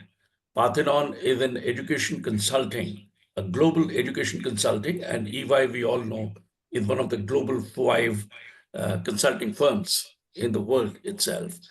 Avantika teaches in management schools in India and has a PhD from IIM Calcutta. But more than that, I think Avantika has been working very closely with us in FICCI and in some of the other forums in the area of higher education. Dr. Avantika Tomar, over to you. Thank you. Thanks so much, Rajan. And thank you so much, everyone, for the opportunity. It's been great just listening in to all the lovely ideas. A lot of what I wanted to say actually has already been said. So what I'll do is, Rajan and the group, I'll keep this fairly brief. I have 4 points to make in how India and Russia can collaborate to have better business education than perhaps both countries do at the moment. The first one is, and one of the speakers did allude to it earlier, but having greater collaboration with the industry. And I'm at a good vantage point to speak of this point because I both teach at business schools and then hire from business schools at Ernst & Young, right? And therefore, I can see what the dichotomy is. I can see the professors and the business schools have the best interest of the students at heart, and what they teach, they think is the most valuable thing to teach. However, by the time the students come to the workforce and start working at a firm like mine, whether consulting or otherwise, I think a lot is needed to be done. A lot is desired by us as the industry people that higher education right now is not able to do. The cure for that, according to me, is can we have co-curation of programs between faculty and industry? So if I know what I'm looking for as a recruiter, can I not partner with the faculty, and can I not curate the program that the faculty is teaching in a business school, right? So that is kind of seems very simple. I know it's very difficult to execute, which is why we haven't been able to do it. But absolutely that coming together and finding that middle ground between business school education and between the real world skills that we look for, I think that's kind of my point number one. Point number two, and again, I think Shiv in his bit spoke about this, but there are definitely sectors where India can add a lot of value, not just to Russia, but to any other country from a business education standpoint. We are very good at a few sectors, and I think digital business models and economy is something Shiv spoke about as well. I'll add a few to that. I think healthcare is something. We are the largest exporter of health workforce to the world. Tech, again, no points for guessing that one, but when it comes to IT and tech, we are again the largest exporters of tech talent to the world. And then certainly around the commerce or the finance or the fintech related skills and disciplines as well, right? So payments as an example, and digital payments, as a country, we lead that segment out and out, right?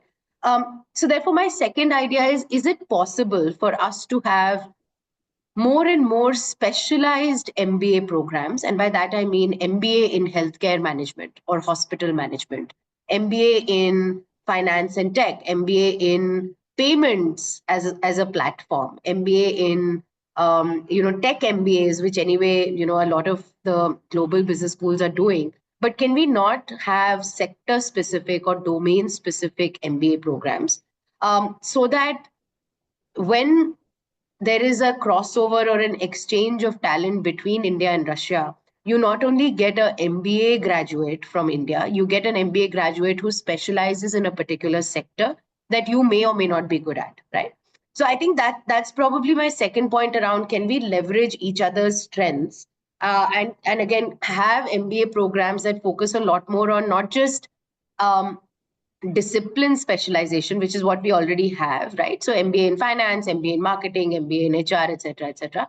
But I'm saying, can we go a step further from there? And can we have MBA in, hospital management and healthcare, MBA in payments, MBA in ESG? Somebody referenced that as well. I think it's a great idea to have MBA in ESG, right? So imagine you're getting two skill sets in one person, right? And likewise, mobility, decarbonization, all of those sorts of good things. Can we basically center the MBA program around sectors that both countries are strong at? So that was my second point. The third one, again, I think someone did allude to it earlier, but at the risk of repetition, I'll probably say it again, is executive education. So, while a lot of these programs and a lot of crossover of talent anyway happens at junior levels, can we not think about executive education programs where we don't stop at students? We also do executive education programs for faculty, right? I think, again, one of the speakers did mention faculty exchange programs. I would take it one step further up, and I would say, why just stop at exchange of faculty? Why can't we do full-time executive education programs for faculty as well, right? Because there are so many programs around international HR, international business, international law and policy, so that those are good programs. Why shouldn't faculty also benefit from programs like that, irrespective of which discipline they teach, right? So that's the third thing. And the fourth and final one from my side, and like I said, I promised I'll keep it short, is the online education piece. So I'm sure our Indian colleagues are already well aware, but for the Russian colleagues as well, our education policy in India talks about how programs need to have an online component. Now, whether it's through the Coursera's, Udemy's, edX's of the world, or it is through a faculty teaching online from some other country, or it's about having online internships, online capstone projects with industry, online shadowing or mentoring of students, irrespective, there is a lot of focus and push from our government around online education. I think that's a easier, in my mind, a lower hanging fruit. And again, I think Shiv said this, that instead of doing more conferences and more white papers, maybe a good thing to do is let's tackle the lowest hanging fruit, right? And online certainly is a low hanging fruit. Can we not, in the first instance, look at 10, 20 business schools in Russia, 10, 20 business schools in India, at the very least start providing some online crossover programs to each other, right? So that's certainly an area which I know that our government is pushing. I know the industry likes that element, so therefore there is a win-win there. And I know that the students would also appreciate that instead of at least having an exchange program, something is better than nothing. So can they start with an online internship perhaps with a Russian company, right? So I think those are the four themes that I felt in the context of lifelong learning, and in the context of the discussion we are having around India, Russia, business education relationships. Those are four very, what I think easily, addressed issues. Some will take a little bit longer. So co-curating programs with industry obviously will take longer. But things like, having sector-focused education and having online education, I don't think should take a long time to curate. I'll pause with that, Rajan. Again, as everyone said, if there are any questions, very happy to answer.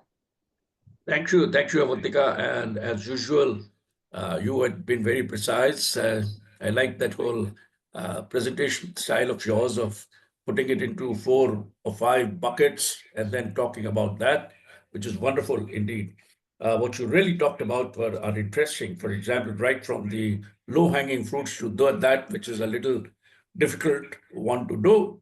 But I think these are all those kinds of an area which are a doable kind of an area. So we would get back to our Russian friends, and we'll get Professor Ashok to take this part. Yes, thank you very much, Rajan.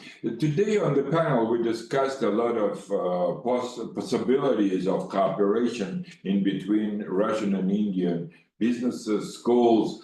But I would like to give a floor to a person. I guess he knows much more than we, all of us, knows about the cooperation in between two countries. To the Vice President of Russian-Indian Friendship Society, AMDISA, who was one of the say co-sponsors of this conference and a huge input for the creation of this very interesting discussion. Aditya Shirostava, the floor is yours, and thank you for joining us. Good afternoon, everybody. Dobry den. The session is going really good, and I would really delighted to have a discussion in a crossword education, business, and cultural exchange as the topics today stated. Doing business, how can a business school helps in business in India and Russia? This topic is very intriguing and vital for both of great countries.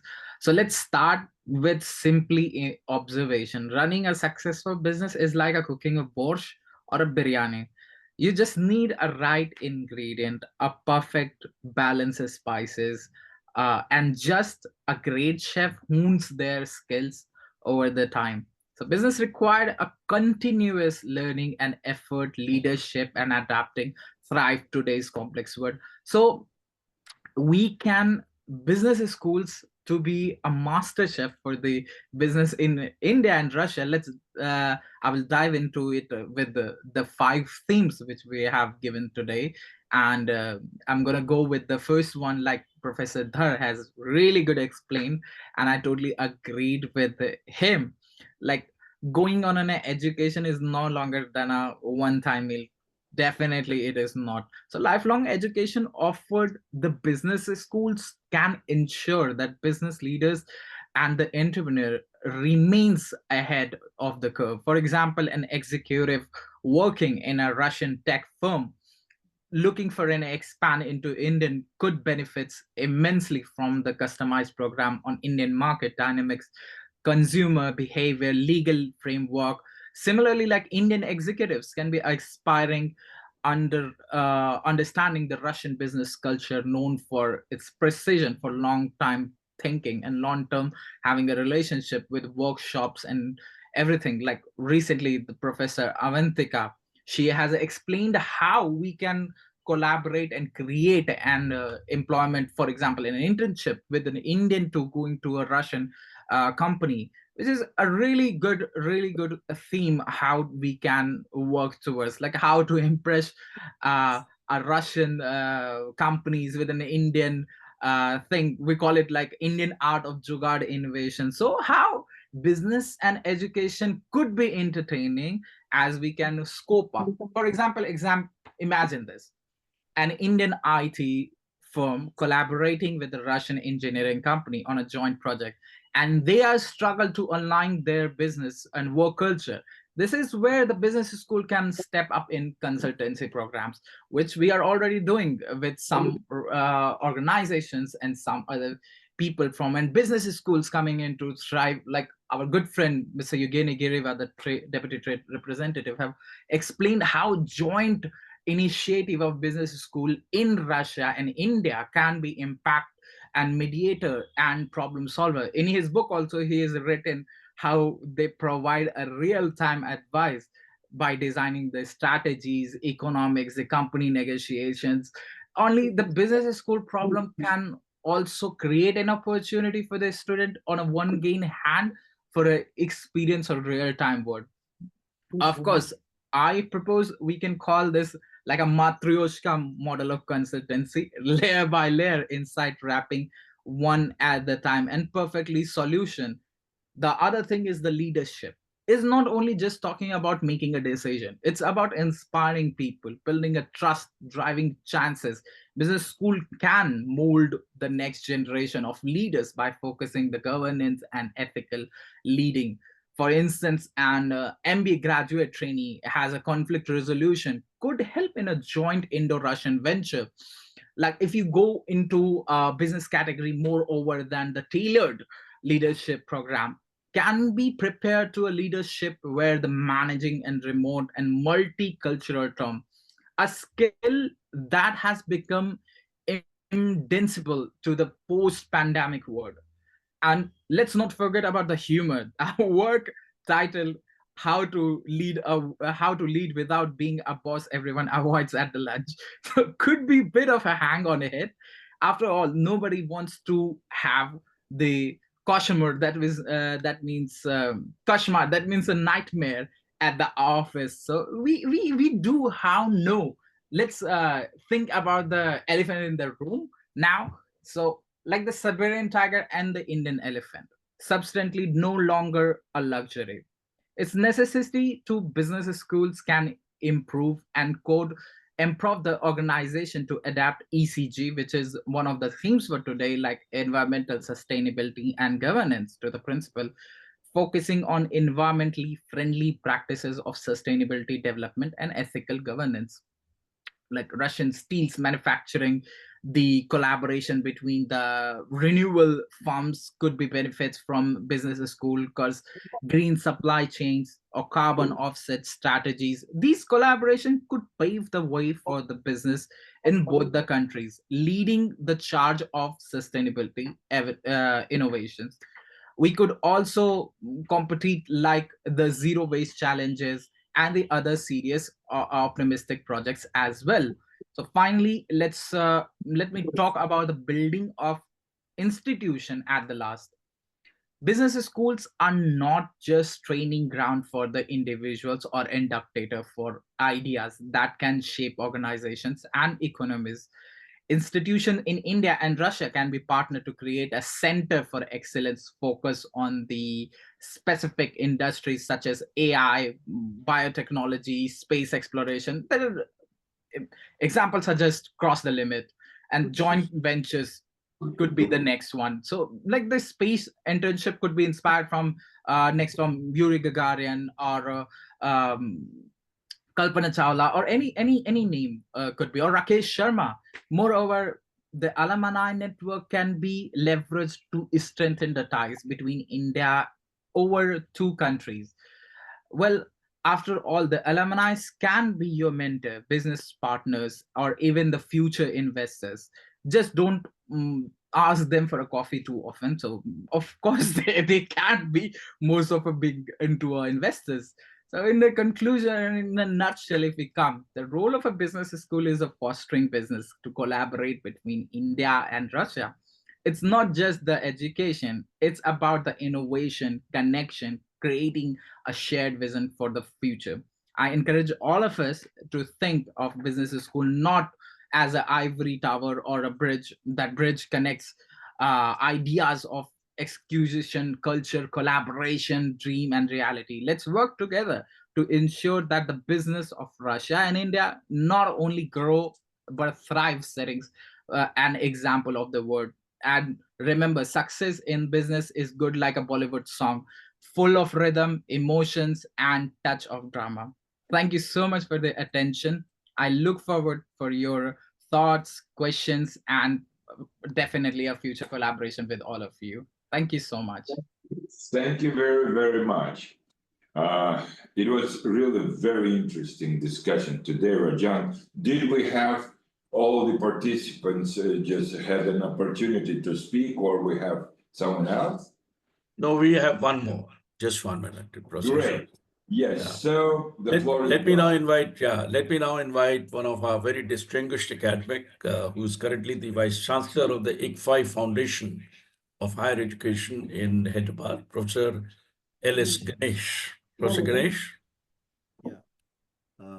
Thank you, Dr. Rajan, and let me thank all the participants. I hope you are able to hear me clearly. Yeah. And I mean, the the most brief input I can give is say ditto and say thank you very much. I didn't want to do that because it not be fair, but very constructive ideas have been shared. In fact, I'm very happy to share with you that we had a team from Ranepa here a few months ago, and we are into signing an MOU with them. This is the business school in Moscow. And interestingly, our business school is IBS, ICFI Business School. And theirs was also IBS, but with a different expansion. So there was a legal,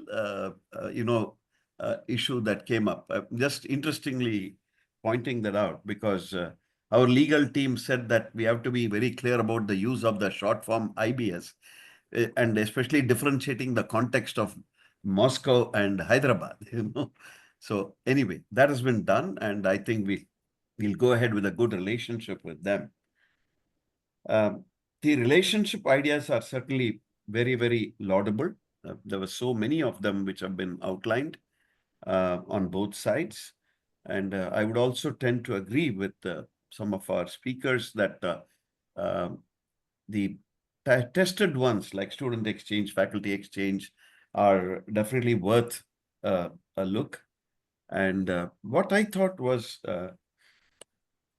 some of the things where in a different avatar we had succeeded. I thought I'll place it for our consideration. We had a team from Austria some years ago, which identified about 20 business people from Austria to come and spend 2 weeks in Chennai. As Shiv had already pointed out, we were together in IIT Madras many years ago. I'm very happy to meet with them virtually again. And that program proved to be quite successful. So this is a possibility because we are looking at how can the business school help in enhancing the business engagements between Russian business and Indian business. One principle, of course, is to leverage our strengths, as has been correctly pointed out. Sometimes what happens is we have to be very careful on this also. I remember a little bit of humor, which I should share here. There was this beautiful lady on a cruise with George Bernard Shaw. I'm sure some of you would know this. And apparently she was quite impressed with George Bernard Shaw. And she happened to propose to George Bernard Shaw, saying that if we marry, we could have a child as beautiful as me and as wise as you. And George Bernard Shaw retorted, what if the opposite happens, And sometimes you have to be very, very, very careful when we strike relationships, because I would agree with Dr. Rajan's opening remarks, where you talked of synergizing, synergy and the idea of whole. I'm basically a person who swears by the system sciences. So where we talk of a whole as a whole and not just as the sum of the parts, So that point, I think, was a great point. We have to see what are the specific ways in which we can engage so that we derive mutual value. The idea of an immersion is definitely a good idea because it seemed very good from many perspectives. Would it be feasible for our Russian counterparts to identify a few businessmen, say maybe a dozen or so, to come over, be with us in India for, say, 2 or 3 weeks, a kind of immersion, where we give them a good exposure to the kind of work that is done here, and we take them around different types of businesses also, because I'm very sure that in certain spaces or certain sectors, India has definitely done well, as was pointed out correctly, in the whole world of fintech and the digitalization of the economy. Certainly, the world acknowledges India as one of the finest examples now. In fact, it was just yesterday I was sharing with somebody. There was a beggar on the road who was asking for some alms. And I was witness to this because this is something very interesting to our Russian counterparts. The And the concerned person said, I don't have change. The beggar said, here is my QR code. Can you send me some alms? Where do you go? You can understand the levels to which digitalization is taking place now, And nevertheless, immersion is one idea which I thought I should share with our friends from Russia. It will definitely benefit both sides. I'm sure we can also benefit from having a small team go over to Russia and spend some time, 2 weeks or 3 weeks, trying to get a feel for what their business is. It's something like a trailer of a good film, It's not exactly the film, but at least it gives you some kind of an idea as to what can be done. There's another idea which I shared with some counterparts elsewhere, which I believe is possible. Would it be feasible for business schools in Russia and business schools in India to exchange question papers? For example, we'll set the question paper for your students, and you set the question papers for our students. I think we can easily do the translations without too much of a problem, but I'm sure that will be quite challenging also. Case studies is another area where I think we can do, and I'm very proud to share with you that the business school here in my institution, the ICFI Foundation for Higher Education, is now recognized to be one of the finest in the world, with 6 of the top 10 case authors coming from this business school. So this is another area where I think we can easily work for the benefit of each other, so that we can exchange some cases, and we can have the cases worked on by your people there. I'm not just talking of students, but I'm talking of even business people, because eventually everything can boil down to a case, actually, can be placed as a case.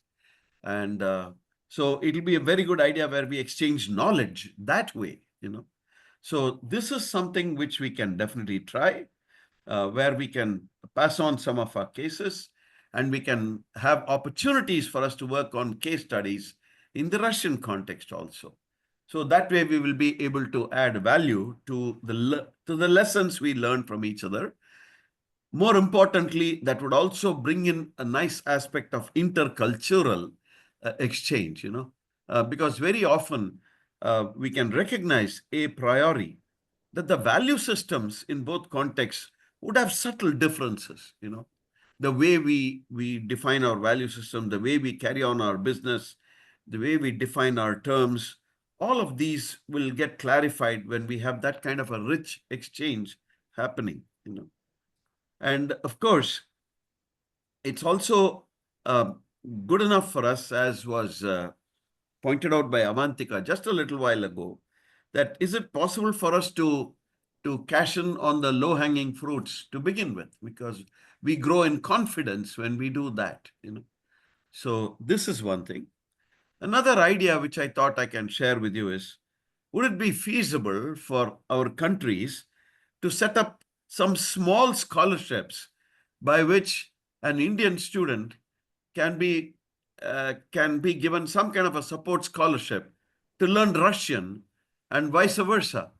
A student in Russia can be given a scholarship to learn an Indian language. Of course, we'll have a problem, because if you look at some of our currencies, at the rear of the currency, you'll have a whole host of languages listed there, all of them as officially recognized languages. But that's a challenge in India. In India, there's no single language as such, although we know that Hindi is largely spoken by a wide section of the population. But we do have massive differences in terms of the language itself, the grammatical structures and all. These are small things we can do to improve the cultural exchange also. Because when I'm talking of the context of business, we should not divorce it from the context of culture, because business takes place in a culture. So it's very important for us to recognize that kind of a cultural milieu or an environment in which business takes place also. And of course, the game of business is value addition, as they say. So it's very important for us to understand in what ways value addition takes place in Russian business, in what ways value addition takes place in Indian business. So if we're able to get to grips on those fundamentals of value addition, I'm sure there'll be a lot of lessons learned on both sides, you know. But most importantly, I would say that the larger context of a nation and how the nation is built, which has been embodied in our own countries or our nations, is also an important part of the understanding of the business that is carried on in both the contexts. So if we enlarge the context of business into culture and the concept of a nation, I believe our understanding of how business could be done can also be bettered. The other area where I feel we can work on joint projects is the specific issue of technology forecasting and assessment. So technology forecasting could be of great interest to both countries, in terms of what we are doing. And there can be some joint projects set up by a duly formed organization whose cause is to further the idea of business and intellectual work bilaterally, at least to begin with. So if we could have that kind of an arrangement, that would also be of great benefit to us, because technology forecasting becomes a very exciting proposition for us, given the way the world is changing nowadays. And of course, we would always be happy to welcome Russian counterparts over to India. I'm very, very sure that we'll all be very happy. And if that can be done, I think that'll be great. These are some of the ideas I thought I'll share with you, which go a little beyond the simple student exchange and the faculty exchange, which are eminently possible and worthwhile also. So that's it from my side, Dr. Rajan. So if there are any other points, I'll be happy to respond. Yeah. Thank you very much, Professor Ganesh. You made some very, very important observations, and worthwhile for us to consider, like whether this is in terms of bringing in the business leaders to the business school, which is a wonderful kind of an idea, or for that matter, let us say, thinking in terms of the language part of it. But what I really liked and what I feel is extremely important, which I said in the plenary session, is a cultural sensitivity. I think while we are teaching the MBA programs, and when we are talking about even executive education programs, unless and until we are able to make our participants culturally sensitive to and understand the context of the country in which the business is done, I think we would be failing in our duty. And it is from that kind of a point of view, I think the exchange programs work very well. But certainly we can look at it from multiple other kind of perspectives itself. So let me sum it up from some of the thoughts that had emerged from our side, from AMDISA side. I think if I was to look at, let us say, this kind of a partnership between the Indian and Russian business schools, and start from the low-hanging fruits to going towards something which is going to take a much longer time period, I think obviously the low-hanging fruits are the most obvious ones, like, for example, the exchange programs, the mobility, the resource mobility between the two countries, leveraging technology for the purposes of having some joint sessions. Those are the kind of things that are very, very immediate kind of things. Short-term certificate programs for industry, for example, offered by Russians and Indian faculty together, both for Russian and the Indian business school and Indian industry.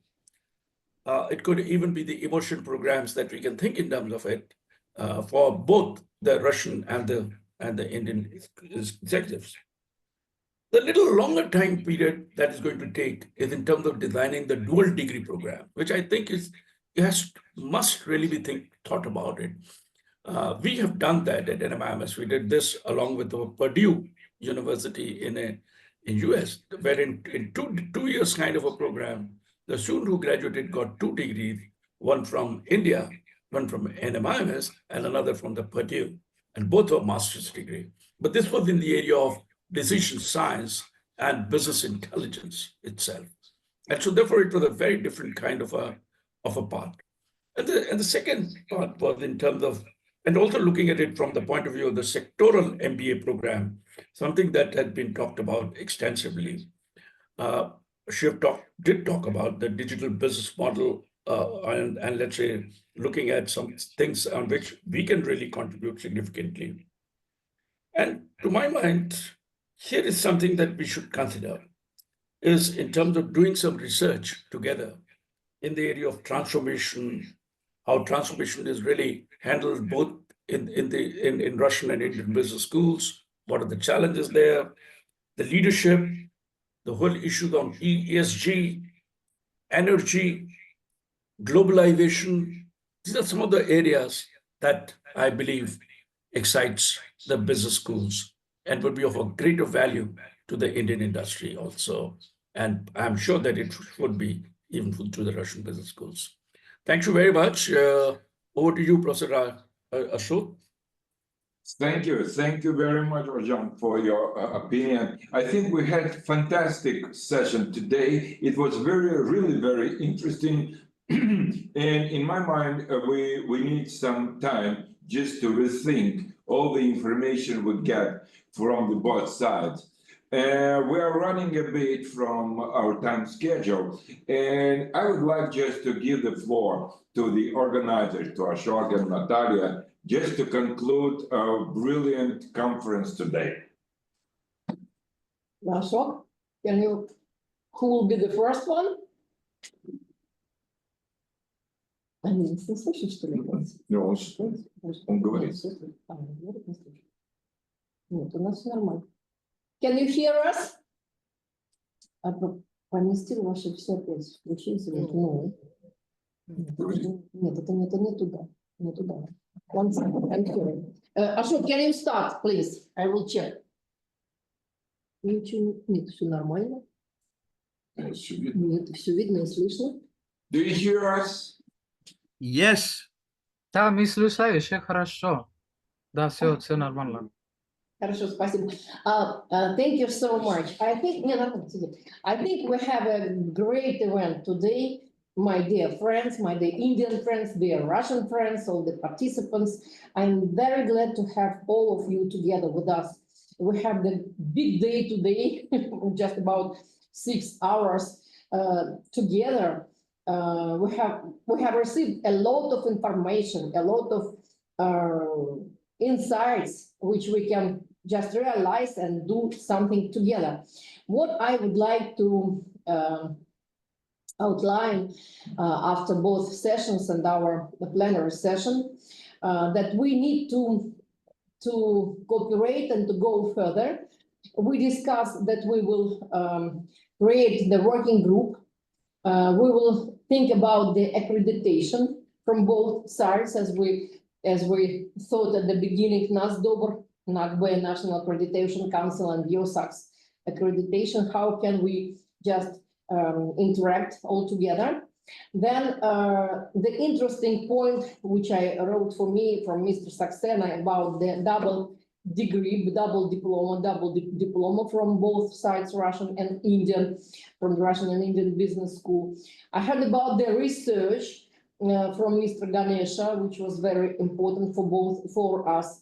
Also, Mr. Joshi, can you write me in my personal address where will be the next your AMDISA General Assembly International Conference? We discussed with Sergey that we can come to you personally, and if you give us the floor on this conference, I think that will be the very great event. Also, we can do it, we can fly to you, and then we will invite you to the next AMDISA-RABE International Conference also to make a speech here in Moscow.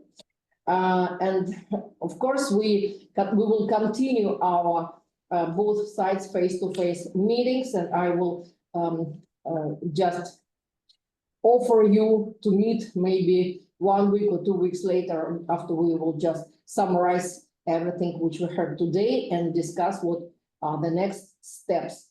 And also, I would like to thank all the speakers. I also asked them to send all their presentations which we can share among the AMDISA and RABE members, all your presentations, because even if you were speaking without any slides, those who showed us the slides were very interesting. So I think that we should share it among our members. Thank you so much, all colleagues. I think that we have a fantastic event today. Thank for all our efforts doing together from RABE side and from AMDISA side, from Mr. Yoshi, from our side. Thank you so much. Hope that that was only the first step to going further. Thank you. Russia and India are the great countries. Thank you, Dr. Natalia. This was a joint endeavor of RABE and AMDISA. In the past, we used to meet in Interman, but now we will be meeting regularly in your national conference as well as our biennial conference. And this time our biennial conference is scheduled to be held in Bhutan. Sometimes in September, we will invite you to most picturesque place in South Asia, that is Bhutan. So that is our invitation to you. Thank you so much. We accepted. Thank you. So this is about our future program. But I am very happy that the 26 speakers and having time of 6 hours and to ration the time very critically without with maintaining the dignity and respect of the speakers. I think all the moderators, they have done the excellent job from Russian side as well as from Indian side, and also our secretariat, they supported the technology very ably under the leadership of our executive director, Mr. Ramakrishnan, technical manager Sarvanan, and other staff member for making our program successful, because technology is a very important aspect and that has been handled very capably by our team. So I must thank the RABE president, Professor Sergey Maisodev, and Dr. Natalia, Director General of RABE, for making this event possible. We had a preliminary meetings in which all the details were confirmed. When the topic, when the theme of the conference was decided in AMDISA, we formulated the core committee of Professor Rajan Saxena, then Professor Kalro, myself, and Ramakrishnan, and we worked out all the nitty-gritties and niceties and identified the speakers for this conference. And from your side, I think Professor Sergey Maisodev, and you have worked a lot, and therefore all the speakers were present for this conference, and it was a Herculean task to complete the program in a stipulated time and maintain our recess time for coffee break also. So thank you very much for making this program successful, and my thanks are due to all speakers and the moderator. Thank you very much. Thank you. And just Ashok, I want to say that you mentioned Interman. Who knows how the situation will come on? So maybe we will create a new Interman and see you in this association again. Yes, namaste. Okay, namaskar. Namaste. Namaste. Thank you. Have a nice day, everybody. Namaste, Russia. Namaste. Namaste, India. До свидания. До свидания. До свидания. До свидания. Thank you. До свидания, коллеги.